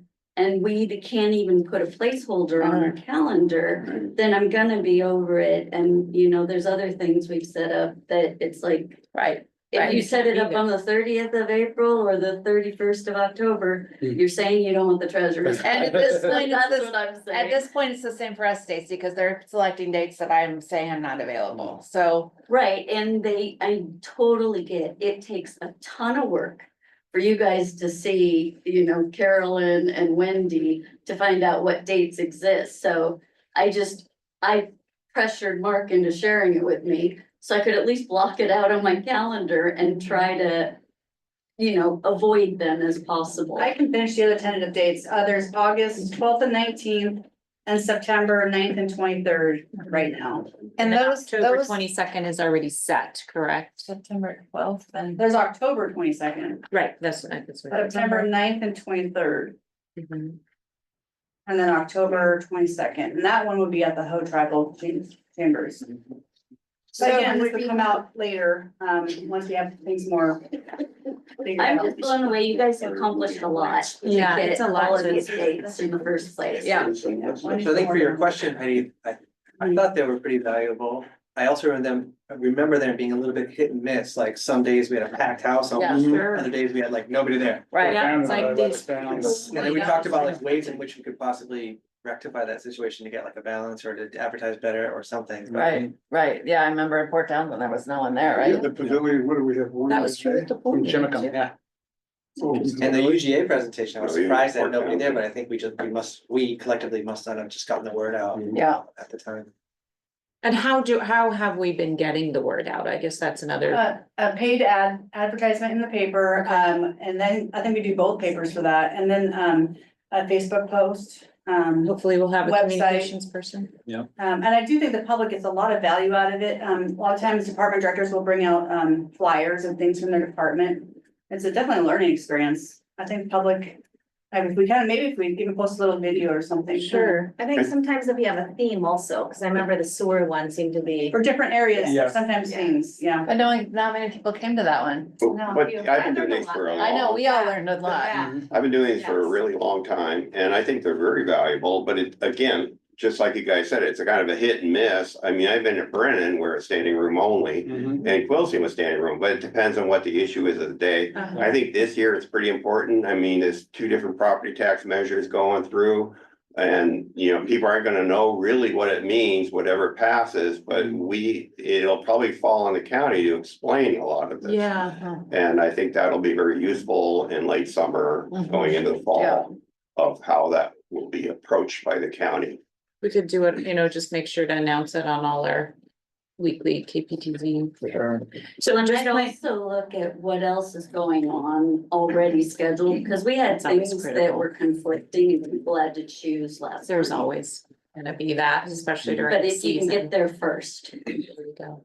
Can I play the new girl card on this just a little bit to describe, like, are they just your electeds and staff department heads are showing up? It's your opportunity to ask about anything county related? Typically, there's a presentation Okay. up front, and I think the county administrator typically gives State of that county. presentation. It's like, here's how the county's organized and so on and so forth. Okay, so there's a little Then each foundation laid. of the electeds and directors stand up and introduce themselves and give a short synopsis of what they do.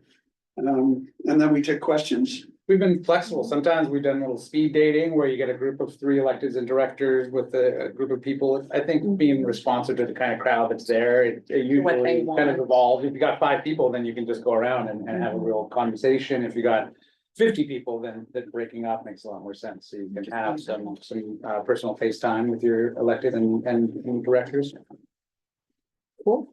Yeah, I find it really valuable too. It seems like we should just engage everyone in the calendaring at this point, right? Yeah, we just need to get the dates out there. I Yeah, think. we do. So, And With we could choose to do Super Bowl or like the whatever. same, it'd be easy to pretty much mimic what's been done in the past in terms of the format, but it's also an opportunity to think, like, if you had new ideas, Heather, to bring to the table about. Maybe we could try some other things, Yeah. or each one could have a different format that might be interesting. Some people might want to attend this one because of the format versus that one. And we've had very formal formats where people were forced to go to each elected groups of 2. And so we all got the presentation by the people dressed as whales or orcas. Yeah. And we all got some of them, they were very interested. I liked a little bit less forced structure in there because it allowed people to really gravitate toward what they cared about. we want the clerk to get some questions too, It's hard for moving things around in groups like that. It doesn't really work for the hybrid option, because people online aren't gonna have that opportunity. So or we just move to all in person. That is true. You can do breakout rooms though. Obviously, like hybrid is fabulous for participation, but these events do lend themselves towards in-person In-person. participation. I'm thinking of the connectivity summit, actually, like, remember that part where they had people say certain things, they were sort of Right. pitching a thing to talk Topics. about, Yeah. and then they went off and talked about it, and Yeah. they came back, so that could. We talked about having the production alliance assist in the development of these too. And it was kind of beyond the scope of, we did, I mean, I don't think it would ever ended up in the project, but just. I remember that. I think it was a pitch from them. I mean, we could kind of bring it up and talk to them later, at the debrief, but. Well, they'll be here today. We can. Yeah, brainstorm with them. And so this is some feedback we got from our planning commission outreach meetings that, that same feedback, Carolyn, that hybrid or on virtual participants weren't getting the full effect of the conversations. And we responded by saying, that's probably true. So we did a little modification where we had like a whiteboard exercise just for the virtual participants. But we could think about that. We could also think about tailoring a virtual only event that has sort of breakout rooms like you do in Zoom or whatever product you're using. That's really, this is meant for virtual participation, and these other ones primarily are for in-person, although you could participate. So that way the virtual people might gravitate towards the one that's designed for them. Now, we have the in-person mandatory requirement as well. A lot of these places might have iffy Wi-Fi, we've Right, it's noticed. been Like Fort Ludlow was horrible. I had to use my phone to hotspot. So it would be a lot easier if it was in person. One or the other. Yeah. Yeah. Master mobile HiFlex. Well, I have noticed that South County really likes these and they really do turn out for it. And yeah, it kind of drops away when you get to Port Townsend, but there are so many other meetings that involve Port Townsend that they can speak up on. So I think it's a good way to reach out to rural county and even Chimacum, Port Ludlow, and good turnout in those places. I will say, I'm sorry, I just attended the Port Townsend City Council meeting last Monday, which I hope to do more of. And I will say that, there is still this ongoing, we all know, perception that if you live in the city of Port Townsend, why would you engage with the county?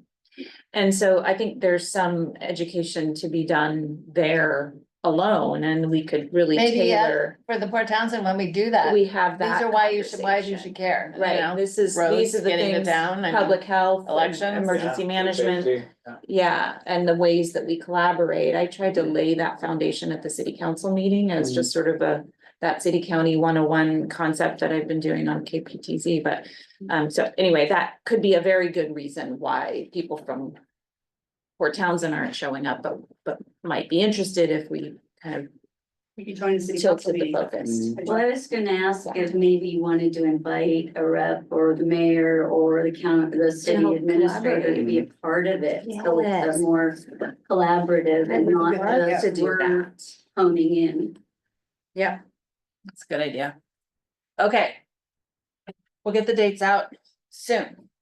Right? Okay. So I was trying to save 45 minutes of this meeting for roundtable, and here we are, we only have 25 left. So We have to stop at 1? We can. I have to leave at 1, but so we have about 15 of us, so I mean, try and keep your. I noticed last time that some people didn't get to give updates because some people went long. I'm not gonna point fingers. I don't even think, anyway. You don't remember. So just try and keep it to like a minute or a minute and a half. What are the top 3 things, or what are the top 3 things that the group needs to know about?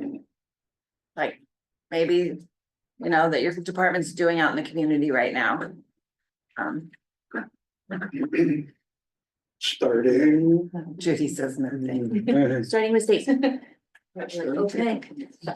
Property taxes due April 30, make sure you pay yours. I just paid. As a county employee, it really doesn't look good. But a big part of what we're doing now is, preparing for the annual report, and this is now more than ever a very collaborative effort with the auditor's office, the treasurer's office, and the finance director. And Judy, finance director, and I will be presenting at the auditor's finance conference on Wednesday on Schedule 6. And so that's a nice, just exemplifies how much we're working together and how things that used to be very siloed in our systems, plus auditing rules just keep getting stricter and stricter. And so we're keeping up, knock on wood, but it's a lot. So that bleeds over into our systems and how we work together. So I appreciate the work your office has been doing, Sean, and how we keep improving, you know, the cost, it's amazing what we're spending on everything, but I don't see that we would be successful without staying up to date on our Munis ERP, all of these other things. That's been a big part, I think, of getting us successful on our annual report audits, since we changed. And, I think I could leave that at that for now. And that speaks highly of you two as professionals, being asked to present to the group. Thank you. Cool. Well, we're with other people, but yes, it actually was, I was, as part of treasurers, I led the treasurer state auditor's office Schedule 6 work group, and the Schedule 6 is where your banking ties back to your annual report. And so we track everything that comes in and out. We track everything at the bank. We balance to the penny, all of our investments, all our everything. But until 6 years ago, 7 years ago, the general ledger and annual report were a different animal. And so now you have to get it all together, and not every jurisdiction's the same, not every system's the same. And so we worked really hard. We got the state auditor's office to do some more training. They've posted it. And so we keep getting better. I'm not where I want us to be yet, but we're making a lot of progress. So thank you for that. And thanks for the tools to do it. Okay, Josh Peters, Community Development. Short-term rentals is happening today at 2 p.m. Deliberations on land use and life safety regulations to update our Unified Development Code. So I expect the board to ask questions and go over individual elements. I know there was a lot of work done last week to try to respond to the way you wanted to see the proposals, the various things, and hopefully we'll be able to march down this list of things and get some direction so that staff can go back and finalize the ordinance. And I'm thinking at this point, it's probably going to be before you on April 7th, the day that the actual application moratorium expires. So that's all happening today. And I would say the next big thing for DCD is the 2025 periodic update required by the Growth Management Act. That involves lots of components. The biggest one is perhaps housing, because of new requirements to plan to accommodate projection population the next 20 years by income band with our regulations and our plans. So that should be interesting. Critical areas is going to be part of that too. We're looking to move some to the Planning Commission next, some critical areas concepts and then actual proposal ahead of schedule, ahead of the rest of the package, if you will, the comp plan package, just because we know that can take up a lot of time and energy. But it is part of what we need to do is to review best available science to make sure that our critical areas or environmentally sensitive area regulations are up to date. And then all that is due by the end of the year, but we need to spend the money by the end of June. And then it'll probably come to the board at that point, midsummer, late summer, for possible action early fall is how I'm picturing that. We don't have to wait all the way till December. It could take us that long though, so. And then the other thing probably the biggest thing is a big application package for a subdivision for the master plan resort at Black Point, also called Pleasant Harbor Master Plan Resort. And the latest there is that the applicant has informed us that to expect a new submittal with revised plans, revising from the last submittal, which was February 4th. We started working on a schedule to get to a May 16th hearing. And now we're hearing, and we don't have it yet, and we don't know when we're going to get it. We're going to get a new package with a lot of significant changes. Now, I think a lot of the changes are good in the sense that they're responsive to communications that we gave the applicant back last fall. However, it does affect the schedule. So we have a meeting. I think we're trying to get a meeting scheduled this week to talk about that and talk about agreeing upon a revised schedule for that. But so there's happening there. It's a big project for us, obviously. Is that hearing already booked? It's flexible still if it does need to be pushed back, the May 16th? We scheduled it with the office, through the Office of the Hearing Examiner, which is now through the Commissioner's Office. We scheduled that date as well as some backup dates in case we needed additional time beyond just one day. So we would have to go back to the Hearing Examiner through the Office of the Hearing Examiner to get more dates on the schedule, which is why it's not so easy as just to say, we'll put it out another 2 weeks. We're gonna have to find new dates, et cetera.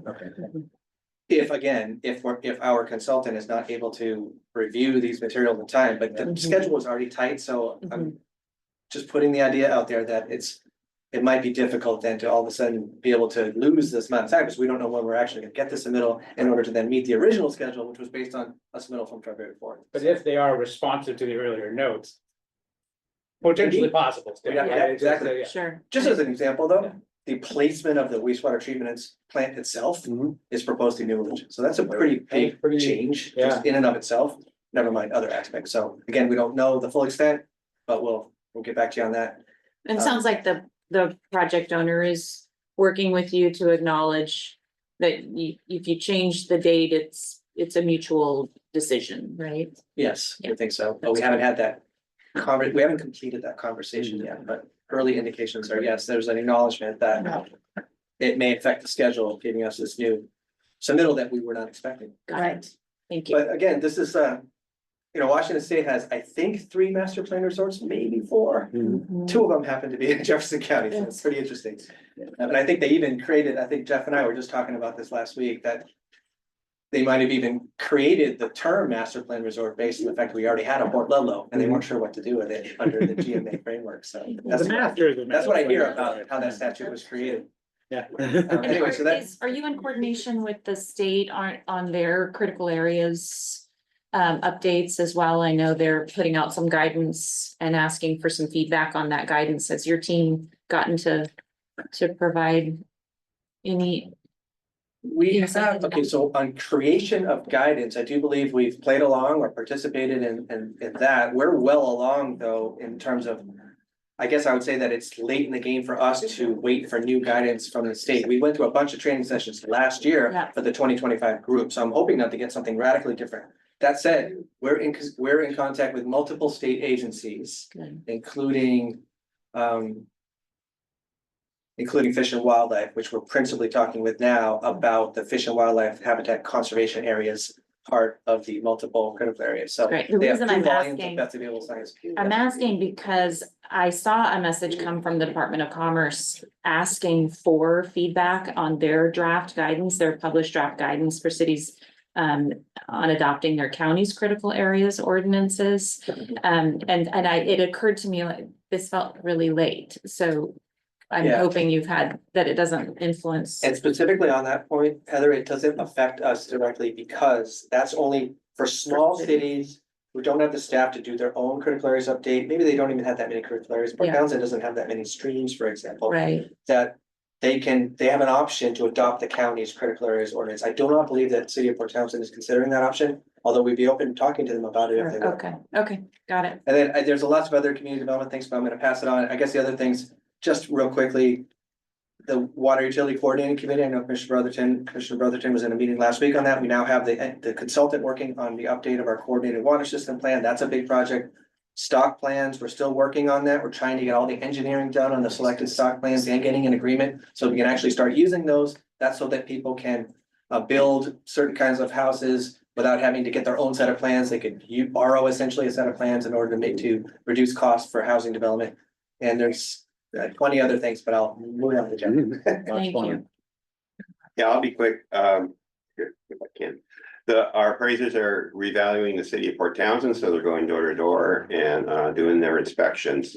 Once again, we're having trouble getting the data into our software system because we still have bugs in the software system, which happens every year.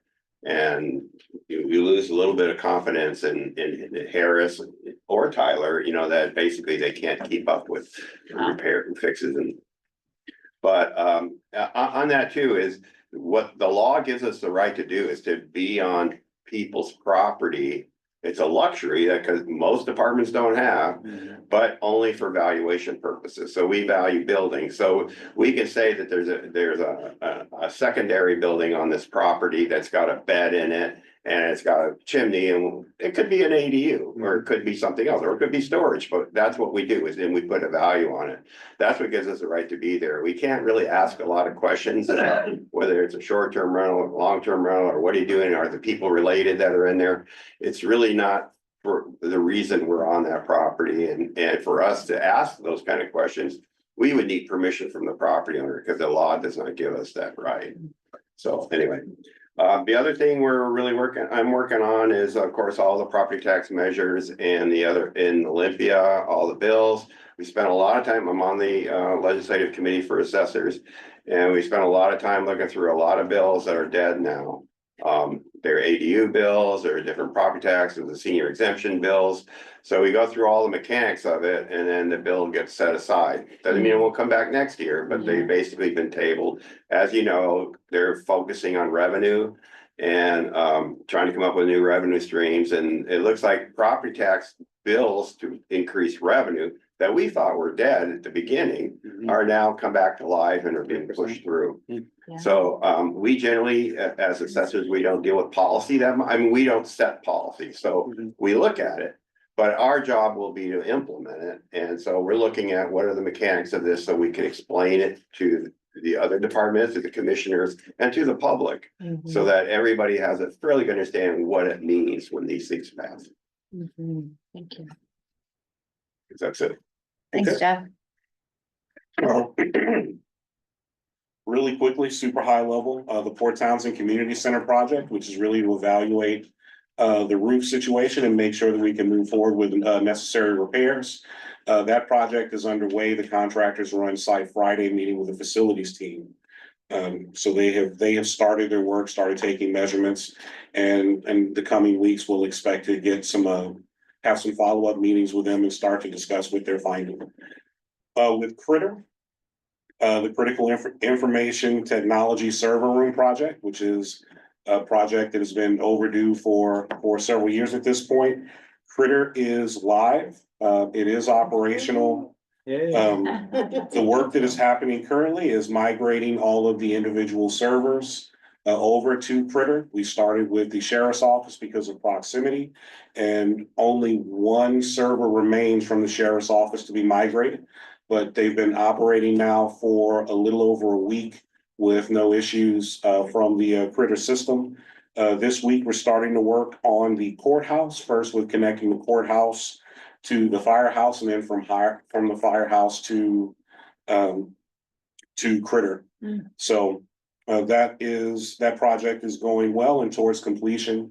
That is important because it was a dependency on being able to move forward with the Munis EPL migration.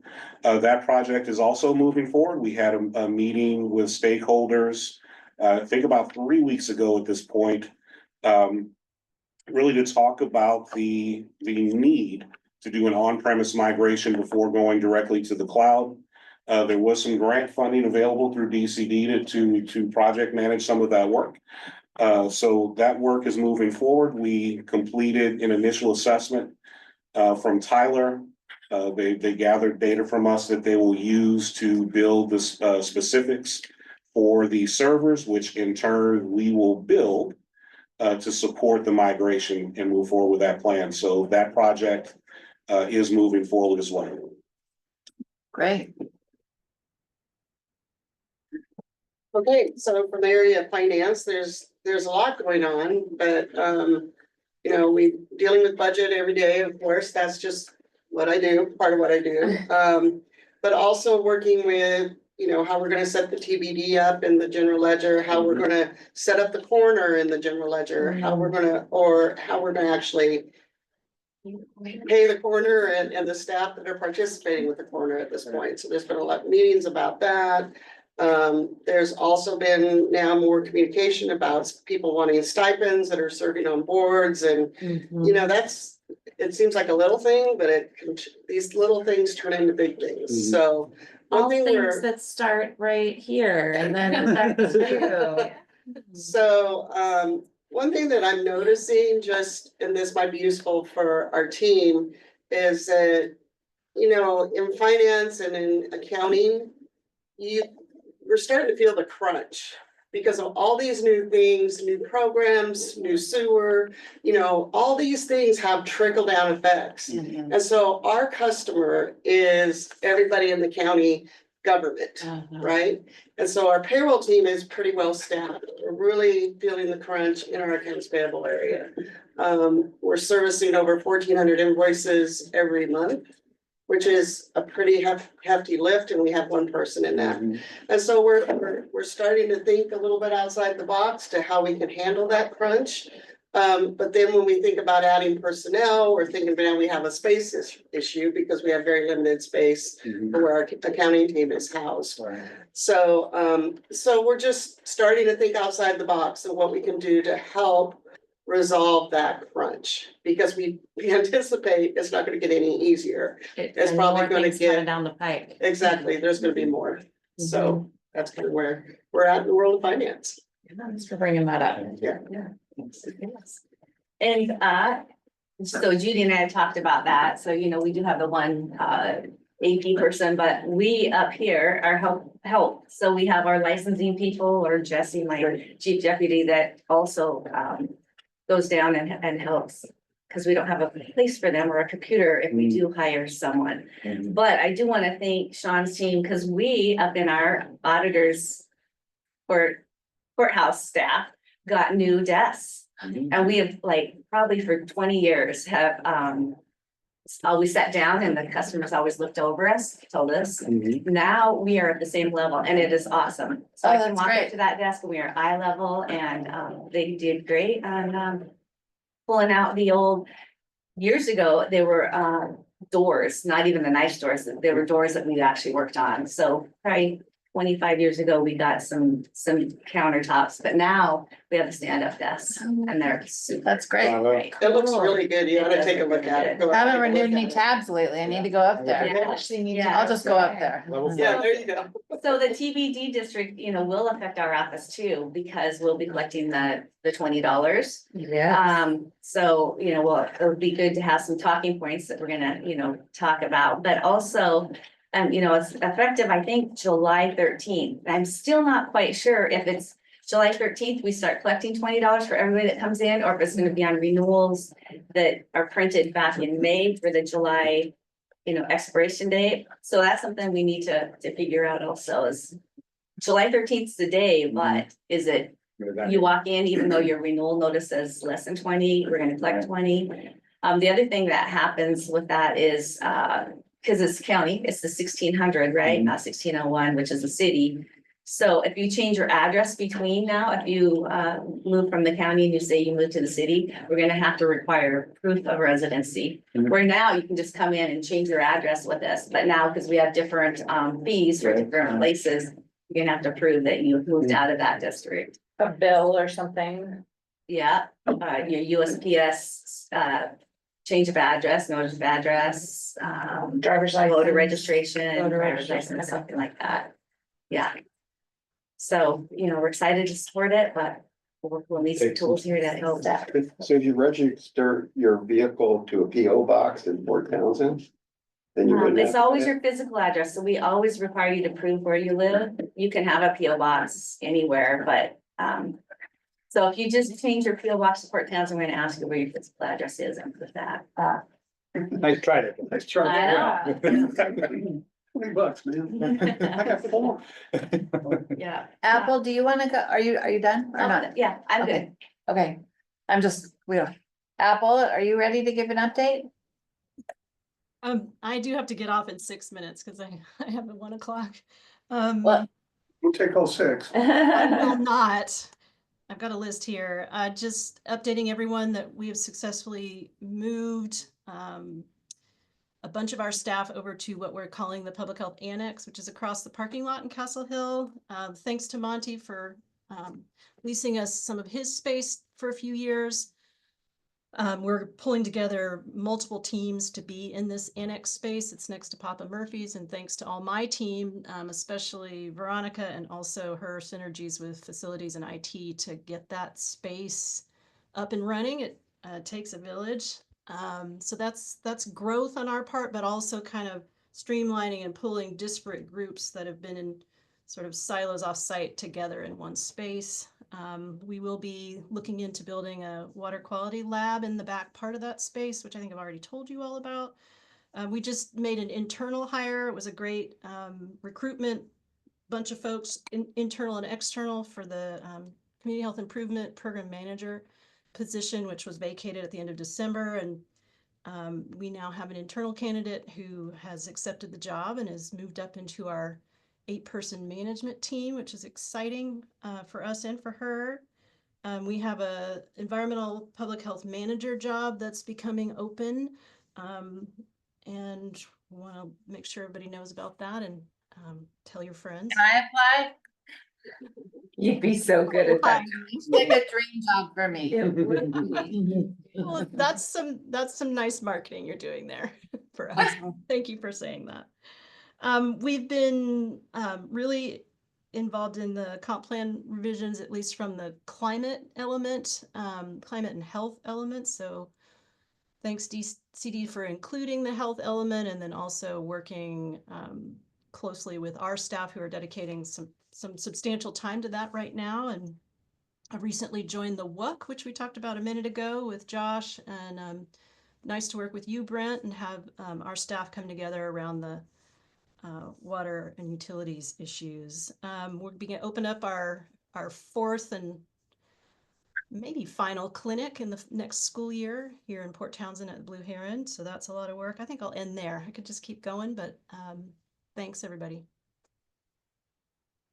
Thank you, Apple. Unfortunately, I have to go get on a 1 o'clock meeting too, but Greg is gonna take over as chair. So you guys Finally. continue. He's got the power. And if anyone needs to leave at 1, I know Apple needs to step out too, so if there's anyone that's got a schedule that objects, that conflicts, but we'll go on to Brent, what's going on in strategy? Oh, I think one of the most important things is the city has identified that we're going to have I guess it's more or less a staff level kickoff of the Mill Road lift station and a Force Main project. And so that is just about to occur. So that's a pretty exciting first step. And I'd also point out that we have the plans are starting to roll out. We have finally, I think the stock plans are, I think we're going to be rolling them out one by one. And so, yes, yeah, so that's been a really critical next step. I think that there's one last item that was going to be really important, is that for the sewer project to be successful in adding connections through middle housing. And so we're looking to see if we'll have sufficient funds to do a call for middle housing plans that can incentivize development within the tri-area. And so it all depends on how much we have left over from the stock plans for the single housing units that are moving through. But I think we're going to have sufficient funds left over to incentivize some of the middle housing in the tri-area. So I'm going to pass the torch from there. Those are sort of the big ticket items that are moving forward. Exciting, Brent. Just to confirm, the intent for the stock plan is that they're approved at both the city level and the county level. Is that still the plan? Yes, absolutely. So just to give you a quick backdrop, that the committee that was formed included city and county planning commissioners, and they made a recommendation of plans to the board, and the board approved funding for the plan review. But I recognize there was an obstacle to getting the plans because larger communities, they did calls for plans and they were not paying the architects to produce those plans. Because, for example, the city of Seattle has 700,000 housing units. We don't have that. So Commerce was gracious and provided us funding so that the engineering costs would be provided. That's fantastic. Thank you. Great. Thank you, Brent. Let's go over to Judge Walker or Brian. Any update from District Court? Hi there. The one thing that may be coming down the pike is we may be upgrading to the Odyssey case management system, which is currently what's being used in Superior Court.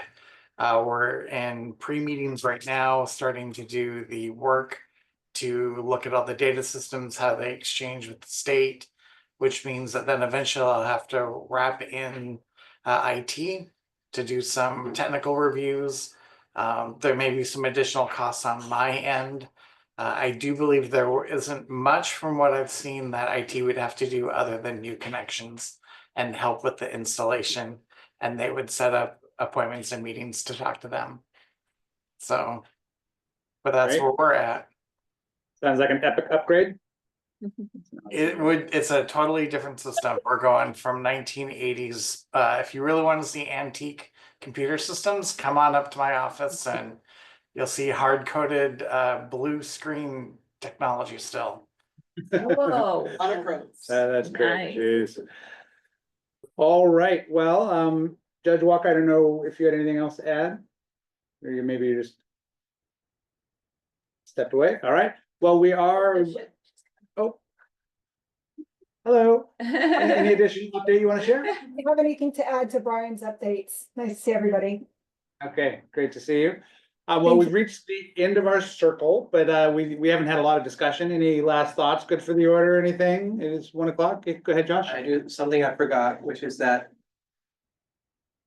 the materials for the short-term rental agenda item today at 2 o'clock are now posted on the DCD website on the short-term rentals project webpage. So if anyone is listening, they wanted a preview of those materials, you could go there. We also provided them to the clerk of the board. So we'll have some limited hard copies as well for people in the gallery.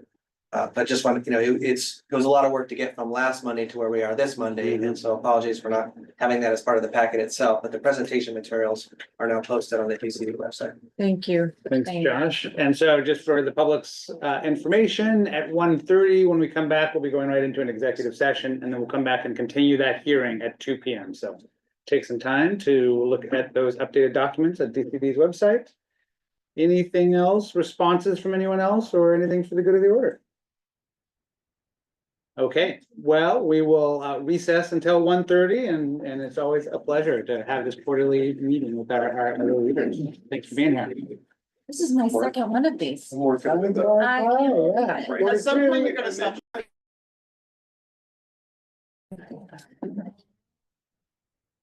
Okay, so I am calling us back to order. And coming into the Zoom. So everything's happening too fast today. Actually, I want to make a comment about that, and I was gonna say this before we went on public, but I think in the future, when we do those directors and electeds meetings, we need to allow for some time to reset the room and get settled and have people actually can have their lunch. And I mean, I just feel like we run breathlessly from one thing to the other, and it doesn't do anyone. So if we can in the future plan for some time to do that on the agenda, that would be awesome. So start later than 1:30. Yeah, and allocate some more time for it so that we can actually have people on there. It's not like you have 2 minutes, go, so anyway, that's just something that I wanted to say for a couple of years, probably. It's never the time to say it. Yeah, so, but we are gonna go straight into executive session with our county administrators, chief civil deputy prosecuting attorney, Department of Community Development Director, and civil deputy prosecuting attorney, our development code administrator, our code compliance coordinator, all to discuss potential litigation exemption as outlined in the Open Public Meetings Act, RCW 42.30.110 (1) I. We're going in at 1:30 and we will be 1:32, and we'll be back at 2:02.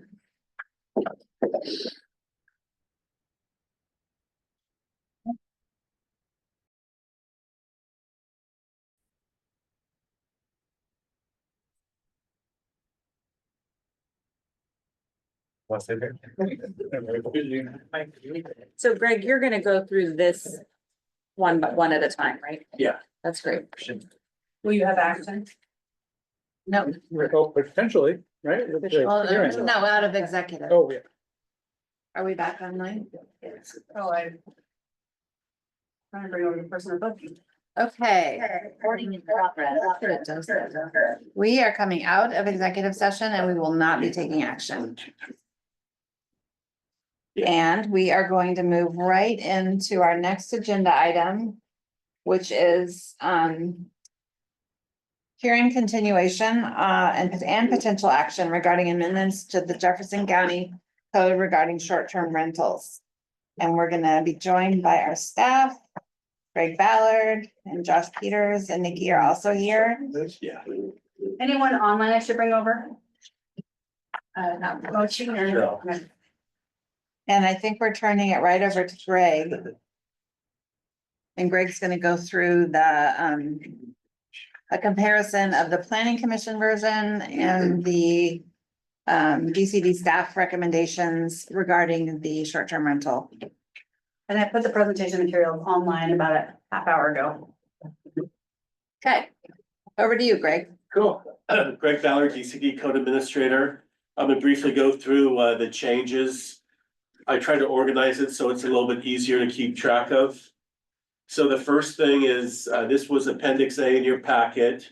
And what I did was I tried to make it a little bit bigger and expand on it. And then I tried to make sure that we followed the existing regulations, which is the first column. And then when you get to the green text, that says like staff recommendation, a PC section, that's straight out of the PC sections. And then the last sections, the yellow sections are the staff recommendations. PC being planning commission. Yes, I'm sorry. And so it's kind of organized pretty nice because what I gave you was the existing Unified Development Code, and that's 1820-210, which is what we have now. And so we follow one by one through those sections.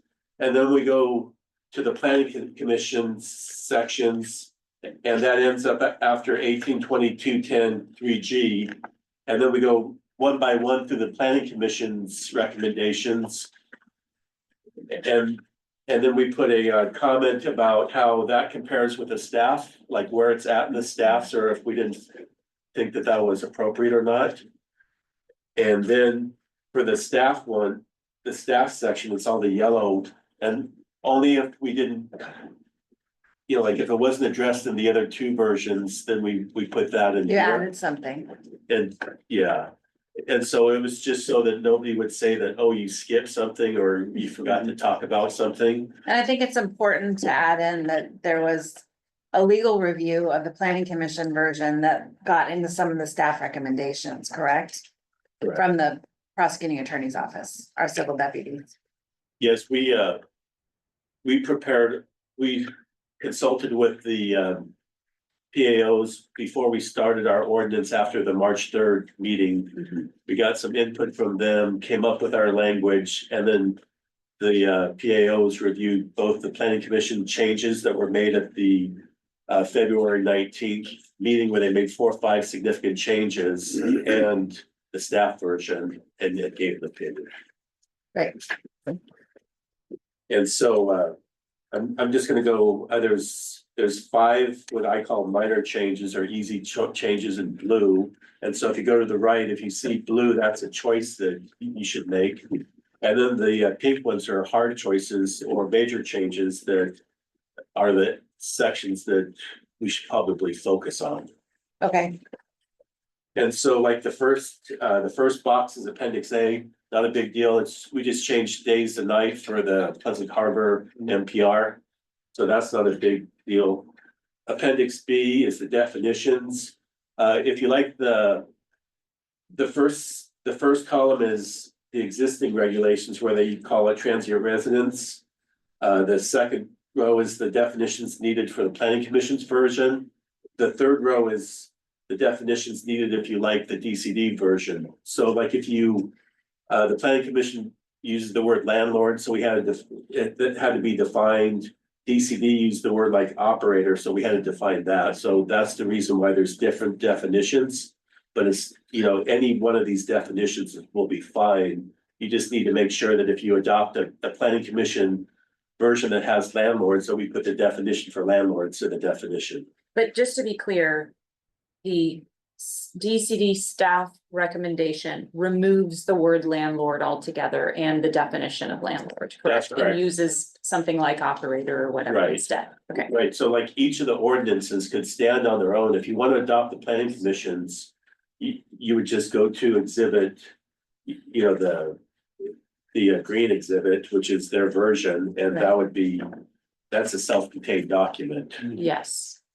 And then if you like staff version, you would just go to the yellow version, which is the DCD recommendations, and that could stand alone. If you want to mix and match, we just have to make sure that if we mix a planning commission section that has landlord, that we make sure we put that into the new combined version. Got it. And just to add a detail, under the explanation part, just to be clear, we looked at the RCW, we wanted to be consistent with the RCW on short-term rentals. Yes. We felt that taking landlord out was a good way to go and using operator instead. Yep, this is also responsive to a public comment that we got. So I'm in favor of that. Thank you. The next page is Appendix C, and that's just the amendments to the Table 3.1. I think at the last meeting, Greg was asking questions about bed and breakfast residents and bed and breakfast inn. That's a separate land use category under the commercial. Bed and breakfast residence is the renting of 3 or fewer rooms where the owner is occupying the dwelling. And so we specifically addressed that comment in our 3N in our version that says bed and breakfast residences and bed and breakfast inns are not subject to the cap. So we wanted to make sure that if somebody wants to live in the house or rent out rooms or a room or boarding house, that's not subject to the 4% cap. Right, okay. Okay, Appendix D is where that's the majority of the time. And so what we did was the first section is, you know, 1820 210.1 is, I think, bed and breakfast inn. 1820 210B is bed and breakfast residence. And then 1820 210.3 is where we start going into the short-term residence requirements. So I just wanted to point that out. The original ordinance uses transient residence, and then we basically we have the definition of both. And the planning commission version has, this applies to 5 or fewer guest rooms. The DCD version applies to 6 or more also. So we just have one section 3 that addresses both. The planning commission has a section 3 that's for 5 or fewer, and section 4 is for 6 or more. And so if you like having different standards for 6 or more, we could add, you know, we can use the planning commission section 4 and come up with that language, and we'll talk about that later. This just seems to simplify, right? No significant in my interpretation. Right, like we couldn't think of reasons, but the planning commission had some changes for that. And so, for example, they wanted one parking space per bedroom. Right. If you had 6 or more, and we didn't think that was appropriate, but that's a decision that we can make. Okay. I tried to put a definition of these, but 3A is, you know, this is a really important section that says you cannot operate in a way to prevent unreasonable disturbance to area residents. And so that's a blanket statement. So like if we got lots of complaints or things like that, we could say you're in violation of that section. So it's a good section to have. 3B is right now you're supposed to have 1 additional parking space. Every west dwelling in ADU is required to have 2. So the existing would probably make you have 5. And the DCD recommendation says you just have to have all the parking spaces on site, so you don't utilize on-street parking for your facility. I think that's improvement. Yeah, and so I wasn't totally clear in the DCD version. Are you saying how does the number of parking spaces get calculated? So first of all, every dwelling, every residence in ADU has to have 2 per the code right now. Right. Except in the UGA, I can modify that. So everybody would have 2 with the building permit, and then we have to decide how many additional ones we need, and DCD would determine that when we're processing the application. So if you had like a 10-acre site, it's not gonna be a big deal. If you have a really small site, we have to decide that. DCD will issue a type 1 land use permit if it's 5 or fewer, and a conditional discretionary if it's more than that. So we'll go through our process, and then after we're done with our process, there'll be an annual renewal. They'll do fire, life, and safety, and DCD could also say, we could also look at our decision too, if there's issues. And how does, like, how would a property owner look at this and say, okay, based on these rules, I know how many parking spaces I would need to provide?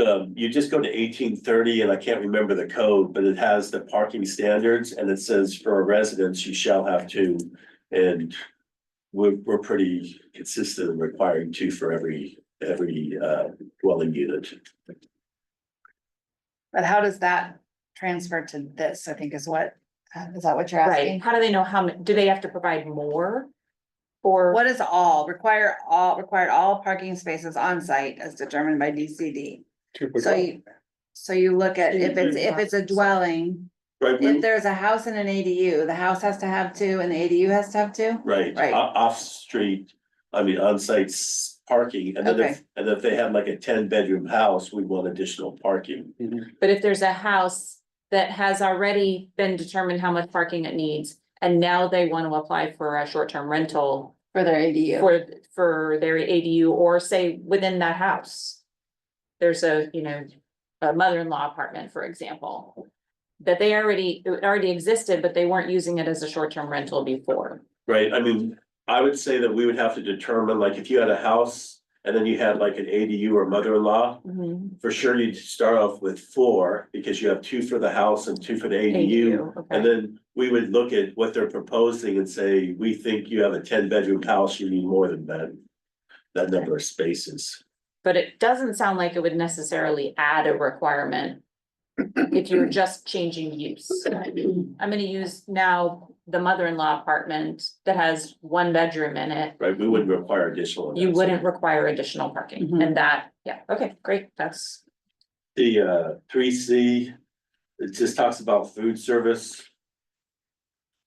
3D, outdoor advertisement, DCD said you could have a 4-square identification sign. And the reason why we had that is so people would know like which house they're renting instead of driving around the neighborhood. When I was at Clallam County, we allowed 6 square feet for a residential sign. We don't have any provision in our code. And so it just seemed like it'd be easier for the neighbors if people look for the pink flag or whatever symbol that they're doing. So can it be an up to 4 square foot sign? Yeah, Because they don't all have to be 4 square feet, right? right. Up to is what we're gonna say. Because my neighbors who have short-term rentals don't have 4 square foot signs. Sure, they might say They have small. Okay, Or it can't be larger than that. yeah, But it should be clear. that right, it can be or a small. maximum of. Yeah, Can I ask another question about this? So what about other cottage industries that happen at residential properties? Because I know they're not allowed right now to have a 4-foot sign. So are we gonna consider a hairdresser that operates out of a house with a cottage industry to be, because we made them take signs down before, I know, so. Is there a different standard that applies to transient rental than to another cottage business? I would say this is the only one that we'd allow the 4 square foot sign unless we amend our code to specify like column where it says you can have the residential zone, you can have a 6 square foot sign. So every time I did a conditional use there, that was the maximum sign I would give any type of business or operation. I mean, I guess why are we offering this for one type of cottage industry but not another? I mean, I'm in favor of it. I just like, should we also consider, I know it's beyond the scope of this particular document, but. Should we offer those other cottage industries a 4-foot sign to advertise their business? I would say that'd be something that, like, I think we could just say no, and then maybe address this whole issue in the future with our updated sign code if we decide to do that. I mean, there's in my neighborhood in Hadlock, currently not an urban growth area. There's a business that had a sign out on Irondale Road, bigger than 4 square feet. It was a very nice sign, hand carved, and I think it's gone. Maybe this is why. Yeah, But, probably. It makes sense for a business like that to have a sign, the dental office, right? So people know how to get to the dentist. So, I mean, I would be supportive of what Greg's suggesting, but that's a matter for, other than today. Yeah, I mean, I'm But good to know the impact of saying. not part of this code. I wouldn't mind putting in there with the acknowledgement that, what's good for the goose is good for the gander, and we should probably, use this as precedent for a future analysis of our sign Well, I would say since the UDC is silent on the issue, we could administer through the administration of our code allow 4 square feet for any commercial operation in a residential zone. Approved, yeah, it's additional use, Yeah. okay. Great, sorry. Sorry to take you astray. Oh, no, that's fine. 3E, this one says, you can rent the principal residence or the guest, but not both. The planning commission removed that. DCD left that in. We kept it in just for added emphasis, just so if you're in the primary house and you have an ADU, you need to live in one of them. You can't rent them both out. So that's why we kept it in. So No remote operation of a short-term rental, is that what that means? it basically says for you to have an accessory dwelling unit, the owner has to live on property. So basically, this is a little bit of a redundant requirement because you shouldn't be allowing ADUs where the owner doesn't live either in the primary or the secondary house. This just makes it clear for whoever buys a structure that has a primary house and an ADU that, hey, by the way, you can't rent them both. So if I just have one house, I could rent it out as a short-term rental. If I have a house and an ADU, I can only rent out one of those two. Yes. And that's, well, with the DCD version, we say one per operator in the county. So that's why you'd only be allowed one. As a short-term rental. Yeah. But you could rent the other unit as a long-term rental. Right, for longer than 30 days.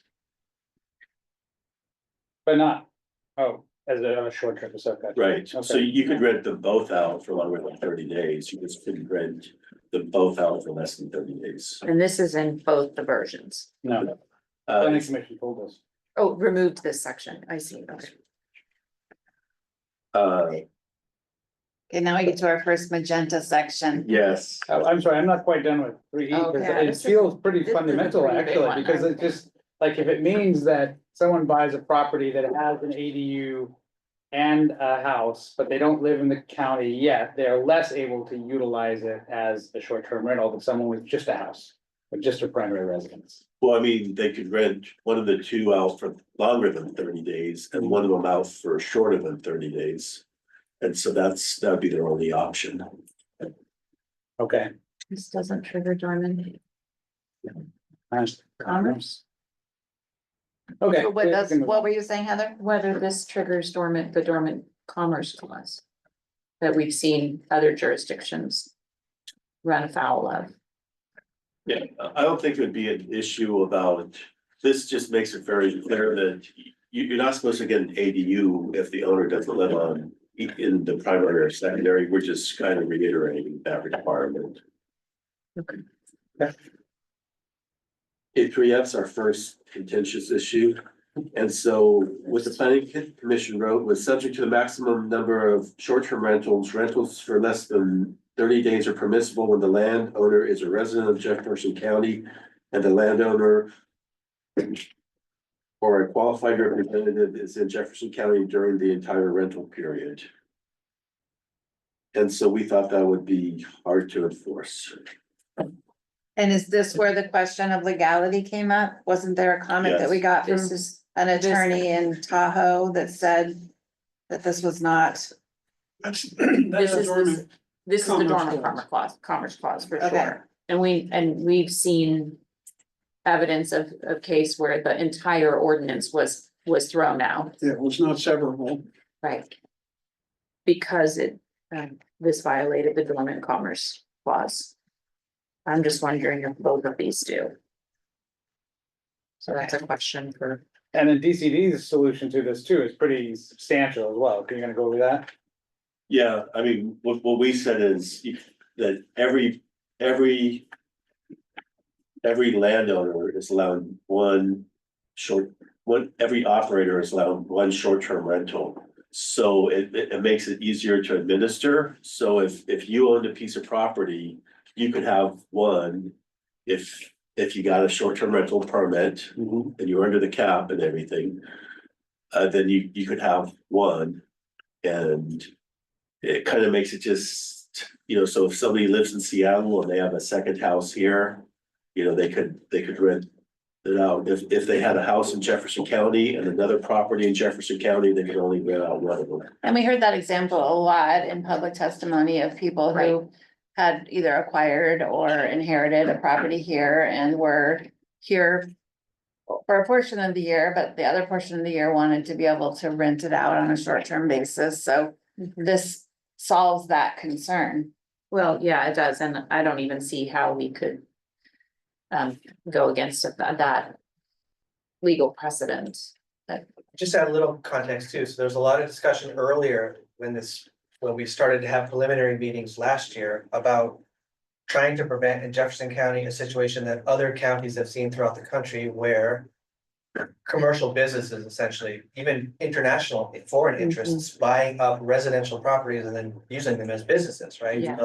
So we talked about, well, you have to be a person in order to be an operator. Well, a person also could be a corporation according to some legal precedent, Right, right. So we found it to be very difficult to try to enforce that, and this was the solution that came to staff would be, well, even if it were a company or even an individual that had partners and what have you, or family trust or something like that, an operator essentially can have one short-term rental. So when you fill out the application form, you're testifying, you're certifying by signing that form that you don't have an interest as an operator in another short-term rental. In the That would be the one sort of simplest way to try to get to this very complicated issue, but to try to prevent essentially corporate takeover of residential opportunity here in the county, so that you can still have places for people to buy houses or to do long-term renting for the workforce. Without running afoul of the law. And what we did with the legal lot of record provision, we have whenever you fill out a legal lot of record or a SDR short, we basically make you sign an affidavit saying you don't own any adjacent property. And then we double check it anyway. So here's one of the things I think the legal precedent issue it's a no-brainer. We shouldn't be making policy On the that is residency you're talking about. right on the residency issue. I do have questions about, I'm really reticent to create regulation that makes someone who already, we know that we have at least one operator who has, I've heard 7 short-term rentals in the county. I've already right? been responsible about the adjacent property. And this was an issue for you as well, right? So is there I had concerns about this in sort of some previous deliberations of the county prior to taking office. So when we set a new policy that then makes someone who is currently in business have to go out of business, out of their some of their current business, what's the impact and what's the reason why we couldn't say that's a non-conforming use for that previous? You're skipping ahead for on my presentation where I I'm talked skipping about. that in a good way or in a bad way? No, that's fine. Depends But on your definition of good and bad. It is. a non-conforming use is a use that was established legally prior to the regulations. And so I would contend that we have 29 people right now who have bed and breakfast or we have about, I think, 26 short-term rentals right now that actually have permits. So how we address it in the DCD version is 4A is everybody who's operates prior to January 2001, predates the Unified Development Code and the regulations that required hospitality or short-term rentals. Anybody that got a permit after 2001 would get priority also. And then the cap would then apply to everybody else. So you would subtract, if we have 460, you'd subtract all the people that predate the UDC that have a permit and they need to get fire life safety and a permit from us. The B would be everybody who obtained an STR from us, that like 29 that we have right now. So that would come off the 460 or however many that we have. And then It's like a tiered priority process. and then the new SDRs would be the number that are remaining. So just to add, like, legal non-conforming law is complicated, as we've heard from the PAO, but. Yeah. So in this case, as Greg is saying, if the operators of multiple short-term rentals got short-term rental permits, then there would be considered permit holders. They would be subject to any differences in in how life safety regulations are implemented, just like anybody else operating. And of course, you have to be compliant with state law. But I think that we would consider those legal non-conforming uses, and we have a legal non-conforming use section in the code, which I would say is fairly liberal in Jefferson County in terms of allowing those uses to continue in perpetuity unless they're discontinued for a certain amount of time, right? So in other counties, like under the legal non-conforming law, you can eventually sort of tailor down that use in a more stringent way. You can make that policy choice. And in Jefferson County, we collectively made that choice to allow legal non-conforming uses to exist in perpetuity unless they stop that use over a certain amount of time and then they have abandoned that use. So if we would look at that similarly. There's also a couple precedents from state law from those Seattle, I forget what the Seattle landlord cases are that talk about our ability to create a law that might have some impact on people's ability to, inadvertently to rent them out however they want or use them how they want. And it's protected that, we can make code that might have negative impact. I mean, we don't want to, but it is. Absolutely. Well, if we think we have People love- 500 short-term rentals and only 29. We want to make sure that the, 461 that aren't operating legally aren't considered pre-existing non-conforming because they didn't follow the rules that we had in place. And so we want to make it clear that, if you predate, you need to get a permit, but you're gonna keep your space.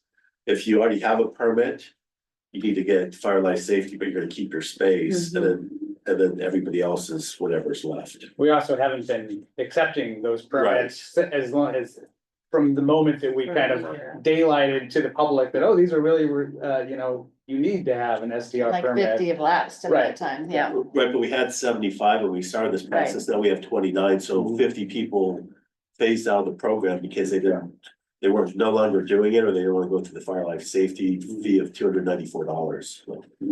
Okay, all right.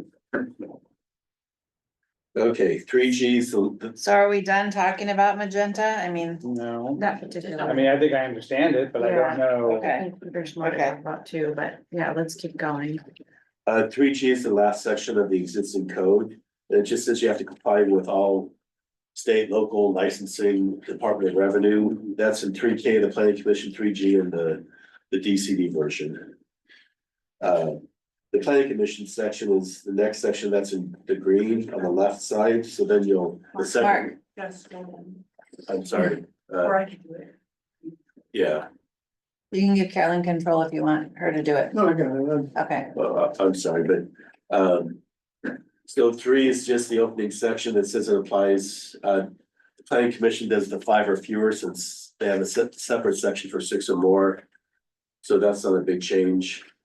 The next section, A, B, C, and D were addressed above. Those were the things like don't cause an adverse effect, food, parking, and those things. 3E, that was where the cap was first brought into mention. And so the Planning Commission had pretty much the 4% cap. They wanted to exempt out master plan resorts, so we did that too. And I think our 3N is pretty good. We had a section for the first 6 months after the adoption of the chapter, DCD will accept all short-term rental applications. So that's our new language. And that was to address some of the PAO's questions about, are you gonna grab, are you gonna make an open season? Are you gonna give people a chance? And so that's the language that we came up to address that issue. The next paragraph says after the first 6-month grace period, the following limits will apply to renting the entire primary or accessory dwelling, i.e. excluding the rental of an STR occupied by the landowner. And that was to address Greg's concerns about bed and breakfast residents in. And then ours says STRs within the MPRs are exempted from the short-term cap limit. And that was what the Planning Commission had too. Short term shall be limited to 4% of the dwellings in the county as determined by DCD. And then we basically said, based on the OFM, which is the updated data that we get every year, there are approximately 11,694 dwellings outside the NPR. 4% would be 468 allowed at this time. And then we said the short-term rentals will be distributed proportionally based on the housing stock in each zip code. You know, Port Townsend has 30% outside the city limits based on the census, so they get 30% of the SDRs. And then I gave you a table at the end of. Yeah. I skipped around.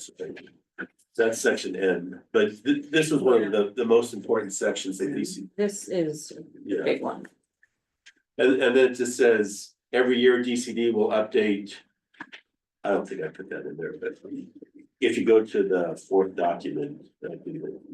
Exhibit D, Yeah, so that's up at the, yeah. And then go to D, I'm sorry. And then we said every year DCD will update the number of dwelling units, the number of short-term rentals allowed, and the number of short-term rentals that have valid permits, and that kind of meant the planning commission wanted us to keep track of it. So we put that, and then we said if the maximum number of short-term rentals is reached, DCD will have a waiting list for the short-term rentals. We thought about a lottery, but we just decided on a waiting list. And so that's 3N. A quick point here, so the Office of Financial Management gives the county, a county like ours, population projections for the next 20 years, so we can do our periodic update every 10 years. But they also do population estimates every year around April 1st. So that's why we have a population number that we can work with. And so basically what we tried to do is in the spirit of where the planning commission wanted to head in developing a cap, we took a look at that and then decided what would be the simplest way for us to determine the cap level and to update it annually, and then to have a waiting list. And so that's why we made some changes to it, just from a practicality standpoint from implementation, but we tried to honor where the planning commission was heading in spirit. and is that population estimate how you get to the number of dwellings? Take the population estimate and then work with, we basically have to translate it to dwellings and then translate it into zip code area. And I think Greg can just describe more. We got help from Emily on that, and I think Nikki and trying to develop a way that we thought was Is it like a multiplier of 2.2 or something, or No, like? I mean, what we really did was we took the number of dwellings from the census and from OFM. And then we subtracted out 2,000 for the Port Ludlow NPR. That's how we got our number. Oh, so you did dwellings, not residents. Dwellings. I got it. Did you ever end up taking out the jail residents? I can't remember. There are no, Kevin Hitchcock said there's the Forks area for that area, there's 0. Okay. And you know, we I think we have enough flexibility there too, that we can work this number based on what we learned from doing it, but really we just put as much as we could in the code to make something in there that everyone knows basically where we're heading, but that's a number we're gonna have to be managing on the side essentially. And why did we choose 4%? I've heard arguments for higher and lower. Yeah. That was the planning commission decision. I think they started at different. They started at 3% and went to 4%, I think. They went off definitely. I think they might have copied Chelan County perhaps, because Chelan County has a similar cap. Cities might have different caps. We know Port Townsend and Port Angeles have their own policies, but counties, the examples are fewer. And I think they just borrowed from the Chelan example. Yeah, and I think if like, if you wanted to have a higher percent, let's say for Golsey and Brennan, you could have a different percent. I'm not sure how I'd figure that out, but. Right, so I have asked, and I meant to do this earlier, I apologize. So I had asked Kevin Hitchcock originally and he about using the census calculation versus OFM when Andrew Schwartz from Brennan had asked that question, and Kevin was so responsive and came up with this. I have asked partly I think this would address the issues that have been brought up. Brennan and Quilcene have been one, Cape George has been another. If we, and then I think it might have been Ms. Ball who suggested another possibility, which would be by voting precinct, which would allow us to drill down a little bit more specifically into communities. So I don't know if you've had a little more time to think about that idea, and I have just now asked Kevin Hitchcock how that would work. Kevin Hitchcock runs our GIS data, so is basically our mapping expert, so he can let us know how easy or hard it is to kind of drill down into specific areas. So Commissioner Dudley Millette, I'm gonna, like Greg, and I almost wish Emily were here to talk about a little bit of all the different things we tried. But I will say that back when this whole idea first was raised of a cap, the thing that occurred to me that I was worried about was that once you establish a cap, now you have to debate how to do it. You have to do, are you gonna do it by planning area, by voting district, by commissioner district, by And are we zip gonna do it code? different in different By areas? what, how are Like you this? actually gonna like differentiate it from a geography perspective? And I know Brent went over this in a lot of materials that he talked to with the public. And then, how are you gonna do it? Are you gonna do it by assessor's data? Are you gonna try to figure out by land use code that the assessor used and see, are you gonna try to do another GIS exercise to see where we can do by building permit records? I mean, and every one of those has its own set of flaws, possibly. So I guess I would say that we tried in that short period of time between the planning commission recommendation and now to try to come up with just a fairly simple, practical way to do it. And I hope that there's enough flexibility there that we can learn from that and as we move along as we manage this cap, but I guess I will say that I don't think there's any easy answer to this situation. Still gotta ask the question.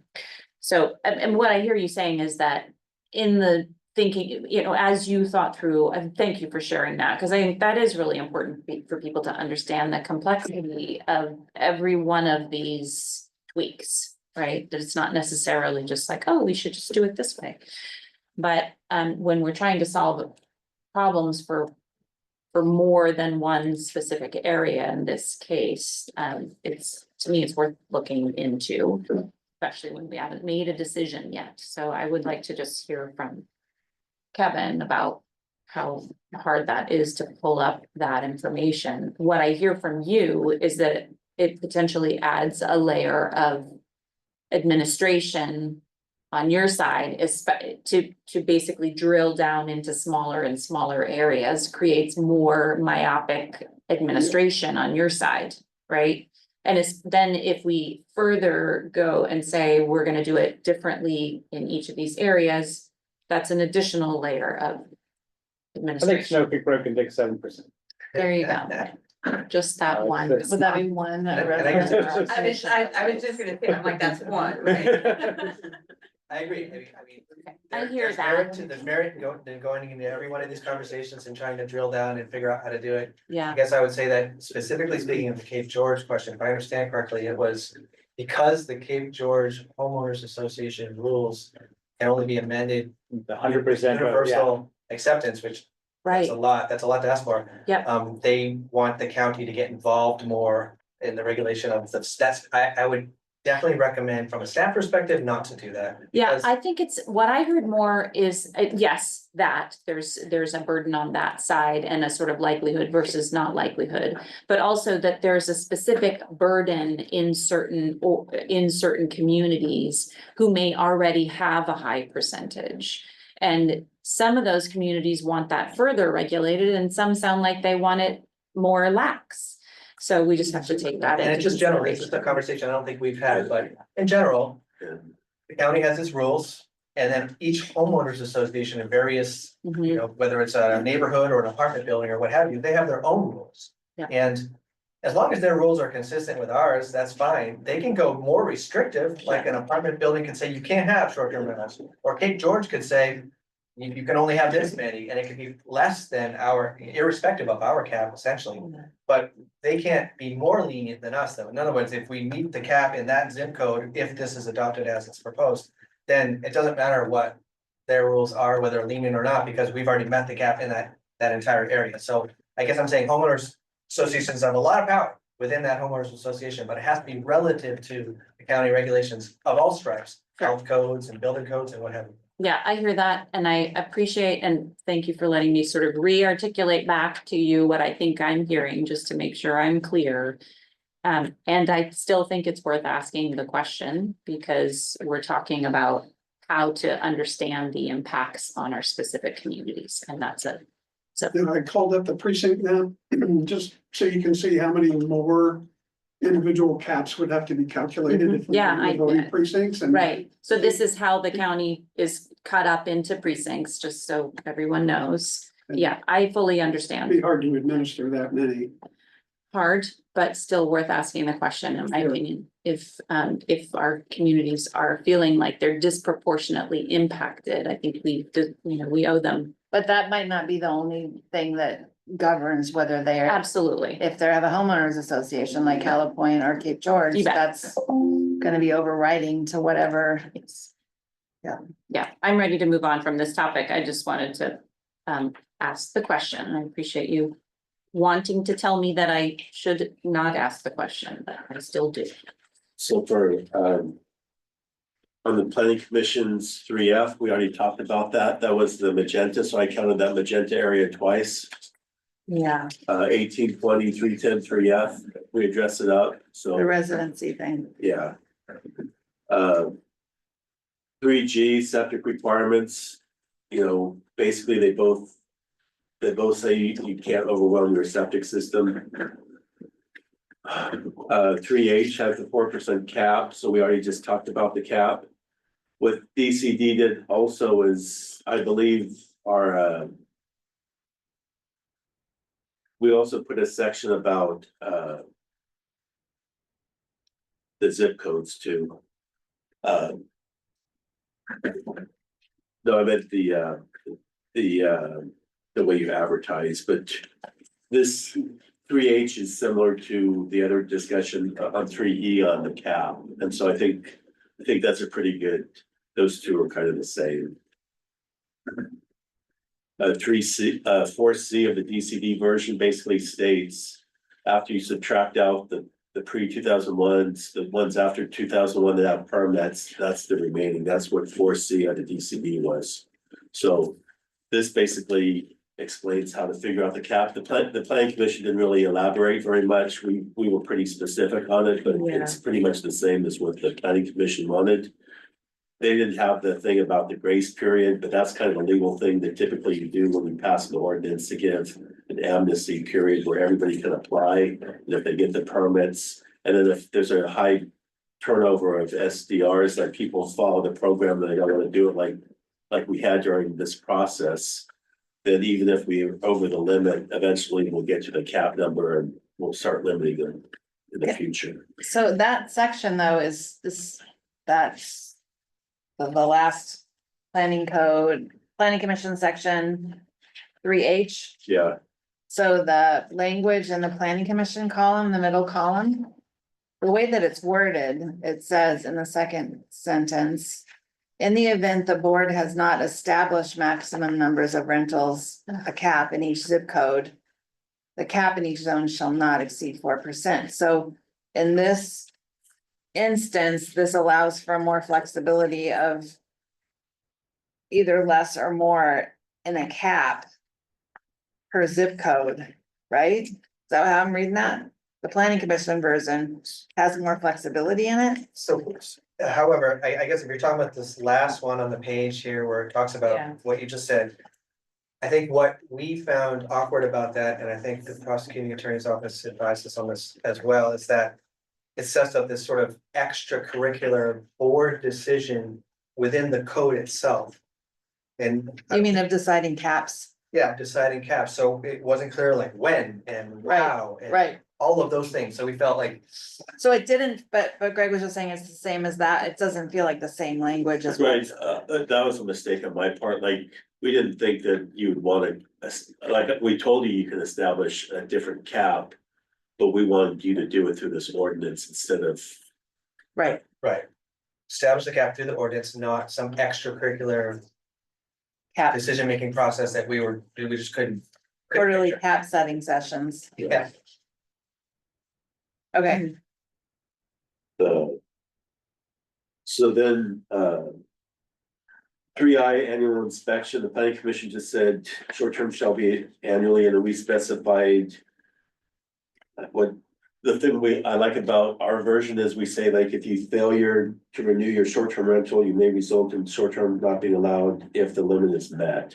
So basically it tells them you gotta renew your permit 30 days in advance. It's up to you. And by the way, if we're over the cap and you follow the program, you won't be, you know, in 4A or 4B of our section, you'll be subject to the new STR requirements. And if we're already over the cap, you might not get one.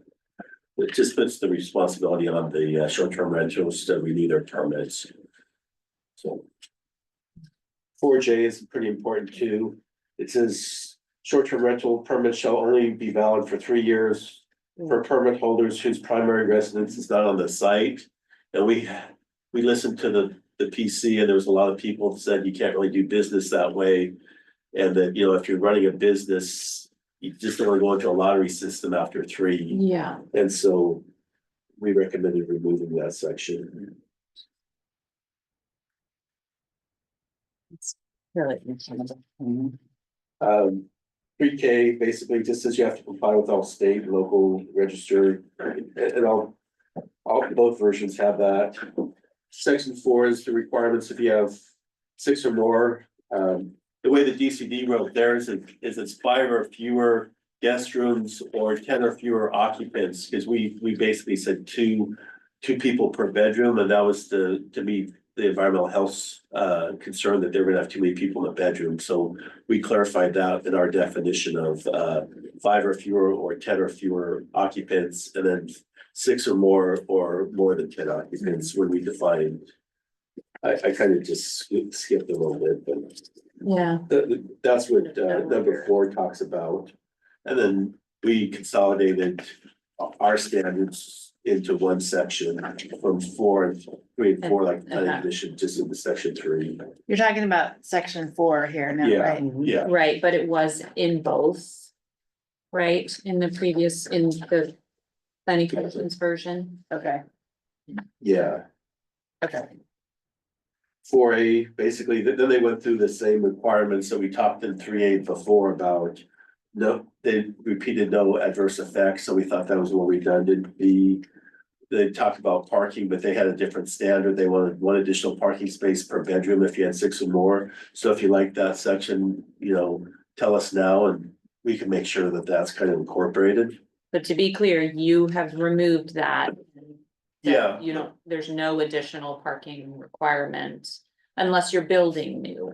Well, Right. if you had 6 or more bedrooms, we might say your 2 parking spaces isn't required on site, we want more. Mhm. But we just didn't think it was appropriate to say 1 per bedroom. That makes the assumption that everybody there is a grown up with a car. Sure, yeah.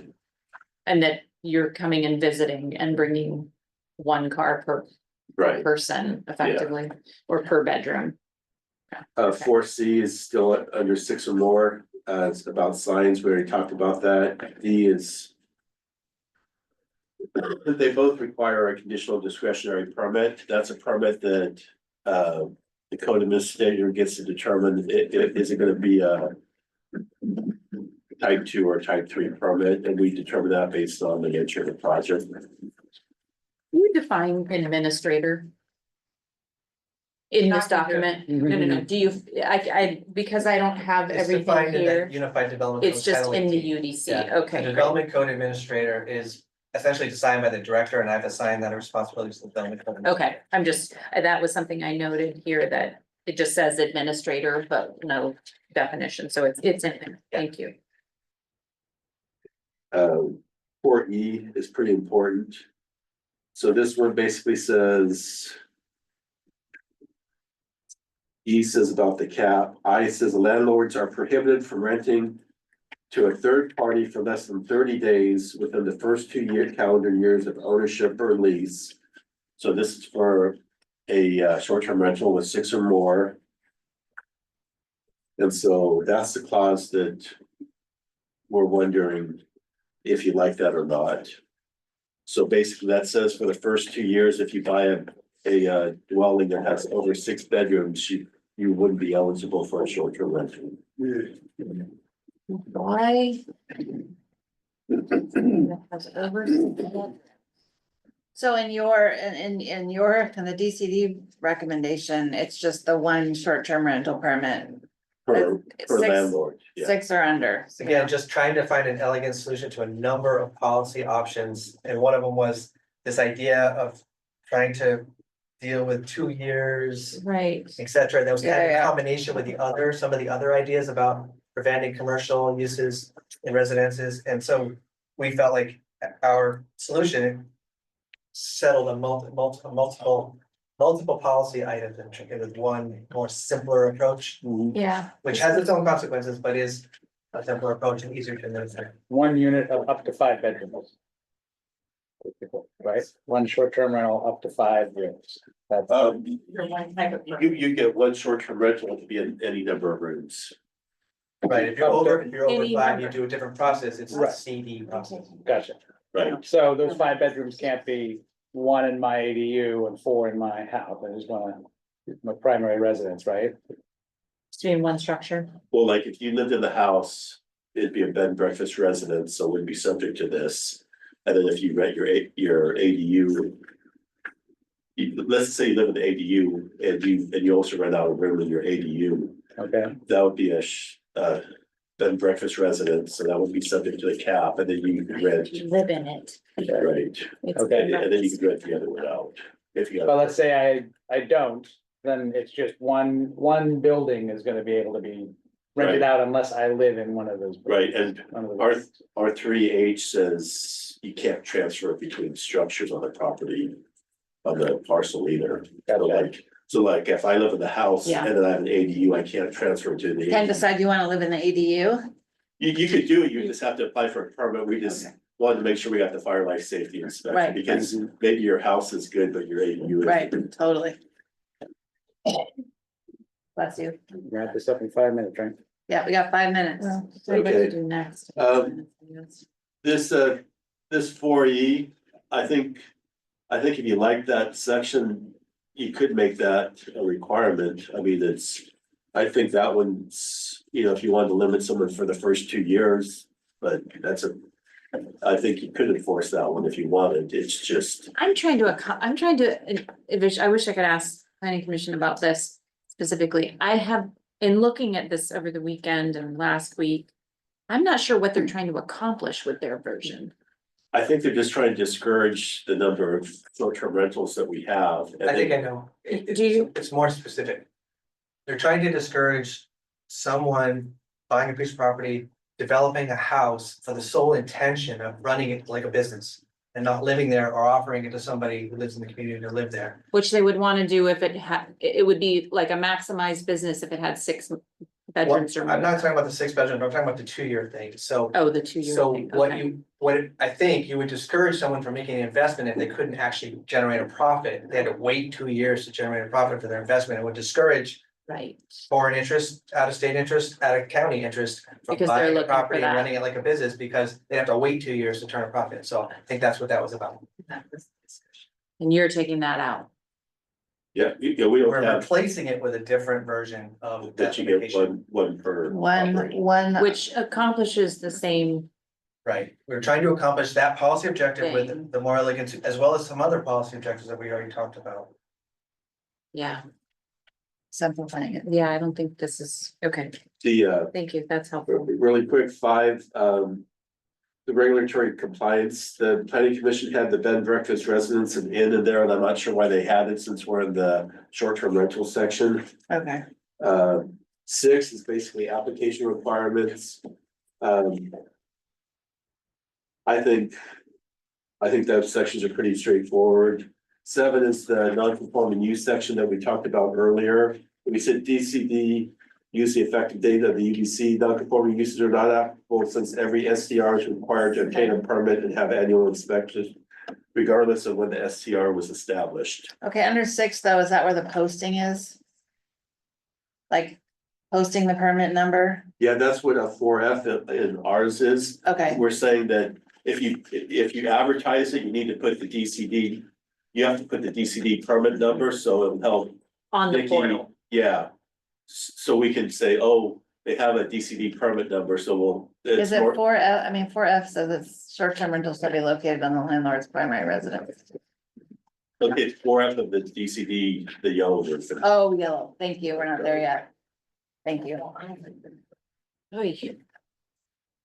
Okay, Did you see 4F? Yeah, Because we just added that based on your last. yeah, I think that's really important. Yeah, and the planning commission, I think, wanted to do that. We wanted to do that. I'm on 7. 8 enforcement is pretty easy. It's pretty much addressed. And then 8B was. Can we wait, pause for a moment on enforcement, because I think Sure. that is a big part of this, and we've heard from the public Sure. about capacity, and we usually do, complaint based. But we're setting up some tools here by, having them list permit number on any advertisements or platform. So are we gonna be more proactive? How are we gonna manage that? How is this different than other enforcement actions? I mean, we have kind of a triage list that, Nikki and even help with environmental public health can't get through in a timely way. So how are we going to process, 400 applications within a year that need to be, not just, you gotta prove the negative, like, if you're not in those permitted STRs, are we gonna be proactive about this differently than other enforcement? Gonna have some bionics Yeah. installed. I'll give a comment and I think he wants to add to it, but, so I think as soon as a set of regulations are adopted that update our current regulations, then we'll be in a different world. So right now, as I heard you say earlier today, Commissioner Brotherton, we haven't been pursuing short-term rentals that don't have a permit during this expiration period, unless they had some other kind of situation, like an environmental health risk or something like that. Or an unsafe In our structure. tiering system, they were tier 3 in the 3 priority tiers that we have. Okay. As soon as this ordinance passes, though, we will both be processing those permits that come into us proactively, because we know that there's going to be some, whether there's 400 or 50, we don't know, but there'll be some for sure. And so we're gearing up to do that work, to honor those, to try to get those permits out as quickly as possible, especially under the 5290 requirements, Senate Bill 5290, to process permits efficiently. And then Nikki and others in the department will be starting to look at this other list that we have of 400 or so, or the idea that there's 400, 500 vacation rentals out there, and we'll be looking at platforms and we'll be saying, okay, do they have our permit listed or do they not? And then we'll be looking into those and trying to sweep as best we can. Nikki's gonna need another person. Nikki's It'll be all hands on deck for a while, for sure. And there's some revenue coming in through these permit applications. So we could. Can I just address? TPA colleagues, Zach, Danny, Yeah. we're almost at the end of this. It could be up to 10 more minutes, but okay. Do you have time? I just want to check with you guys out of respect for your time. Yeah, okay. I think Chair. our plan is to see how it goes in the initial weeks and months of adoption. And if it turns out that we want to get more resources to the issue, then we have, for example, some third-party providers that do this for a living. Granicus comes to mind. They call me every week, it seems like, offering their services. So we may be able to do that. It kind of depends on budget, revenue, all of those things. And we may come back to the board on a workshop on that particular issue if we need to. But essentially, we'll see how it goes at first and then adjust accordingly. I guess, But it will take a while. I should say that it's not gonna be like overnight, all of a sudden, if there really are 500 vacation rental operators, we're gonna solve 500 problems overnight. It's gonna take a while to get all of those folks to either get a permit or to find out they're really not doing what we thought they might be doing. where would they go in the normal years? I mean, it's still the least important enforcement action, isn't it? I mean, versus someone with health and safety violations. I think Nikki knows that one. So when I receive a complaint on Airbnbs, I take everything into consideration. I take into consideration what type of units are they renting? Are they safe units? Is the septic capacity reached or not? Are they renting RV spots in their front yard versus renting an ADU? So I take every single part of the complaint into consideration, and then I would tier that complaint accordingly to what kind of detriment it is adding to the neighborhood or things along those lines. So it's not just an automatic, oh, this is the bottom of my tier, I'm not gonna be concerned with it. It's actually I take everything into consideration, all the way down to the amount of traffic, all the way down to, like I said, RVs being parked on front yards. That has happened in Calipoint already. So there are some extenuating circumstances where I have definitely come in and shut down an Airbnb immediately because of what it was doing to the potential surrounding areas. But also, you know, if it's only one person particularly, and it's in a neighborhood of 200 people, but only one person is complaining on a daily basis, I also take that into consideration. Because then maybe it's not an operation of an Airbnb that's actually the concern there. So when I receive complaints on these Airbnbs, I take in all of it. So you've been processing complaints about short-term rentals during the moratorium. Absolutely. Yeah, she sent 2 or 3. She did one in Island View where someone was running out RV space. And we did that as that one. And then we also just had one, the Castile down in Brennan where they have a park model and they're renting cabins and so. In RV spaces and a tent space with inside of a structure. So, I mean, there's a lot of things that are taken into consideration. I've seen that. I've just also heard that concern a lot, so I just wanted to make sure that people understand that. So right now, we have a co-compliance manual that has a tiering system, and we've been operating the world as we know it. It's back to my comment about the world as we know it now, and then the world as we know it after this regulation gets adopted. I think there's an additional lens. We still have to have nuanced decision-making about which cases are we gonna pursue, and that would have environmental factors and other factors like Nikki described. But I think the fact that we were adopting a new regulation after a year-long moratorium implies that we're gonna be paying attention to this issue and pursuing those cases. We'll be basically contacting those individuals and saying, you need to come in and get a permit. And part of that is the life safety requirements that are part of the ordinance. You won't just be working off complaints, but proactively working through known and whatever method you have for scraping. Right, we're expecting Nikki to go online and find these people and. I don't know whether the option you have right now. To be honest, in some of these instances as well, some of these Airbnbs aren't even permitted structures. So that also adds a completely different layer to the complaint process, but also in the permitting process. So if they've turned in a permit for this Airbnb and it's a 3-bedroom, 2-bath house that they never pulled a permit on to begin with. Right. That's kind of gonna raise it to a different priority level because now we have an entire structure that doesn't even have permits. And then that's actually part of the requirement in order to obtain an Airbnb permit. I have a specific question about this. I've brought this up before, but we talked about yurts being not would not be permittable. Can yurts be permitted as camping? Potentially. Okay. So someone could, if they are operating, because I know that yurts are short-term rentals in other places, right? And I am fairly certain that we have some yurts that are operating as short-term rentals now.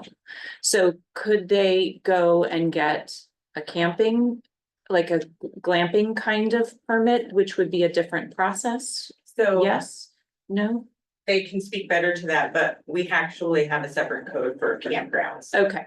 where And I knew that would wasn't be part allowed, of this. But they also have to have a minimum land amount. So Okay. let's say for a campground, they would need 5 acres, but that would allow for cabins, yurts, things of those lines to be able to be rented out on a short-term basis as a campground. Okay. Not necessarily a short-term rental. But as a And I would quickly add, just, you might remember from Brent Butler's presentation that there are certain issues that we decided not to tackle. Absolutely. With this particular ordinance and yours, get camps and some other things. And that was really because, our partner at Environmental Public Health wasn't ready to take that on. I would suggest that after this process is done, then we revisit some of those issues, alternative structures and so forth. And actually get the building official here too, so we can have that discussion about how that relates. Okay, so I got us an extra 10 minutes, but it's fastly going away and we're not getting to the end. And our prosecuting attorney has his hand up. So maybe we need to bring Philip over and hear what he has to add to this. That'd be great. Yes, exactly. So we might need to continue this because we're not getting to where The the end. staff's done with ours. I mean, we went through the planning commission and then this, the DCD was addressed with the other two. Okay. And so we're done with Okay. ours. Okay, Philip, you have the floor. Oh, we can't hear you. Two things. One, you might consider having a very short executive session sometime at the end of the day today. I don't want to get into what that would be about. But the reason I was raising my hand right now was to talk about the economics. If everybody complies with this permit and there's 450 people that want to have a short-term rental in the county, then you're going to generate a lot of revenue. Okay. If they fail to comply, you will generate hardly any revenue, and you will incur, if you're going to do enforcement, you're going to incur resources for enforcement with the potential that you can recover something at the end. So I think you need to think about that that resource issue sort of that way. Otherwise, you're going to be missing something. And I remember Mr. Tierce's testimony about something like, we're getting all this revenue, so you should be able to enforce these. You're not getting the revenue if they're not applying for the permits. So the whole thing about enforcement is making them apply for the permits. And I just want to make clear that the directors have enforcement authority under our system. It's not a complaint-based system anymore. So you got to put that into your mix of thinking. That's all I wanted. Just wanted to say it now while you guys were talking about it. Great. Okay. Thank you, Philip. Anything else from you guys on this? No. Okay, any other questions for staff on this before we lose them? For the day? For the day. I think that's a lot. Okay, so we're not gonna deliberate right now. We can deliberate after our visit with Danny and Zach. Okay. And deciding whether we want an executive session. And it sounds like we need to have an executive session. So our time with. If you need a little more time, don't worry. No, we're fine. Let's proceed and then our problem is we need a lot. So can we let the public know that are here for this conversation, and we got a half an hour or so for. Yeah, we probably have a half an hour with these guys and then, what's your pleasure? Do you want to do deliberation after that, or do you want to have an executive session immediately after that? I think executive session. Oh, here, what? Move deliberation to the. That's when we need to make a decision. And Philip. Yeah, it's actually on the agenda for the seventh. Okay, so, let's just say that we'll do an executive session at 3:45. Thank you. Thank you. And I'm hoping Philip's hearing that wherever he is. I'm assuming he is. Okay. Great. Okay, switching gears. All right. Okay. Celebration. It was so fabulous, you guys. Yay. Such good energy, so I just wanna shout something right now, but really grateful for our partnership and look forward to hearing what you guys think about how it went. Yeah. Sure, it was chaos and behind the curtains. Yeah, well, thanks again for supporting this event, not only financially, but just with your presence and energy and many of your staff. It was truly historic and extremely gratifying event. we produced a report that we'd like to go through. Zach's gonna kind of lead us through that, but I think we might need to borrow back a copy. Oh, yeah, Um, never mind. and yeah, ultimately, I feel like it was really educational for us. We learned a lot. We've got a tremendous amount of feedback from the community since the event. And we're still sort of receiving feedback and, you know, excited to hear from you more specifically today. And, but yeah, it's, I think that just that alone is like, telling that it was a meaningful event. Over 106 responses on our survey, or 106 exactly. And yeah, lots of other pieces, but thanks for believing in it and giving it a shot. And we're excited to keep it going. So.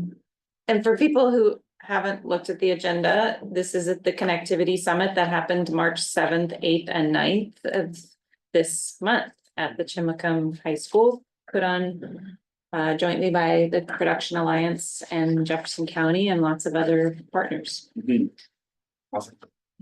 And I've had people stopping me on the streets and in the corner store and wherever I am saying, that was awesome. I had no idea. I mean, the Ignite topics, you know, is that really true? You know, and a lot of moments with people that are just kind of really impressed and excited that this partnership exists. So yeah, I'm so curious on the numbers compared to the last few years. If you were able to. Yeah, I was in line for the Hobbit at the fairgrounds, the Ocean's putting on. Yeah. There was conversations on both sides of me that were about the Connectivity Summit. That's awesome. So I wasn't a part, I was just like, you know, nice overhearing. That was kind of. That's great. So I'm sorry. Well, I think just to kind of answer, I think they topped out like 90 organizations the previous year. And so we were at 140 total. So that was 80 for the Youth Opportunity Fair and 120 for the Saturday Connectivity Fair. And there's a 60 that kind of overlapped. So 20 took off from the, you know, only did the Friday, and then 60 did both. That's kind of how it ended up. So, you know, we can go through the total. We had about 1,500 total people that we estimate came through. That's 150 organization representatives and 600 students. And we did that kind of based on, we printed so many name tags, and that's how many name tags were taken up by the students, and that's how we track that. And we've had really strong participation compared to the past years of Job and Trades Fair, like this year, where we didn't have, where a lot of the older upperclassmen and stuff like that came through. And we had, you know, significant presence from Quilcene, Chillicothe, and Port Townsend. So Saturday, 250 organization representatives, and around, we think it was around 250 general public, and then 100 people came to the Finn River event on Saturday night, and then about 150 people came through on Sunday for the climate change elements aspect, and then we had 32 event volunteers who were, there was a lot of other people volunteering for other work. That was kind of our volunteers for that. Last question. Sure. You talk about one of the feedback that you received was let the tabling go longer, and I heard that as I was running around Saturday too, but I also thought organizationally it was really important to get all those tablers into the main auditorium for the Ignite talk. So I'm wondering if you thought how that could be leveraged to, you know, achieve both goals in totally 2 years. I think that, like, you know, because last year going through the feedback forums, that the tabling was too long and there wasn't like a public for that. So I think maybe there's a sweet spot between how much time we offered this year and how much time was offered previous years, like maybe another half hour, 45 minutes. Can I give a suggestion? Yeah, I was also gonna say, just like the transition times, I don't think were adequate. Yeah. Like there was so many, and That's it. then there needed to be like 20 minutes of like nothing before the next thing started. They were kind of like bam, bam, bam, a little bit. Sorry, I didn't mean to cut you off. Oh, no, That was very I'm asking you, and then, I just thought that maybe the focus groups could happen while the tabling was going on, those last, The Ignite talk, or the open session. The open sessions could happen simultaneously to the tabling, maybe, I don't know. Yeah, I mean, one of the things that we were kind of like in kind of responding to previous years was that there was a lot of complaints about sort of things overlapping and people feeling really. I appreciated the clarity of this one for sure. I do Yeah. too. So, but I think there's just like maybe a middle ground between everything super spread out and everything being on top of each other. I think the other part is that people that, as far as the time frame for the tabling, people that showed up, you know, with only 30 minutes left of tabling, they didn't get enough time at all. Sure. People that were there the whole time maybe felt slightly squeezed on the timing if they were like long form talkers and wanted to do lots of networking. So I think part of it is also training the community to be there on time and you know, folks that were able to participate in the duration of the event. Right. I think it went better for them. You know, we had people showing up during Ignite talks wanting to table. You know, they just didn't quite get the memo. So part of that is our informing the public effectively. You know. Yeah. I've gotten a fair amount of that feedback too, of just people asking me, oh, have you gone to this before? When should I show up? Like, when, you know, should I be there for the whole thing? Is it important to be there at the beginning? Like, when's the bulk of it gonna happen? And The whole time? Yeah, the whole time. So as you've experimented with this over the last several years and, you know, kind of stabilizing that a little bit, we'll be able to really communicate with people. But yeah, basically in reviewing it, even though I knew that it was different than in years past, so I couldn't really tell people, but in just looking at the agenda, I was like, this looks like they're setting it up for you really to have something to dig into the whole time. So, you know, you really have to decide what, you know, how much time you have. Your newspaper insert was well done, very informative, and how you had the maps and, Yeah, you know, the it's much buildings clearer. identified, so I want to see this, I go here. And all the times were laid out, so if you wanted to do everything, you know, be here at 1:30, be here at 2:30, be here at 3. We tried pretty hard to make it as clear as possible, It was but much still it's hard. And you more or less stuck, I mean, I know there was some delays for school buses showing up and whatnot, but you more or less stuck to your schedule too, which was really great.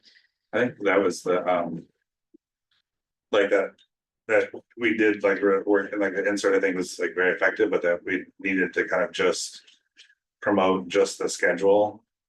Like more, you know, and kind of like in a simplified form more often, because I think that we got that kind of feedback consistently that people sort of looked at the insert and were like, wow, there's so much going on, but like for whatever reason, from like a marketing brain standpoint, didn't translate that into like a linear timeline, even though we had everything marked and that kind of way, that there was some disconnect between how people process that and what they like. I mean, I think my wife even was like, is the Sunday dinner at Penn River, and it's like, oh, like things like that. It just kind of like there wasn't. It was maybe like it was so much that people had a little bit of trouble navigating when and where for some of the things. Yeah, and I was sitting in the auditorium, and for 10 minutes, 15 minutes, there were kids going back and forth, like, where am I supposed to be? What's happening? Yeah. So, you know, hurting the students. This maybe something that. Well, when there's 600 of them, it's kind of an unheard There of. was a madhouse on Friday. Yeah. That was the biggest whiff, I think, though, a little bit that we've kind of acknowledged or, you know, definitely. Is that the Port Townsend High School seniors only got about 15 minutes on the tabling fair, and it was just like kind of like a bus. Like a bus issue that popped up the day before and they weren't able to make the adjustment. Can they just take transit? I always say that. Not so easy, right? Not so easy right now. Yeah, but I think it's just a puzzle for next year, as to Yeah. like what happens when, but that was kind of like, and the feedback forms from Port Townsend High School students are very consistent. With just being like. We didn't give enough time. Yeah. And orgs also being like, we didn't get enough time with upperclassmen, so that was one of the. Just in terms of like, I think everything else was very smooth and it was like these kind of smaller. Kind of scheduling communication, that was the one that was just like, kind of like for us, rose to the top of being like, that's the one we really. And the other notes we're talking about, I think are pretty minor in a pretty smooth event, so I don't mean to. Yeah, we were grateful for all the feedback as we kind of digest it all and think about it. It was fun. I mean, that's great. That's the ultimate thing, right? It was fun and educational, so I love the tabling and all the events. Lovely. Fantastic. Yeah, so I mean, I think in general, it's kind of like, that we just, I could.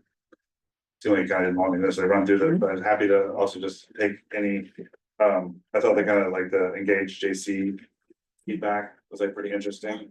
Yeah. I think it also was reflected in the youth voice video, as well as in kind of, I did a series of listening sessions of going to schools and talking to groups of kids and that kind of stuff in order to prepare for the program. So, Can we talk a little bit about cross-county engagement? That was my kind of only really like, okay, next year. So tell me, meaning didn't see a lot of people from Brennan, certainly didn't see any people from the West End. Not, I don't know how you totally acknowledge that this particular event can't do everything, but did you try to reach out to Brennan School? That's my first So question. Brennan high school students go to Quilcene. Right, District. so they were So they involved were- through Brennan. Yeah. At least Quilcene. In terms of like alternative programs in Brennan and stuff like that, it's not, we did invite Ocean students and many of them showed up, did participate, but. There could be more research on our end in terms of little pockets of youth that we might not have hit. In terms of West End, we did. The West End students that are Jefferson County students are basically Queets and Hoh River students, most of whom high school students go either to Fork School District or Quilly School District. And we did reach out to a number of different kind of partners in those school districts without much traction.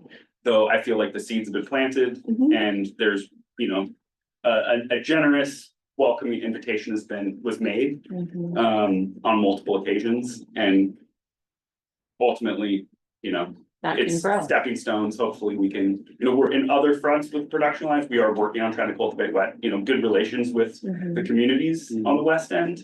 And this is a great opportunity to continue to strengthen that, though I think this year's event, other than the invitation, wasn't particularly fruitful in that way. That does take time, a lot of time, and you have to prove, to both sides that there would be value and, if they have an event similar to this or some kind of way to engage closer to their own community, then, yes, but, I just, my only suggestion around it is that now is the time to be kind of reaching out to volunteers that we know are engaged in those communities, adults and youth, and really asking them, like, there's this opportunity. Do you want to be involved in this? And do you want to brainstorm with us on how you'd like to be involved, as opposed to us going to them and saying, here are ways you can be involved, I think that's a good way to start. I just on behalf of the production lines as a whole,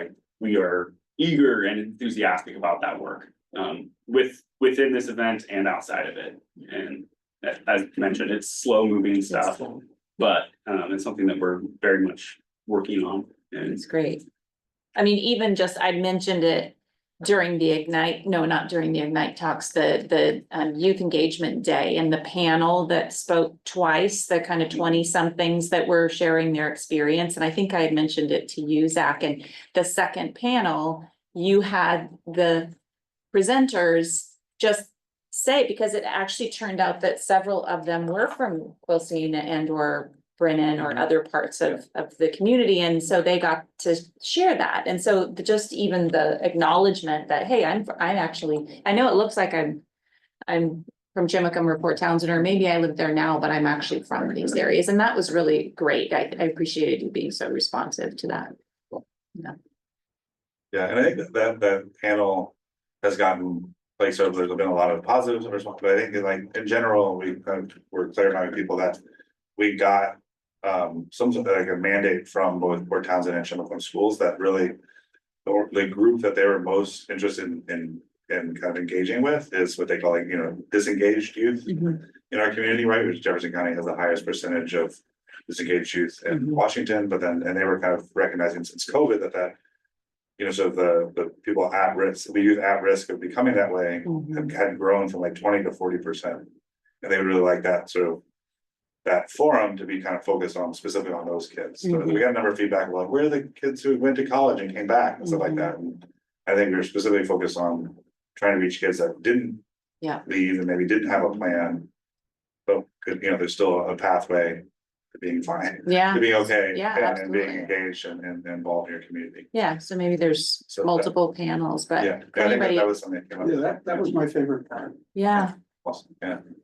for anyone in the public who isn't aware, the term, and anyone can correct me if I'm wrong, but I'm fairly, I've actually looked this up. Disengaged youth in Washington State means you are not in school and you don't have a job.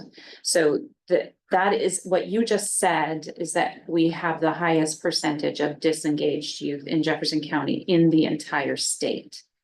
That is really a problem and really something that we need to focus on. So thank you for putting some attention there. Thank you. And it needs a whole lot more. Yeah, I think that like that Friday was sort of about like so not necessarily like putting a spotlight on that issue, but to like as a way to move the needle in addressing it.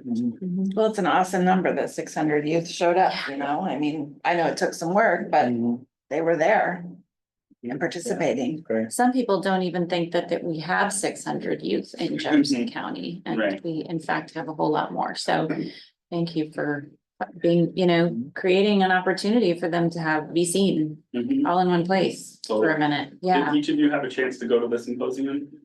yeah. I was there. I was not here on Friday. There was, I didn't actually- amongst others, for one, we did get really good video footage throughout the whole weekend, and we are gonna be compiling. Like the Ignite talks as standalone videos and some of the other, aspects of the event. But there was a video that was presented during the youth symposium produced by a local high school student that was really excellent. Well, very well done, and we'll make sure to share that with you as well. Awesome. Awesome. Yeah, I actually am meeting with Matt Tyler.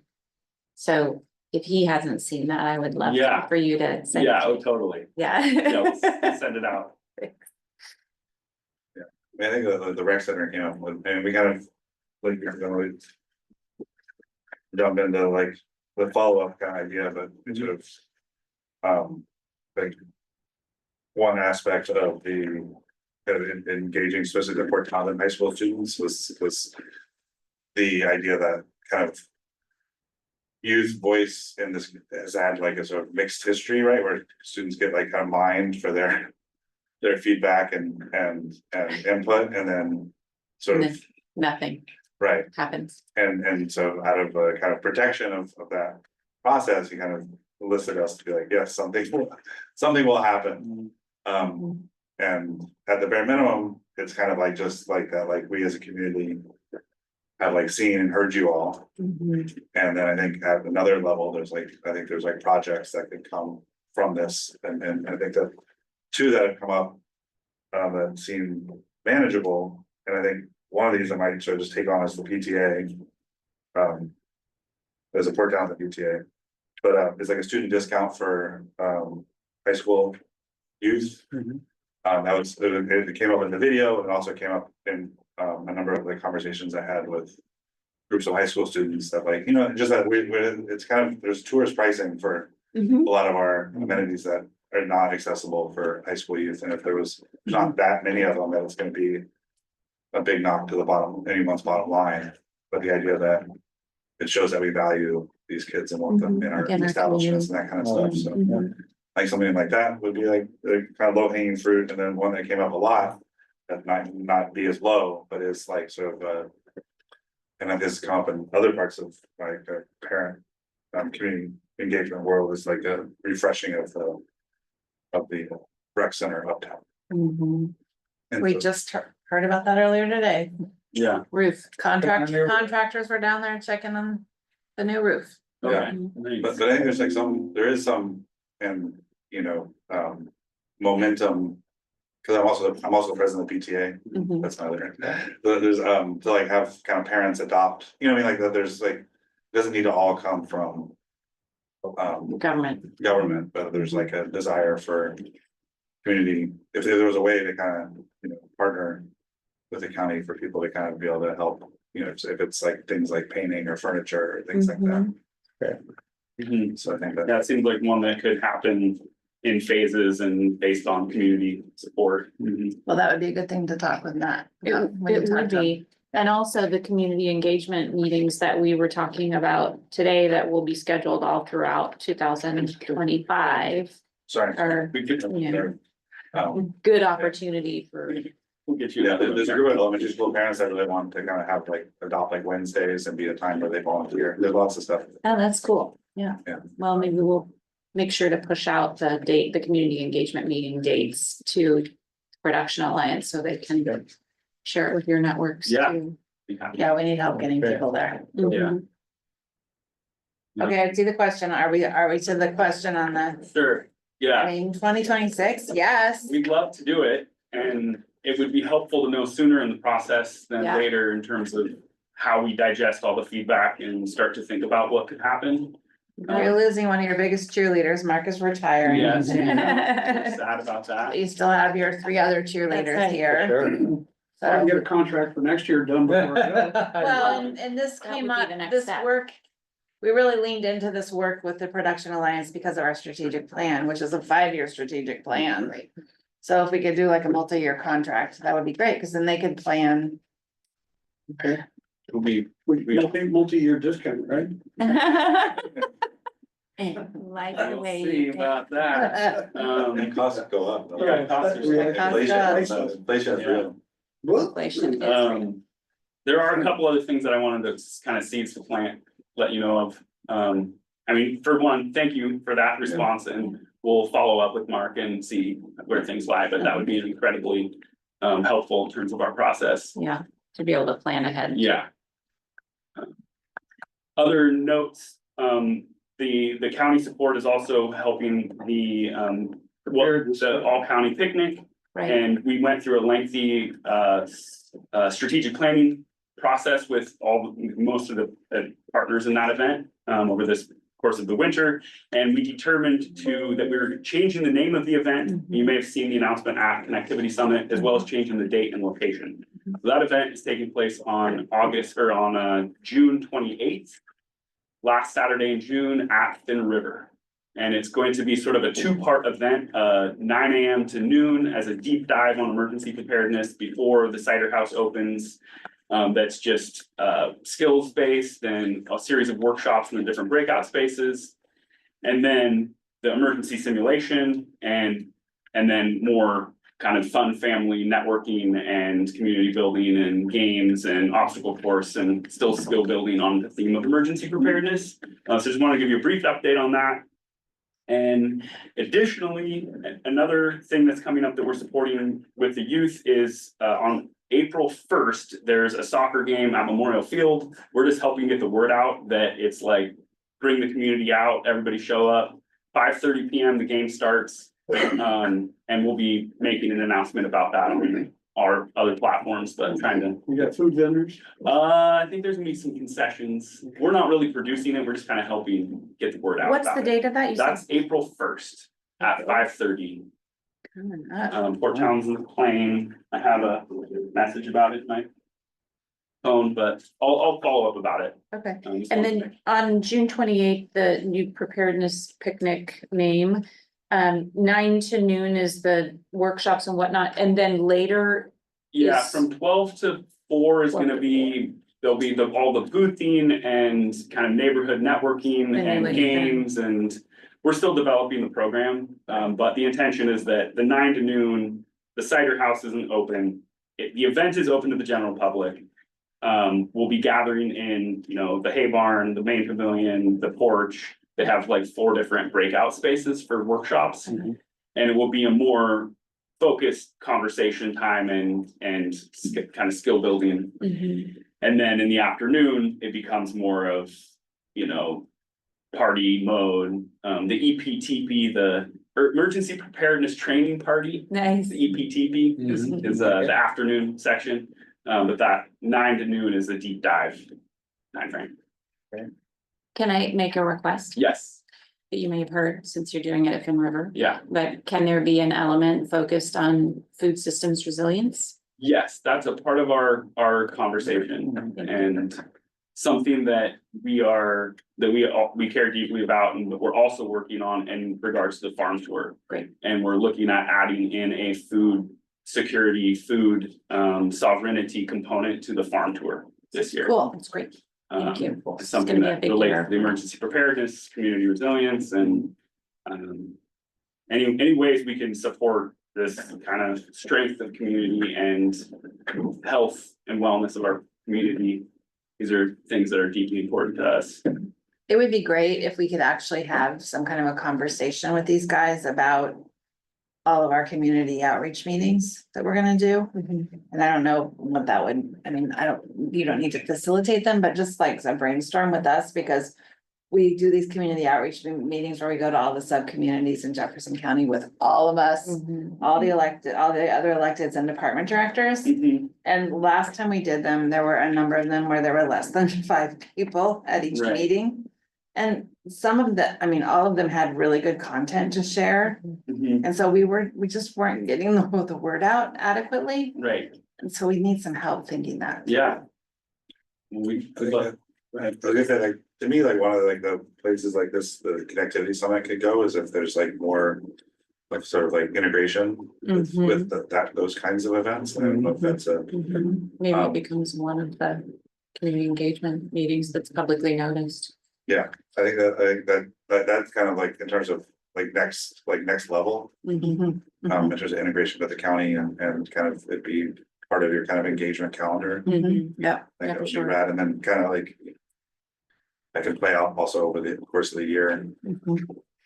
Kind of part of that process of helping people to fully integrate this idea, of learning how to engage with their government, and of course, engage Jefferson County, that effort through the comp plan, which you've been working on, Josh, is also an effort toward that, but it could be a great integration. It would be great to normalize engagement. Yeah. So that it's just something you do. Yeah. Right. I went to the Something that- ASB auction on Saturday at Chimicum.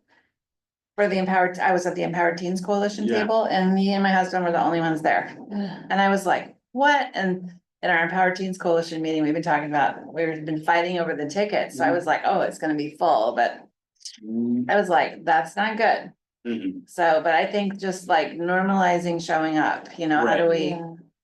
It's more of a creative brainstorm. And for youth too, I mean, Yeah. this is an engagement opportunity as well. It's really teaching kids how that process works and how you engage and how you show up to public meetings and how you can zoom in and all of that. How you find the agendas. Yeah, I mean, I think I was really proud of in terms of this event, and especially like the night talks and some of that kind of stuff that just we got to showcase like what's sort of working about government and the sort of grander context, and that kind of the energy and creativity and passion that's like. Those were great. Yeah. Into this kind of stuff. So I think that like that's an idea that's like popped up every once in a while. It's just like maybe this could be part of like what. Because I guess there's an idea like sort of similar to what you're saying with these engagement meetings, that there's needs to be. Like a sort of a year-long process that leads up to that, Yeah. So I think that's something like the night talks has been thrown out as something more that would happen more regularly. That's great. Well, thank you for providing this feedback too. It allows us to go through and actually see some of the comments that came out of things, and it's great. That's right. We could use some of those Ignite Talk videos at our community outreach meetings. Yeah. So once you guys have those Ignite Talk videos. Yeah. Parceled out, we could actually use those. Yeah. At our community outreach meetings to share some of the stories, because there was really inspiring stories. to share. Yeah. Sure. Love that. Yeah, we have a YouTube channel too. So y'all have a YouTube channel? Okay, yeah. we can- Jefferson County. yeah. Underutilized, but yes. Yeah. New communications person. I think I've said it like Yeah. 3 times today. Yeah. I'm hiring a new communications person. Preferred applicant. Yeah. A blue pastor, background check, so all. Oh, yeah, set, that's so, great. Yeah, Yeah, I just need to make a phone call but I've been in here all day. Yeah. we could say it out loud here and then she'd know. They Well, would we know. now know that it's exactly, I was gonna say, it's a she. We now know that. Bad idea. Exciting. Yeah. Someone who knows, maybe. I am not in the know, She has because a this clue. has not been said in a Yeah. public meeting, so I don't know yet. We don't know yet. But hopefully someone that you can work closely with. Yeah. For sure. Yeah. Totally. Well, we really appreciate our partnership with the county. and look forward to. We adore ours doing with you that. guys. I was just so thrilled. Thank you, I Dan, just- for that, for the whole team. Yeah, for All sure. Yeah. 32 volunteers. So Amazing. So appreciate you're it. gonna come back with a draft multi-year contract? Is that the next? That sounds, Sounds like- Yeah. that sounds good. That's the My direction. task. Yeah, Yeah, Sounds good. thank you. I love painting. yeah, Yeah, that I got was to paint the W on the welcome sign. I was like, ah. I did that. that's awesome. Yeah, Just to be clear, do you want it for like the 4 years of the remainder of the strategic plan, or do you like start with 2, or? How do you want We'll talk about it. Okay. Yeah, Yeah. to? Alright, either of those works. Yeah, for we don't me. negotiate in public. sorry. I just wanted to, yeah, sorry. But I just think having a kind of a, Cadence. yeah, a known, something to plan towards, work towards. Right. Yeah. Instead of yeah, breathlessly rushing up to a deadline, you know, or something. It's just like, okay, we're planning for this. totally. Yeah. And how does what we're doing now feed into what we're Right. gonna do together in a year? Yeah, one closing thought from my end, I had a meeting with the EDC this last week, and they were trying to ride the high off the connectivity summit and wanting to roll out conversations on a variety of topics, and I met with them and Local 2020, and it seemed like Patty, who's there at the EDC, she's really wonderful. Yeah, I yeah, love yeah. working with her. She's still getting acquainted with the community and kind of what existing momentums and networks and Mhm. conversations and convenings are being stewarded within the community. And this is kind of a time of change with the chamber changing and different groups kind of trying to fill different roles. And my sense walking out of that was, we are like Patty realized, oh, these are already happening. And my sense is that we are a super well-connected community.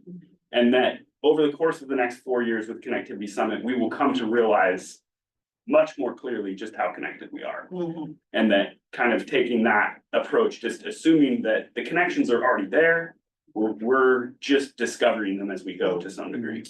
That I like thought that. I was like that helpful for me in I sort like of framing it and thinking about the vision we're heading towards, Mhm. is kind of just acknowledging that the connection is already strong. Mhm. And that it's a process of discovery as much as development as well. You know, one of the things I really like about that is that it sort of takes away the appropriation of connection.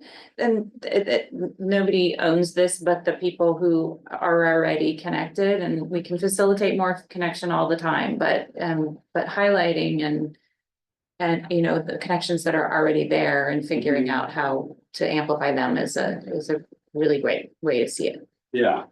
Good connection, Dan. And I think that, I mean, it is sort of like speaks to there being a little bit with like within the idea of this event, in terms of that people need the time and space to like kind of like affirm and like kind of strengthen the connections that already exist, right? So that's where we kind of, I think about it as like a civic summit, or the kind of the people doing the work and that kind of stuff, and having the kind of time and space to really like lock into some stuff and That's great. Thanks, you guys. Cool. Thank you so much. Appreciate you. Yeah, likewise. Cheers. And we appreciate you for Yeah. letting us stay on our agenda and come back to appreciate that. So we're gonna go into We executive don't session. have a link. I reached out. Same one as before? Oh, Same same one one as before. before. Yeah, I asked, I didn't hear back. You heard back, Mark? No, but Oh, yeah, that's what I'm guessing. So Philip asked for a short executive session. Right, which means we have to ask you to go again, which we will But do, yeah, but it should be fairly quick. Do we have a set time on? we have to set a time. Yeah. You wanna do 15 minutes? Yeah, we're gonna Let's start with do, we're gonna 15. do 15 minutes, so Thank just you. after Thanks for 4. patience. Thanks, you guys. They're coming from a long way away. You wanna announce the whole thing? Yeah, so we will be going into executive session with our county administrator, okay, good, thanks. chief civil deputy prosecuting attorney, Department of Community Development Director, code compliance coordinator, and us. At 3:46, and we'll be coming out at 3:47, and we'll be coming out at 4:02, 15 minutes. Thank you, everyone. I'm getting- Yeah, use the 1:30. I'm having my cough come back, so I'm. Already been. Okay,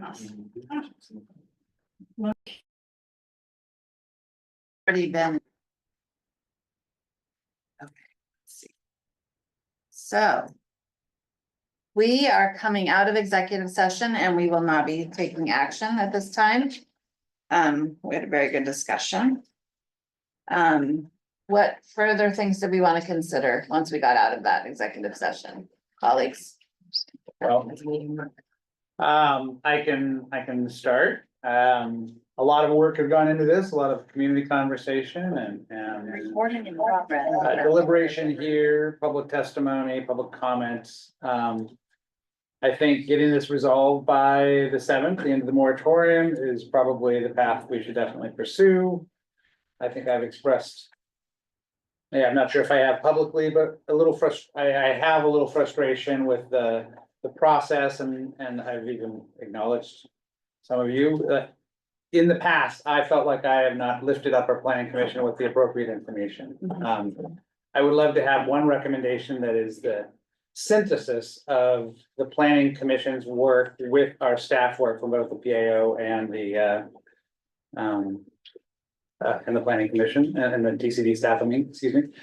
I think the staff recommendation on top of the planning commission recommendation is the most defendable. I might still have a few questions and issues about it, but since there is a planning commission between now and our next meeting on April 7th, I guess I would recommend the path of slowing our roll a little bit, but not too much, keeping our deliberations open. I think we've got the comments from people. I don't think we need to reopen testimony or anything, but continue our deliberation on the 7th, which would give staff and any DCD or commissioners that are able to go to the planning commission meeting on April 2nd, an opportunity to go and kind of talk through what I think is the stronger, and I guess I welcome your opinions too, the stronger, more defendable option that we have, which is the DCD modifications to the planning commission code.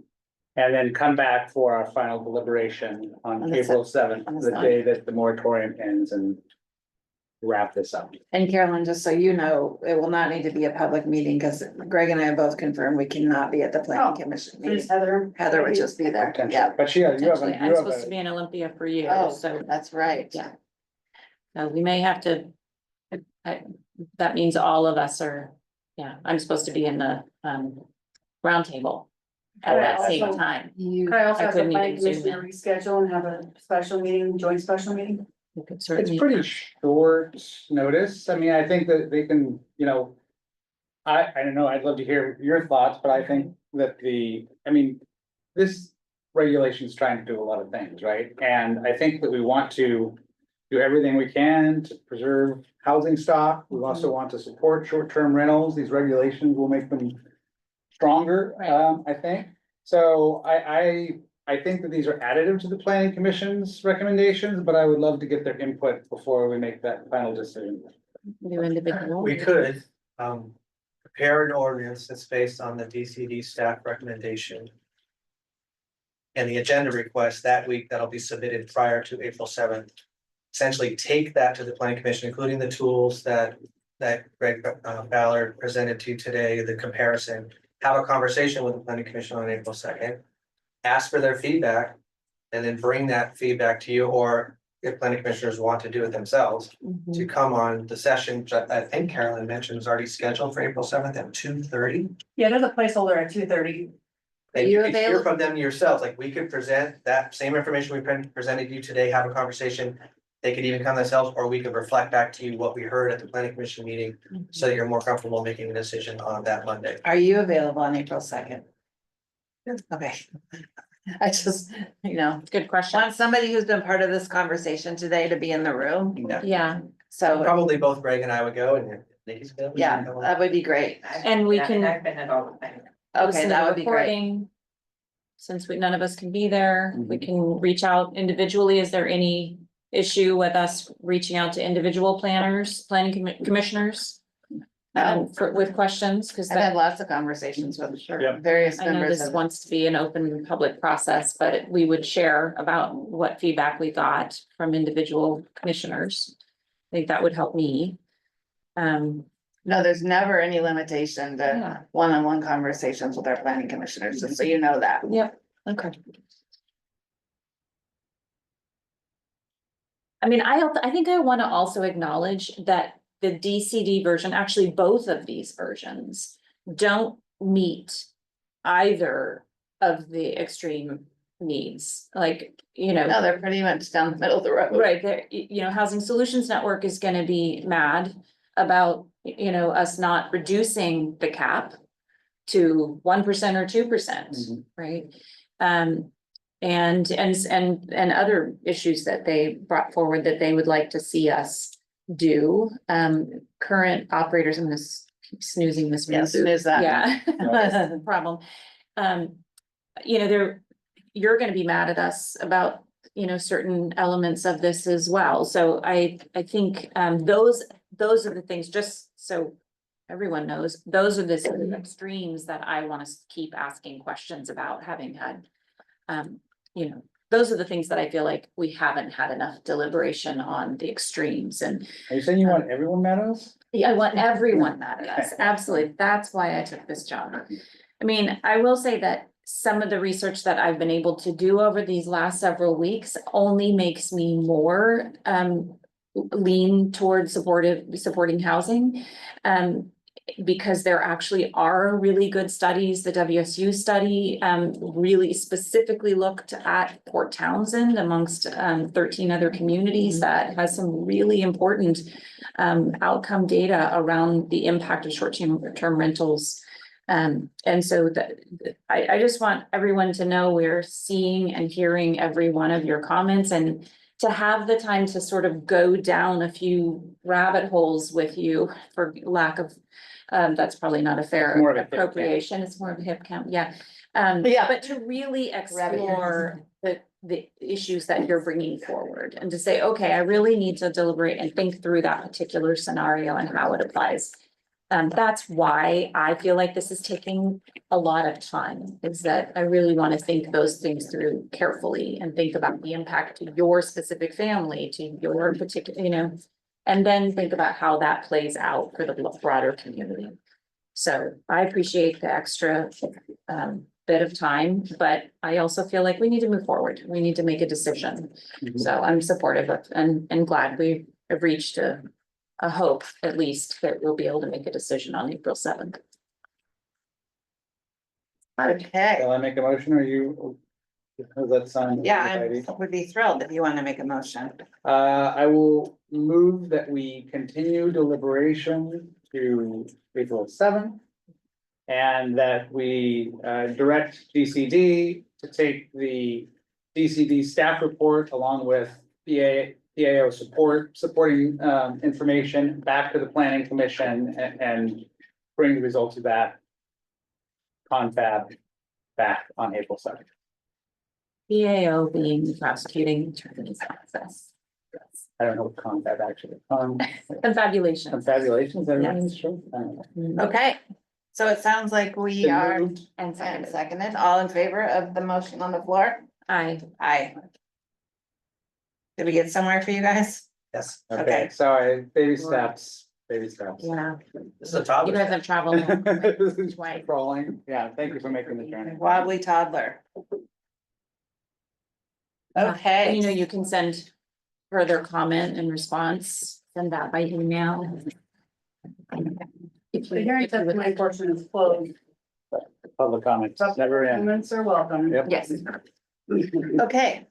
So we're gonna move on to the last item we need to take care of today, which is, Oh, did we go for all the letters? I feel like I put them on the counter. You approved them, we needed. Oh, okay, we approved them. And we haven't looked at the baseline. I grabbed it when I Oh, was. there. okay, you signed that, I Yeah, thank you. Thank you. Thank you. I wanted to just review the Oh, yeah, Bayside, one the more, letter yeah. for Bayside requests, which can be signed just by me.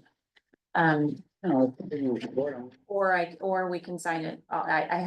I did over the break, put it onto the letterhead, so I could put it up on the screen. Let's do it. You know, Can we actually, change chairman to chairperson or something on this? sure. I always feel like I'm not qualified to stop. Chair Lord, you want Chair Lord?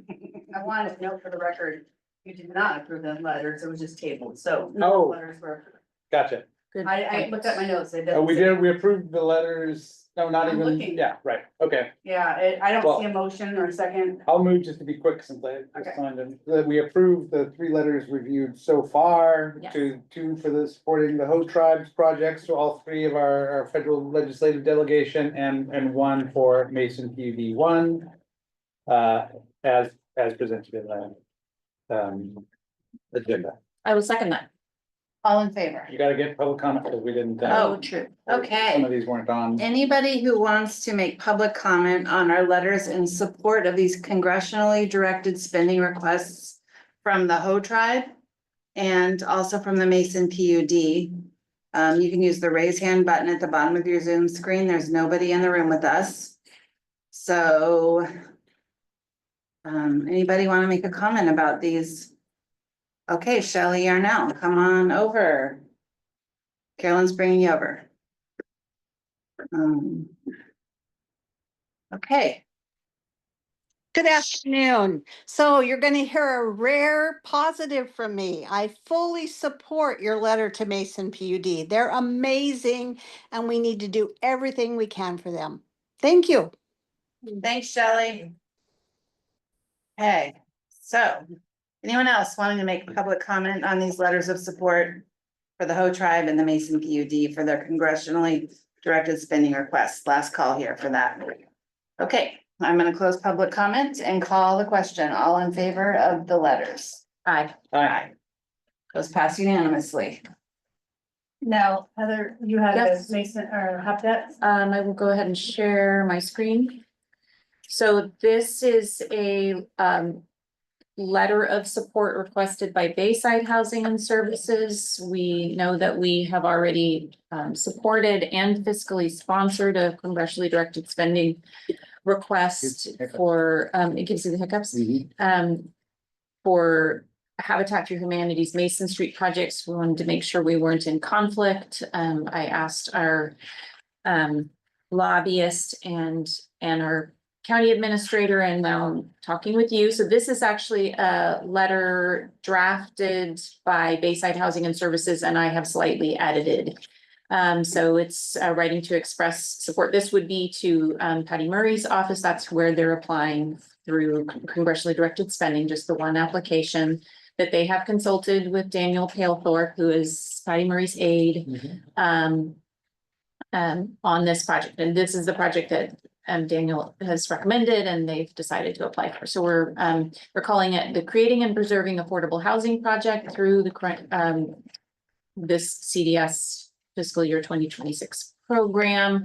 This just says that counties that we are in support of affordable housing issues recognize a shortage and now are impressed by the proposal to potentially preserve 23 plus units of affordable housing in need of structural repair and to add 8 new units of affordable housing. So yes. Then it goes into, these next several paragraphs are really about identifying the need, noting that the Jefferson County suffers 0 to 1% vacancy rate. They're looking to preserve the 3 housing units at the Starrett House in Uptown Port Townsend, which are in the basement, adding those units, and 20 at the old alcohol plant in Port Hadlock, and adding 8 units of affordable housing at Woodley Place in Port Hadlock. This also goes on to say that's our understanding through a report from Bayside Housing and Services that the Naval Magazine at nearby Indian Island plans to use the old alcohol plant as a base of operations in an emergency, a regional emergency. It is all the more important to keep the facility in good repair and that have a generator to keep it functioning should the power go out as a result of said emergency. So that's included in their application request as a generator to keep the housing and facility available for use as a regional emergency facility. How would that be possible if it was filled with permanent supportive or transitional supportive housing? In their, I'm I'm not at Bayside anymore, but I know prior. And what they were working on was using the yeah, the lobby and the meeting rooms downstairs, that would be the place where they The would restaurant. basically put Gotcha. cots out and all of that. And Okay. I think they've even been talking with the county about that, through DEM. Jefferson County is struggling to meet the needs of people experiencing housing or homelessness. This goes on to talk about the Department of Commerce's estimate of the need for almost 4,000 houses and 2,848 of those being for people making less than 80% of the area median income. And that we're confident that this proposal from Bayside will yield significant and lasting positive results for people experiencing homelessness, people in need of affordable housing, and people in need of services during a regional emergency. This would have to change to the urge you, I changed this from a single person, me, only signing this letter to the three of us, and that would be the last of it. That is it. And again, just support, no fiscal sponsorship, just supporting them applying for this. I'll move that we sign, that we approve signing this letter of support for Bayside's application to Patty Murray's CDS portal. And I'll second that. Thank you. You gotta take public comment. Anybody interested in making public comments? We'll go back up to the top. On this letter of support for Bayside Housing, for congressionally directed spending. If so, use the raise hand button at the bottom of your Zoom screen.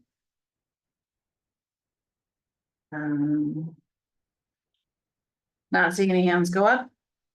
Anybody interested in commenting on this letter of support we are sending to Senator Murray for a congressionally directed spending allocation for Bayside housing? Okay, I'm gonna close public comment. First, say when they need the letter by. April 1st, is that when Murray's? No, Can you send that to Adil for her to print for I can, yes, I'll send it. Murray's is the April 1st one. Sorry, right? go on. Is that right? I actually asked Karen to remind me what her deadline is, and she said the drop dead deadline is April 1. I plan to submit the application via portal by Friday and hope to submit the letters via email on that day as well. So she's hoping to have it before Friday, which gives us some time. Okay, I'm gonna call the question on the motion on the floor. All in favor? Aye. Aye. I will send it to Adil right now. Carolyn, can I get emails of the other two and I'll send them on, or ADL, you guys can send them on to, Kirsten Mastler and Maria Yes, I'll let you Lopez. know. The emails that I did in.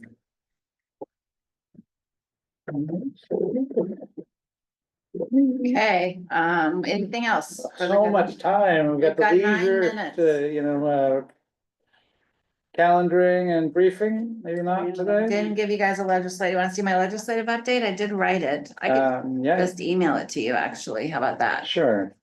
Call it out. See, it's hidden back here. You get any budgets yet, other than from the houses? There was it's supposed to be Tuesday, Oh. tomorrow. Where did it go? Oh, I know where it is. Okay. The revenue, it's interesting right now, the revenue. There's a lot of revenue proposals. Generating revenue for property taxes, or Right. sales taxes, or. That's what Jeff Chapman was referring to in Yeah. the meeting this afternoon. Here's my. Well, I could just share screen. Let's see. Share screen, share. PR. Share. Okay. That's gonna be hard to see. Let's see, so funding. The counties, this is mostly the WASAC priorities, but the funding proposal that WASAC has been advocating for through the entire legislative session is House Bill 1334, which is revising a 1% property tax growth limit to 3%. There's also a Frontiers County provision being discussed, which would have the state paying 1% of that up to 3%. So we would collect an additional 1% here, and the state would contribute an additional 1%. But Would they only contribute that additional 1% if we collected the additional 1%? yep, right, yep. But there was a sense that that Frontiers County provision was on thin ice, so Since there's fewer frontier counties than there's non. 23. Oh, But it wasn't on thin ice at counties, but at thin ice in the legislature. There were three, did I already tell you guys this? There were three housing bills that WASAC's been advocating for throughout the session moving forward. One, expanding the county authority to increase development in appropriate areas, UGAs and landmarks. It would be exciting, except for the landmarks have to be sewered.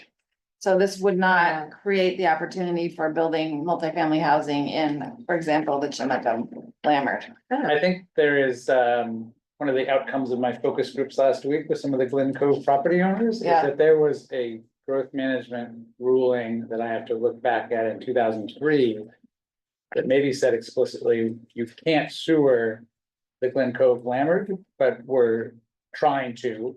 So there just might be still a way in which this, maybe not with affordable housing. Right. But in which it does allow us to give us the ammunition to do some of the more dramatic infrastructure developments in land. Okay. So it still could be helpful. it could still be helpful. Okay, and then Senate Bill 5576 is a state tax that houses short-term, or taxes short-term rentals. It's a proposal to tax short-term rentals, and that tax would go into an affordable housing fund.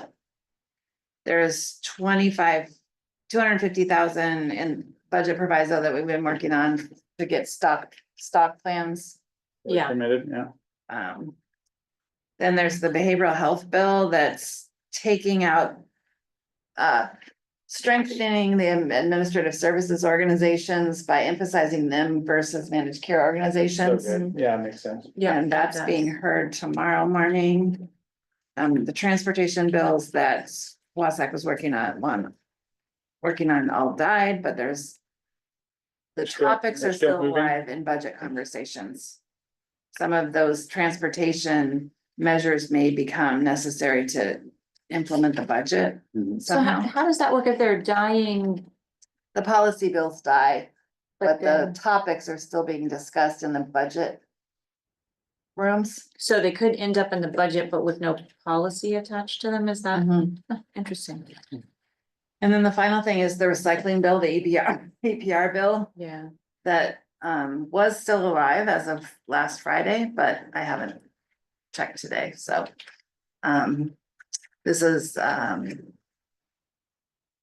pretty exciting that it's making it this far through the session, but there's not a lot of sense that I felt like at the last WASAC meeting, there was a conversation about how this was a miracle that it's still alive. I was gonna say, I thought this one had already died, so, oh, that's great. No, it was edited.